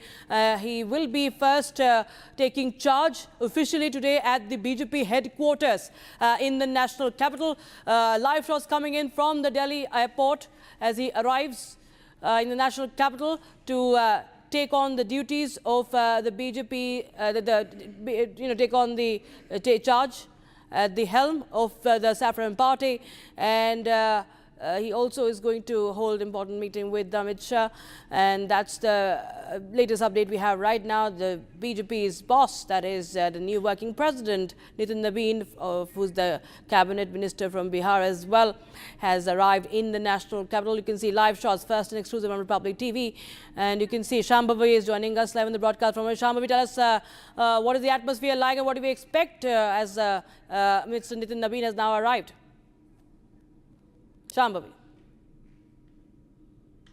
Nitin Nabin is leaving from here, and just few moments ago even the Chief Minister Rekha Gupta also left. There were several Delhi cabinet ministers along with Rekha Gupta. They were present here to welcome Nitin, and the situation got little out of control. Once Nitin Nabin arrived, and there were several other MPs that were present here. He probably spoke to Jagdambika Pal, and although we were not able to get Nitin Nabin, but he just now left from the VIP exit of the IGI airport. As you can see, there is this huge trail behind him of several other ministers, MPs, and even the cabinet ministers, Delhi cabinet ministers. All right, there's Shambhavi was getting us more live input from the airport. We'll just show you more. We will just reconnect with her. But there you have. He has been welcomed with the garlands. Welcomed with flowers, much fanfare from the party supporters as well. And as you can see, the party leaders also receiving him at the airport. Vinod Tavare and other leaders there at the Delhi airport. And of course, the preparations have been made at the BJP office, BJP headquarters, the Deen Dayal Upadhyay Marg. Also, Shambhavi continues to be with us. Shambhavi, well, important meetings also, and we also understand, and we are also getting some visuals from the BJP headquarters in the national capital, where preparations have been made for his official takeover. You can see there were several hundreds of even the workers here, the BJP workers who were here. You can still see them leaving because now just a few seconds ago, the Nitin Nabin along with other cabinet ministers left, and there were several workers here. He was welcomed with lots of bouquets and garlands and lots of chanting which was raising. There was a lot of slogans which was raised in his praise, and now he is heading towards the BJP headquarters, where he'll be welcomed along with other cabinet ministers who were here waiting for him for hours. And earlier even Nitin Nabin was supposed to arrive at New Delhi at 10:30 a.m. But then because of the ongoing delays, because of the fog and zero visibility, his flight was delayed. And just a few moments ago, Nitin Nabin, along with other ministers, even the CM Rekha Gupta was here to welcome him with garlands, and several slogans were being raised in his praise when he just arrived at the VIP exit of the IGI airport. And now he, along with other ministers, Delhi cabinet ministers, they are heading towards the BJP headquarters. Back to you. Right. Well, that is the message of generational shift in the Bharatiya Janata Party. He's the youngest BJP president ever. And he has now just reached the national capital, and of course there's lots to interpret, Shambhavi, with this move, because there must be this is a shift indeed, and a very strong message that has been sent out to the party members, the leaders. Of course, okay, I'm told that we've lost that connection with Shambhavi. We'll continue to speak over the visuals as we are also getting in some visuals from the BJP headquarters, where the preparations are all set. And this is the latest shot from the airport in the national capital when he arrived with of course, with BJP, saffron stole, and he was being welcomed. He got a rousing welcome from the BJP supporters, the cadres as well, and of course very tight security, a lot of media personnel also over there. And we've been reporting from last evening viewers about this big shift in BJP, the changing of the generational shift that is, this symbolizes, Shambhavi. Okay, we will connect with her again. Nitin Nabin, he is a cabinet minister from Bihar, and he has been he's not hogged the limelight ever. He's never been much in the limelight, been very low profile, but he has been connected with politics since a young age. His father has also been a senior BJP leader, and he has now got this very, very important position, taking over from JP Nadda, who has had several extensions. Remember, even JP Nadda was the working president when he was appointed at the helm of affairs, but later on he became a full-time president of the Bharatiya Janata Party, and a similar track is expected as far as Nitin Nabin is concerned. The surprise that sprung up last evening was for everyone to see. Nitin Nabin's name was not really amongst the front runners, was not even one of the contenders we talk about. And BJP stumped everyone with this announcement that was made just yesterday on a Sunday afternoon, late afternoon or early evening rather. And now he has been a very young leader. He has been he was the secretary of the Bharatiya Janata Yuva Morcha as well when Anurag Thakur was at the helm of the BJYM. And now he has become the new chief, the working president of the Bharatiya Janata Party, and he will be, he's now en route the BJP headquarters from the airport. He's en route the BJP headquarters at the Deen Dayal Upadhyay Marg in the national capital. The preparations have been made, and JP Nadda will also be there, passing on the baton to the newly appointed president of the Saffron Party.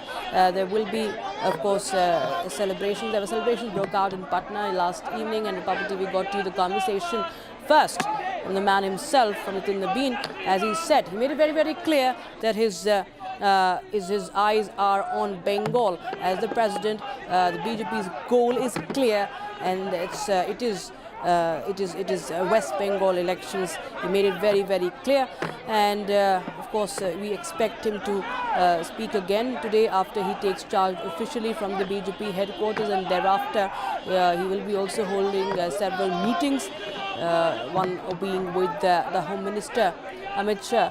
And in fact now we are getting to know that Amit Shah, he has arrived at the headquarters. He will be, of course, there to meet Nitin Nabin. So Amit Shah has reached the headquarters of the Bharatiya Janata Party. We will be getting more shots, visuals from there. Meanwhile, he will be felicitated there. He will be welcomed. He will be felicitated at the BJP headquarters with much fanfare, and preparations are in full swing over there. We will be showing you visuals from the BJP office also. But these are shots from the airport in the national capital. Of course, it's a big development. There was a long drawn wait for it. Was long pending, and due to back-to-back elections, assembly elections. Okay, these are visuals from the BJP headquarters. As I was telling you, the preparations have been made. The Karyakartas, the BJP top leaders, everybody is there, all set to welcome the new the new BJP working president. And that's the breaking news we have right now. We will continue to get you more details. Okay, that is the shot of Amit Shah. Amit Shah, that is the Home Minister, along with Piyush Goyal, who just arrived at the party headquarters, along with Dharmendra Pradhan. So Dharmendra Pradhan is there. Amit Shah also in the visuals, as you can see.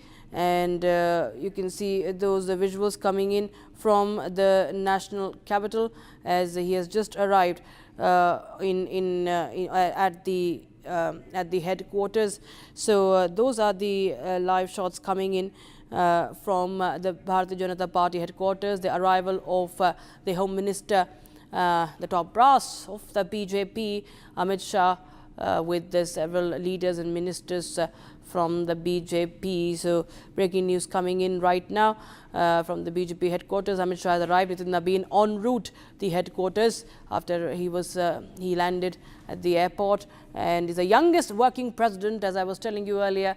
And this is a generational shift, a big message that is being sent out, rising above caste, rising above even state for that matter. The BJP has sent out a big message, laid the foundation for the next gen of the BJP, and setting up a framework right here, right now, for the future of the Bharatiya Janata Party. And that this is beyond symbolism, of course, what we understand. And we have top leaders arriving back to back, from Piyush Goyal to Amit Shah, and top leaders of the BJP in Delhi as well, who have Dharmendra Pradhan and other ministers also over there, who are right now present at the BJP headquarters, and they will be felicitating and welcoming Nitin Nabin, who takes charge as the BJP working president. So that's of course a big story that we are closely tracking today. He's 45 years of age, born in Patna, and youngest ever president of the Bharatiya Janata Party, and he has been a minister, two-time minister in the Bihar cabinet. Executive editor for politics, Aishwarya Kapoor, joins us on the phone line. Aishwarya, well, we're getting in visuals of Amit Shah arriving at the headquarters, and top leaders present at the headquarters. Nitin Nabin to officially take charge from today. We'll try and reconnect with Aishwarya there. We seem to have lost that connection. But yes, we have been speaking to Aishwarya earlier. He was telling us that how this this actually signifies how the BJP is thinking for the future of the Bharatiya Janata Party. It is now, building the future right now. as far as BJP is concerned. He has been he has been, of course, a choice and that fits into party's broader push, elevating younger leaders to positions of responsibility. And BJP has been, if you see, visibly promoting a new generation of leaders. If you see, like, appointing Harsh Sanghvi, for that matter, as the Deputy Chief Minister of Gujarat. And there have been examples as such of late, which actually show that how the BJP is working towards giving a push to the next generation of the BJP. And it's a grand welcome for Nitin Nabin today. He brings in nearly 2 decades of organizational experience, having risen from party's youth wing in Bihar to handling key election responsibilities as well.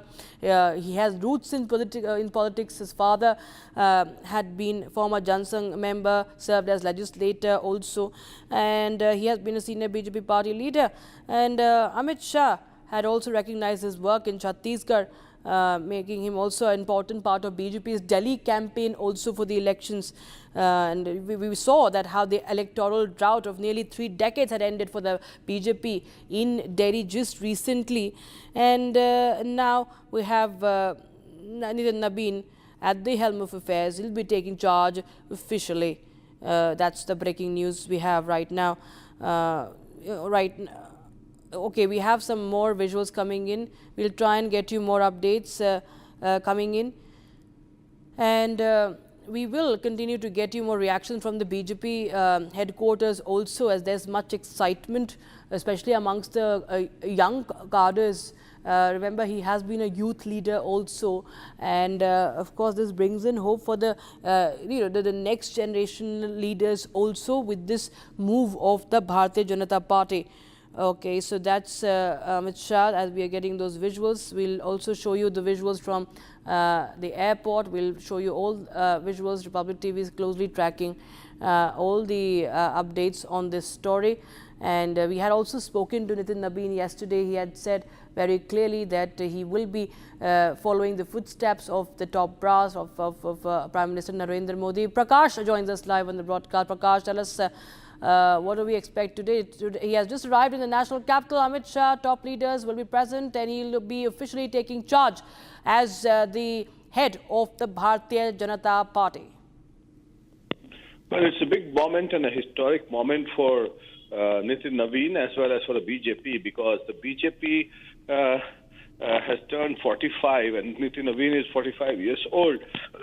And this is a testimony to the fact of the organizational capabilities of Nitin Nabin as well as of the BJP, how it promotes its worker who has worked within the grassroots level for a long time, and that too the way he has conducted himself over the past so many years or so, having worked in the organization. And he came into politics in 2006 after the demise of his father, Nitin Nabin Kishore Sinha, who was a strong and a big leader of the BJP, and died on 1st January 2006. And all of a sudden, Nitin Nabin has to step into politics. He was all set to pursue his higher studies abroad. And his father had decided, late Nabin Kishore Sinha was a tall leader, contemporary of Sushil Modi. Now, coming from that era to now, 20 years has passed, and his elevation as a top leader within the BJP has risen. For the last 5 years, when he became the road construction minister in Bihar, he performed, and then he became the Prabhari of Chhattisgarh, where he performed. The BJP formed its government under his leadership, and thereon, the BJP High Command realized his organizational capabilities and started promoting him.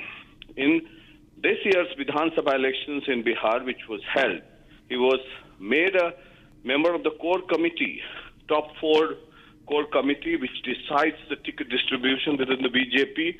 And very few people could believe this. And we were hearing this for a long time, that Nitin Nabin is being promoted and groomed, often being talked about by the top leadership, that he would be promoted as he conducts himself very well. He's a gentleman and he's a very sober person, and that's what it is. He is. We've been witnessing this for the past 25 years or 20 years or so. So that's what we've been witnessing. And this kind of events can unfold within the BJP itself, promoting youngsters, and the BJP has targeted the youth. Second, keeping in mind the Bengal elections also, there is large presence of the caste community voter there in Bengal. So a message is being sent to the caste community voters in Bengal. Second, youth. Third, also among the rank and file of the BJP, that those who work hard, those who conduct themselves well, and those who work for the party tirelessly and selflessly will be promoted. And this is a kind of hope that has been given to the party cadres, workers in the BJP, which the Congress and the other dynastic parties have failed to do so. Like the Congress party has failed to come out of the shadow of Nehru Gandhi family, unlike the BJP, which promotes its workers, which promotes its leaders who have worked selflessly for the growth of the BJP, and that's why the BJP has risen from its Jan Sangh days to the formation of the Bharatiya Janata Party in 1980 under the leadership of Syama Prasad Mukherjee and Deen Dayal Upadhyay, and thereon Atal Bihari Vajpayee, L.K. Advani, Murli Manohar Joshi, Rajnath Singh, and to the era of Narendra Modi and Amit Shah. And now Nitin Nabin becoming the working president of the BJP is a signal that it's a generational shift within the BJP, and message is being sent loud and clear that the BJP has started planning for the next generation leaders as far as the party's organization is concerned, galvanizing the party is concerned, keeping the party force united is concerned, and also grooming younger leaders who can take forward the BJP. Right, Prakash, many thanks for joining us. We'll keep a close eye and come back to you for more. Viewers, we'll be right back with this after this very, very short break as we keep a close eye on developments from the BJP headquarters. Nitin Nabin, the youngest working president, the youngest president of the BJP, will be taking over in a short while from now.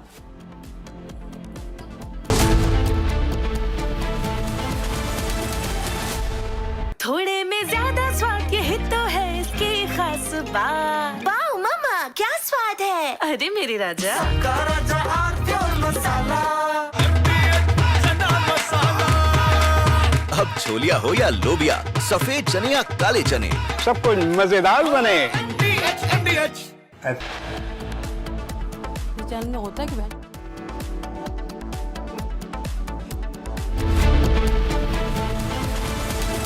ये है secret recipe MDH का जीरा SIP जल जीरा मसाला। SIP SIP जीरा SIP जीरा SIP MDH का जल जीरा सिप MDH का जल जीरा सिप। Please stop! झुमका तेरा झुमका तेरा झुमका। Not there. मेरा काउंटर टॉप टूट जाएगा। तेरा झुमका।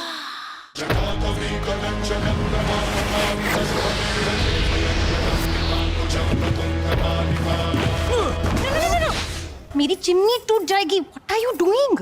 रानी, इस घर में कुछ है जो टूटता नहीं। ये पिलर कभी नहीं टूटेगा। रुंगटा स्टील TMT से बना। रुंगटा नहीं तो घर स्ट्रॉन्ग नहीं। रुंगटा स्टील TMT बार एकदम सॉलिड।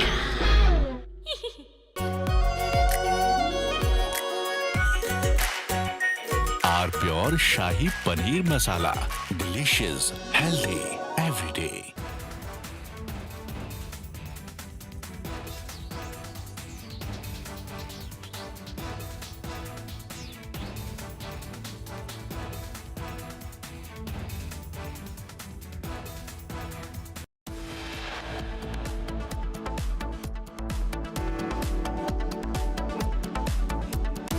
आधे बाउल दही में 4 चम्मच MDH चटनी पुदीना मसाला डाला, स्टर करो, पुदीना चटनी तैयार। MDH चटनी पुदीना मसाला।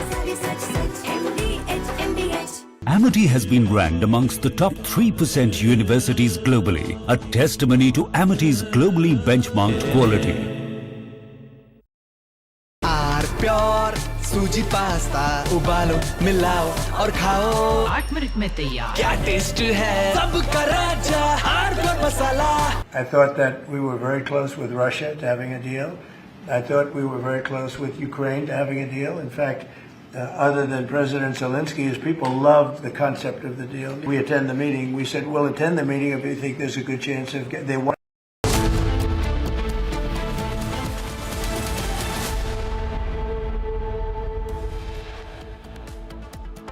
तेरी कब्र खुदेगी आज नहीं तो कल खुदेगी ये तरीके के नारे कांग्रेस पार्टी के सोच और मानसिकता को दर्शाता है यह अपने आप में बहुत ही निंदनीय है Massive row over Congress leader Congress workers issuing death threats to Prime Minister. BJP raises the issue in the Parliament. आपस में बात कर रहे थे कि किसने कहा ये सब हमें तो मालूम ही नहीं है हमें मंच पे तो बिल्कुल ऐसा नहीं हुआ फिर पता चला कि पब्लिक में किसी ने इंटरव्यू दिया पब्लिक में कोई कह रहा है कोई कार्यकर्ता है या कौन है किसी को मालूम भी नहीं है कौन है उनको खुद नहीं मालूम कौन है तो सदन में उठा क्यों रहे हैं और वो भी क्वेश्चन आवर के time Congress issues no apology. When questioned, Priyanka says there are other important issues to be discussed. BJP springs up a surprise as it appoints Bihar's Nitin Nabin as the new working president of the BJP. He's en route to the headquarters and will be officially taking charge. BJP top brass reaches the headquarters. Pakistan origin father son named as Sydney shooters. Father came on student visa in 1998. India extends condolences to Australia after Bondi beach terror attack.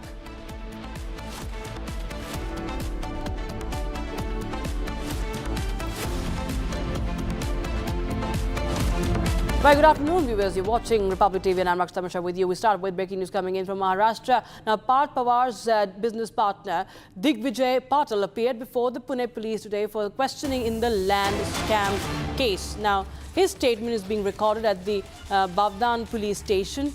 And the police have also brought in Assistant Stamp Inspector Ravindra Taru, who was already under arrest for a face-to-face interrogation with Patil. Now, this case involves allegations of irregularities in the sale of a 40-acre government-owned land in Pune's Mundwa area, which was sold to Amadia Enterprises LLP. That's a firm linked to Ajit Pawar's son Parth for 300 crore rupees, with alleged stamp duty exemption of 21 crore rupees. So that's the breaking news we have right now. Pune land scam case. Meenakshi joins us live on the broadcast for more. Pune, she's joining us on the broadcast now. Meenakshi, well, now this investigation is picking up pace. We understand that Parth Pawar's partner is now being interrogated, is being questioned. Yes, you are absolutely right. After skipping 3 summons of Pune police, now at the 4th time, ultimately Parth Pawar cousin and Amadia Enterprise partner, one of partner, Digvijay Patil, who appeared today before Pune police, and his statement has been recorded, as we have been informed by Pune police, that today in the morning, Parth Pawar's partner Digvijay Patil went to Bavdan police station, and his statement has been recorded. He was interrogated over 3 hours, as we are getting information from Pune police. And what is the case now? We know absolutely what is the case, because this is linked to Deputy Chief Minister Ajit Pawar's son Parth Pawar's Amadia Enterprise, which company purchased land which is not sellable actually, and that land which is cost of 1800 crore, and they purchased this without stamp duty, and they purchased the value of 300 crore. Now, in this case, the Sheetal Tejwani was also arrested, and the sub-registrar who was suspended by concerned officials who has also been arrested by Pune police. Now the question is, why no arrest for Digvijay Patil? So from the first day of this case of investigation, so many sources are telling that the Pune police is now under pressure, and Pune police today said why when media asked the Pune police officer about Digvijay Patil arrest, he said that we will decide whether to arrest or not. See, now, Sheetal Tejwani's name was in FIR.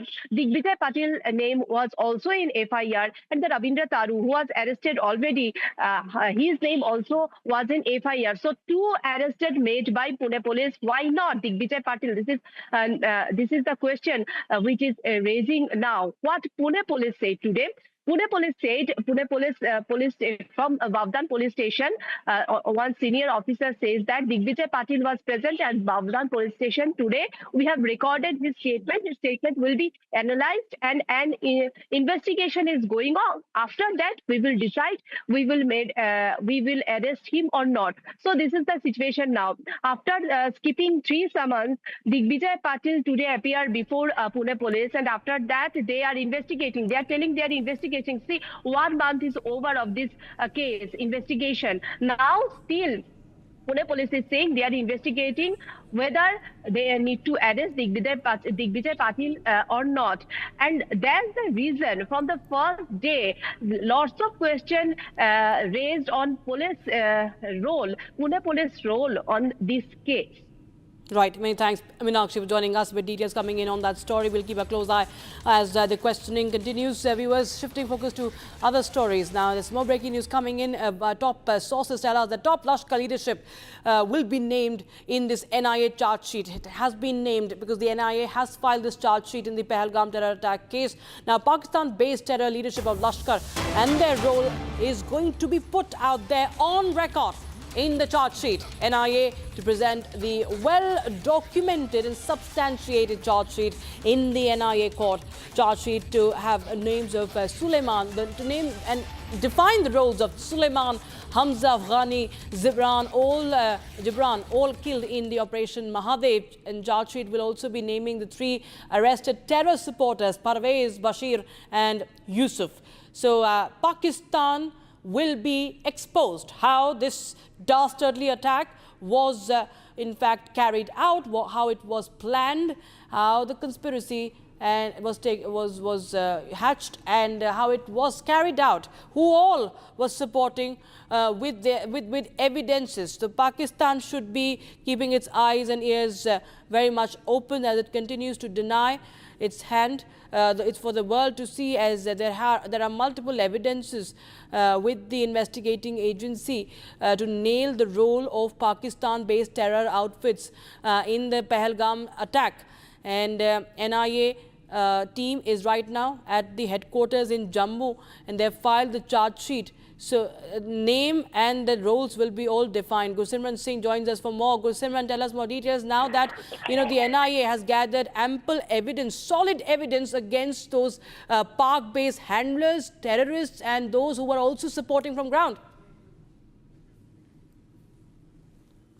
Yes, National Investigation Agency has filed a charge sheet, and it has substantiated the role of Pakistan and also the role of the Pakistani handlers, that how they have carried out this attack, starting from the planning of this attack to the execution of this attack. All the perpetrators of this Pahalgam terror attack have been named, those who have claimed the 26 innocent lives. Key names that have figured out is the top leadership of Lashkar-e-Toiba based in Pakistan has been named in the charge sheet. That is what we are picking up. Apart from those, what we are getting to know that 3 Pakistani terrorists, Suleiman, Gibran and Hamza Afghani, have also been named in the charge sheet, and also 3 arrested in this case, that is Parvez, Bashir and also Muhammad Yusuf Kataria, that has also been named in the charge sheet. We are told that in a short while from now there will be some details that will be emerging out with regards to all those who have been charged in this case, in this high profile case that has been investigated by the National Investigation Agency. And now, after 232 days of being handed over the investigation, NIA has finally filed the first charge sheet.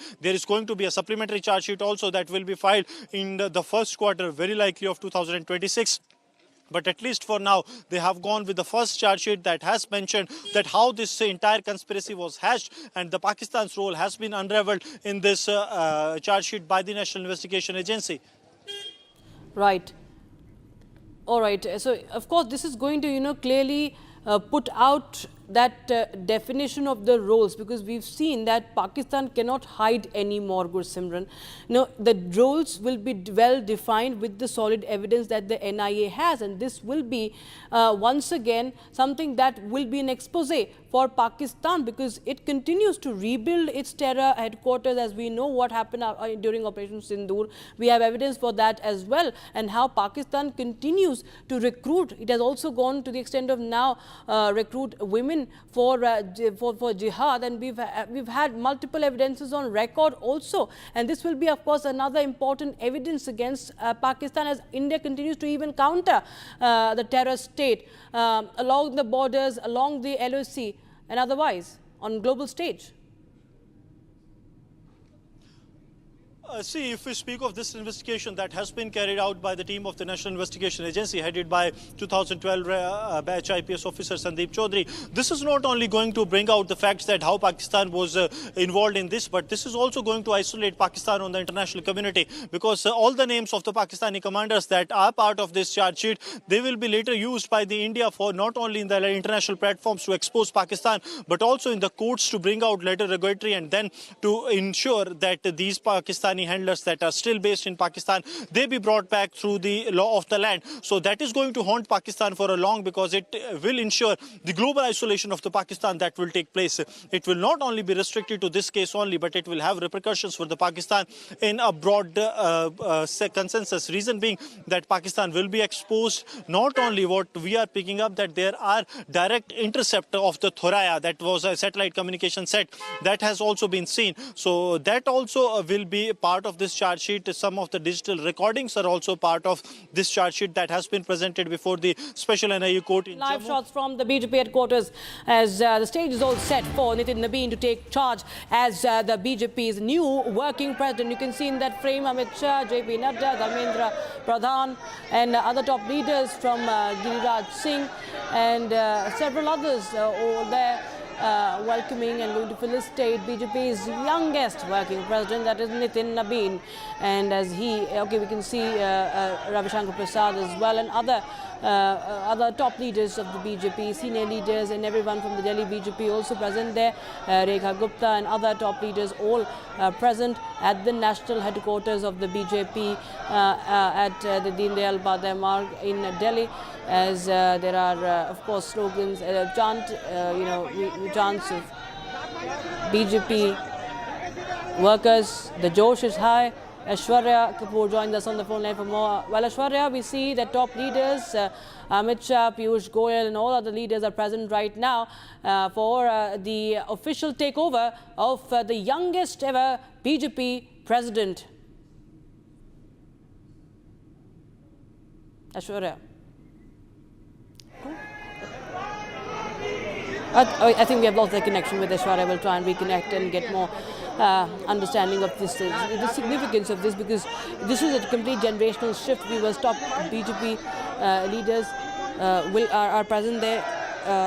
This is the update we have right now.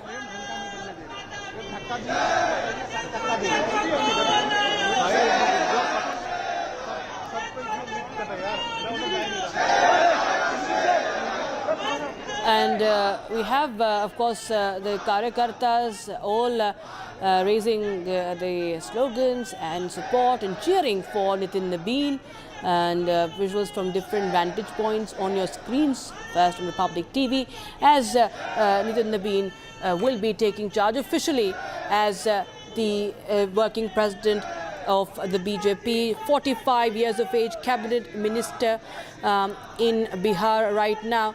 Nitin Nabin has been appointed BJP's national working president, and as BJP pulls another rabbit out of the hat, big surprise for the country. Nitin Nabin, of course, has close looked at organizational politics very closely. Prakash Singh joins us on the broadcast for more. Prakash, well, the stage is set for the official takeover of Nitin Nabin, the working party's new working national president, and of course there are a lot of support pouring in from the Karyakartas, and we understand that this is a boost also for every worker because he's very young, and we've been discussing since yesterday, Prakash, that how it sends out a very important message as far as this BJP is concerned, and how it is setting the stage for the future and building this, pushing this young generation of leaders as well. Well, yes, that is a generational shift, and this defines the political culture of the BJP in a way, and a positive culture. We can see in the picture the galaxy of leaders, including Amit Shah, Piyush Goyal, JP Nadda, Dharmendra Pradhan, Vinod Tawre, who was the General Secretary in charge of BJP in Bihar, and to whom Nitin Nabin would be seeking an appointment to meet him earlier. So that is a strong message that even a small worker who conducts himself well, who works hard and tirelessly for the party, can rise to the top post. And that is a big message that the party is sending across when there has been a lot of talks about dynastic politics in the country. On the other hand, the Congress party engulfed within the dynastic politics. It is not coming out of the shadow of Nehru-Gandhi family till date, because all the important decisions are taken by the Nehru-Gandhi family. And look at the picture in the BJP headquarters. All top leaders, including chief ministers, we can see Tejasvi Surya, who is the Bharatiya Janata Yuva Morcha president, Piyush Goyal, Rekha Gupta, Giriraj Singh, Amit Shah himself, Ravi Shankar Prasad, we can see JP Nadda, we can see, and with whom Nitin Nabin would be seeking an appointment earlier and would be getting calls much later. So that defines the political culture of the BJP. So it's a great initiative. The message has been sent to the youth, which forms a large number of electorates in the country and also in Bengal, where it has a sizable population, the Kayastas in Bengal, and that can definitely turn the tide. And also the way he has worked tirelessly for the party in Chhattisgarh, and that is where the BJP top brass saw the talent in Nitin Nabin, and that is why he has risen from the rank and file. And yes, he's carried on the political legacy of his late father, Naveen Kishore Sinha, who was a strong BJP leader, a tall BJP leader, equivalent to Sushil Modi. And we remember that the way Naveen Kishore Prasad Sinha was not made a minister in Bihar government in 2005, and on 1st January 2006, he died in the Bihar Bhavan, suffering a heart attack. And he was all set to send his son Nitin Nabin abroad for higher studies to pursue management degree, and from there on, after the death of his father, he entered politics at the age of 25, and for the past 20 years, I have seen him covering him very closely, and he comes across as a very soft-spoken, very respectful, and very hard-working person. Never raises his voice, in fact, and that is what has got him to the top post. That's what I believe, and everybody is talking about his humility and the way he conducts himself. And yes, he enjoys the support of the top two people, including Prime Minister Narendra Modi and Amit Shah. So it's a generational shift within the BJP, and one should, and it's a proud moment for the people of Bihar as well, because for the first time, a person from Bihar is going to become the BJP president, and when a massive mandate was given by the people of Bihar to the NDA government led by Bihar Chief Minister Nitish Kumar, and at the age of 45, when the BJP turns 45, a 45-year-old, Nitin Nabin has become the national president of the BJP. Yes, Prakash, as you were just telling us about the generational shift and it's a message that's been sent up, but beyond just signaling, we have to also understand that he is being also rewarded for the kind of responsibilities he's taken. If you could just outline for our viewers his contribution at the organizational level and also especially in focus when he was made election in charge, when he was involved in different elections from Chhattisgarh to Delhi as well. What sort of contribution has Nitin Nabin's been that has in fact, reaped this, reward for him? Well, yes, when he was made in charge of Chhattisgarh, and everybody had written off the BJP in Chhattisgarh because all the journalists and the poll analysts were talking about the anti-incumbency factor in Chhattisgarh as well as in Madhya Pradesh. And Chhattisgarh being a small state, but I believe he had told the BJP top brass that we are forming the government.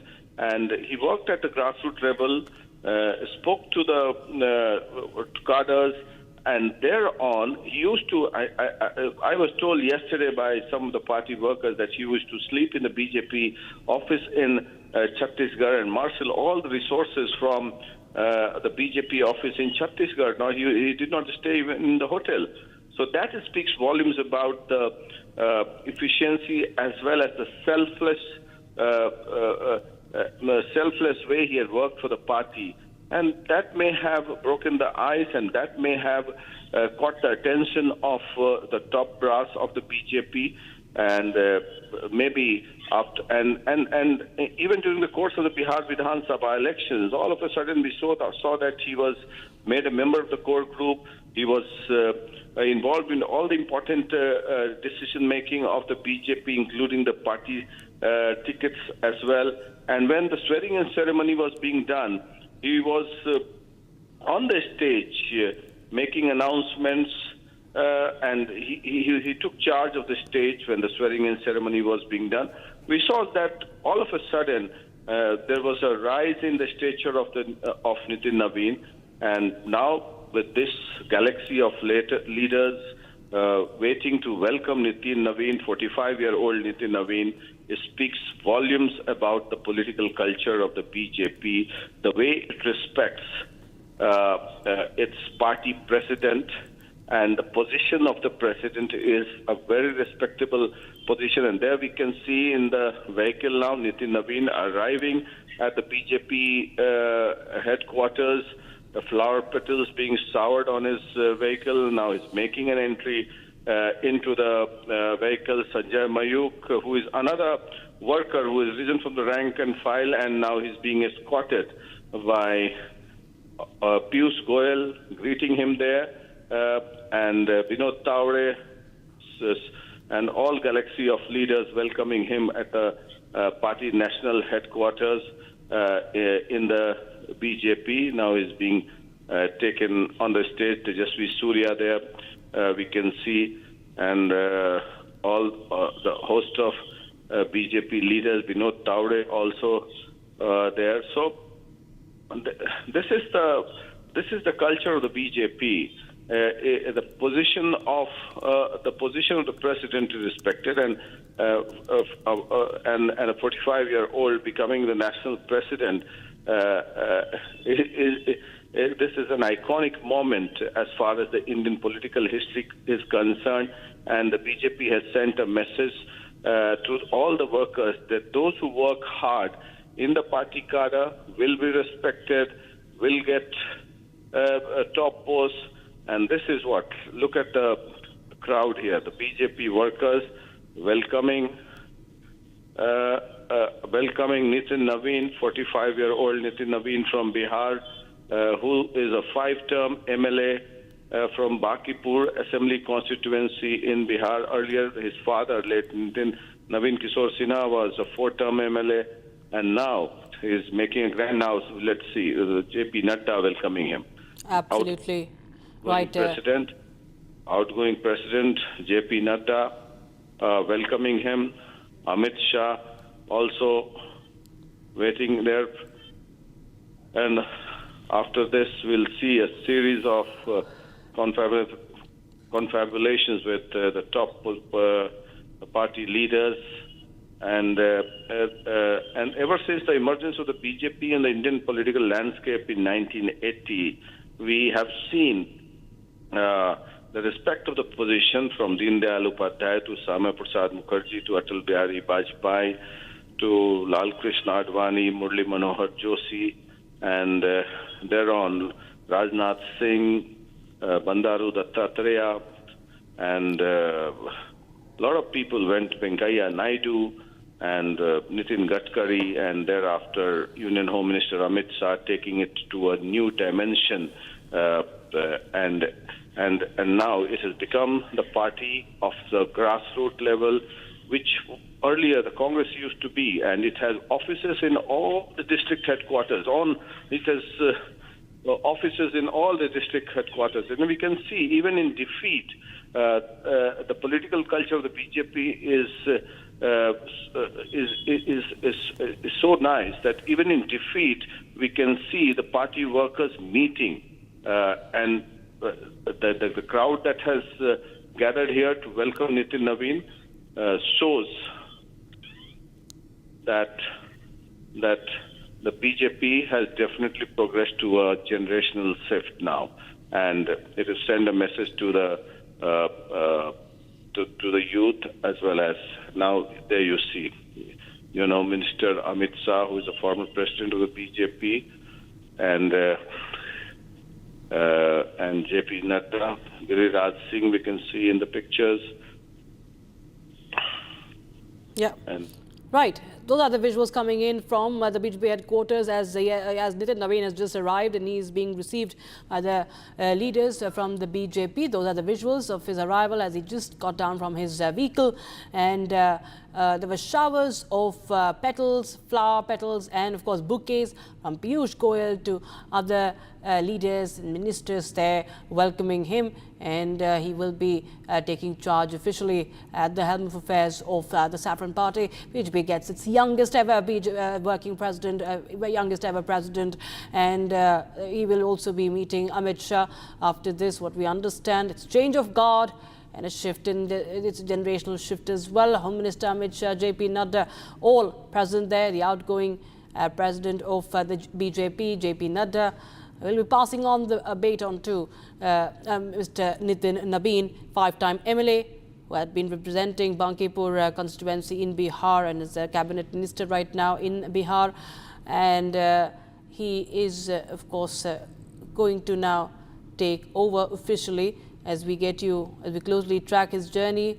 And as Prakash was telling you, is much known for his soft, his personality, his humility, and his down-to-earth demeanor.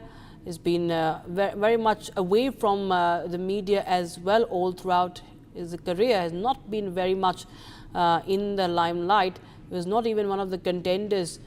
So much of analysis as far as the BJP, the race for the BJP's president is concerned. But now we see that it was a big surprise that was sprung up by the BJP, taking out another rabbit from the hat.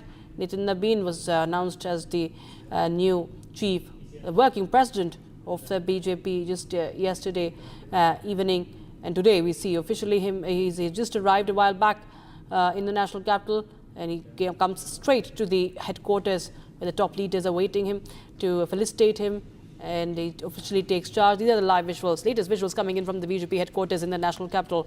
And Nitin Nabin becomes the BJP president, the youngest ever of all of 45 years of age, and for the first time someone from Bihar, as Prakash was telling us, taking charge of the Bharatiya Janata Party. Amit Shah, as you can see, is present there. We will be stepping to a very, very short break, but right after we will continue with our coverage from the BJP headquarters. Nitin Nabin set to take charge as the president of the BJP.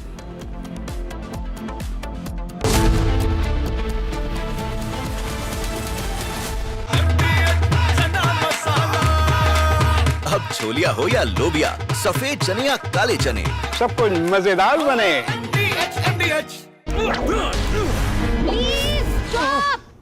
झुमका तेरा झुमका not there, मेरा counter top टूट जाएगा। तेरा झुमका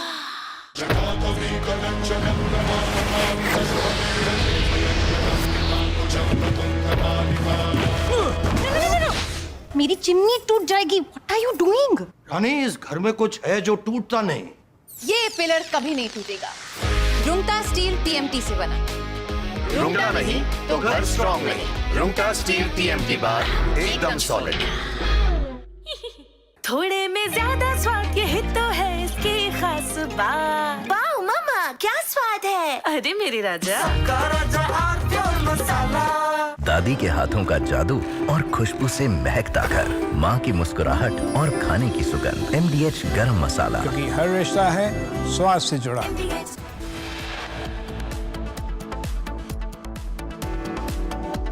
MDH की हल्दी मिर्ची धनिया करे कमाल. ये रंग दे, ये खुशबू दे, ये तीखा, ये कम पड़े. क्या निराला MDH masala.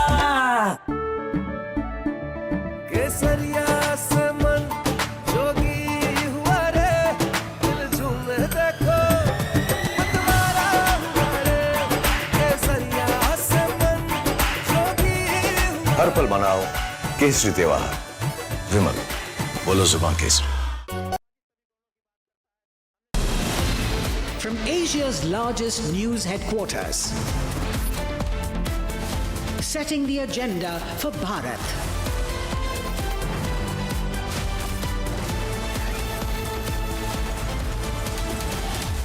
You're watching Republic.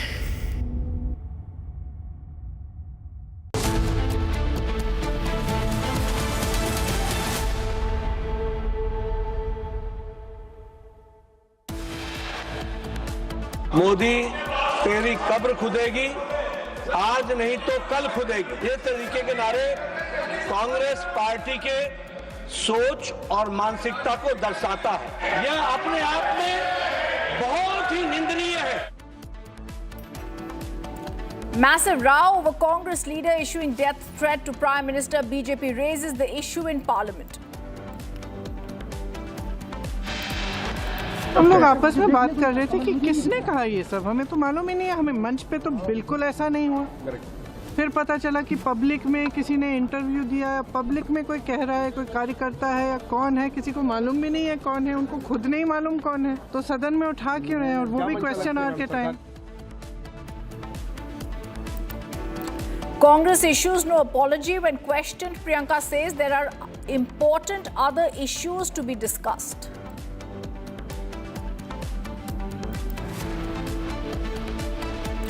BJP springs another surprise, appoints Bihar's Nitin Nabin as new working president of the BJP. Key meet at the BJP headquarters.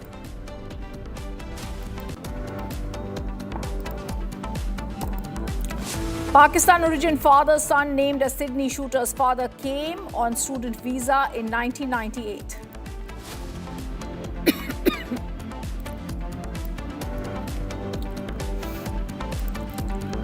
India extends condolences to Australia after Bondi beach terror attack.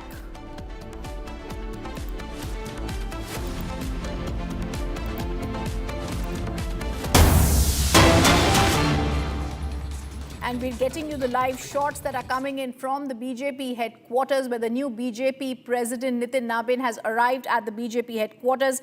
These are live shots that are coming in, and this is possibly going to be looked at as we're seeing at the BJP headquarters. BJP appoints Nitin Nabin, 45 years of age, the youngest working president, top BJP ministers in national BJP headquarters in the capital to greet him. He's expected to formally be elected as the president in January. The party is endorsing it at the National Council meeting in April. I'm going to go across to my colleague, senior editor Prakash Singh, who's joining us on the phone line. Prakash, he's formally going to be elected in president. The party is going to be endorsing it. But give us a little bit of details about the personality of the BJP's youngest working president, Nitin Nabin.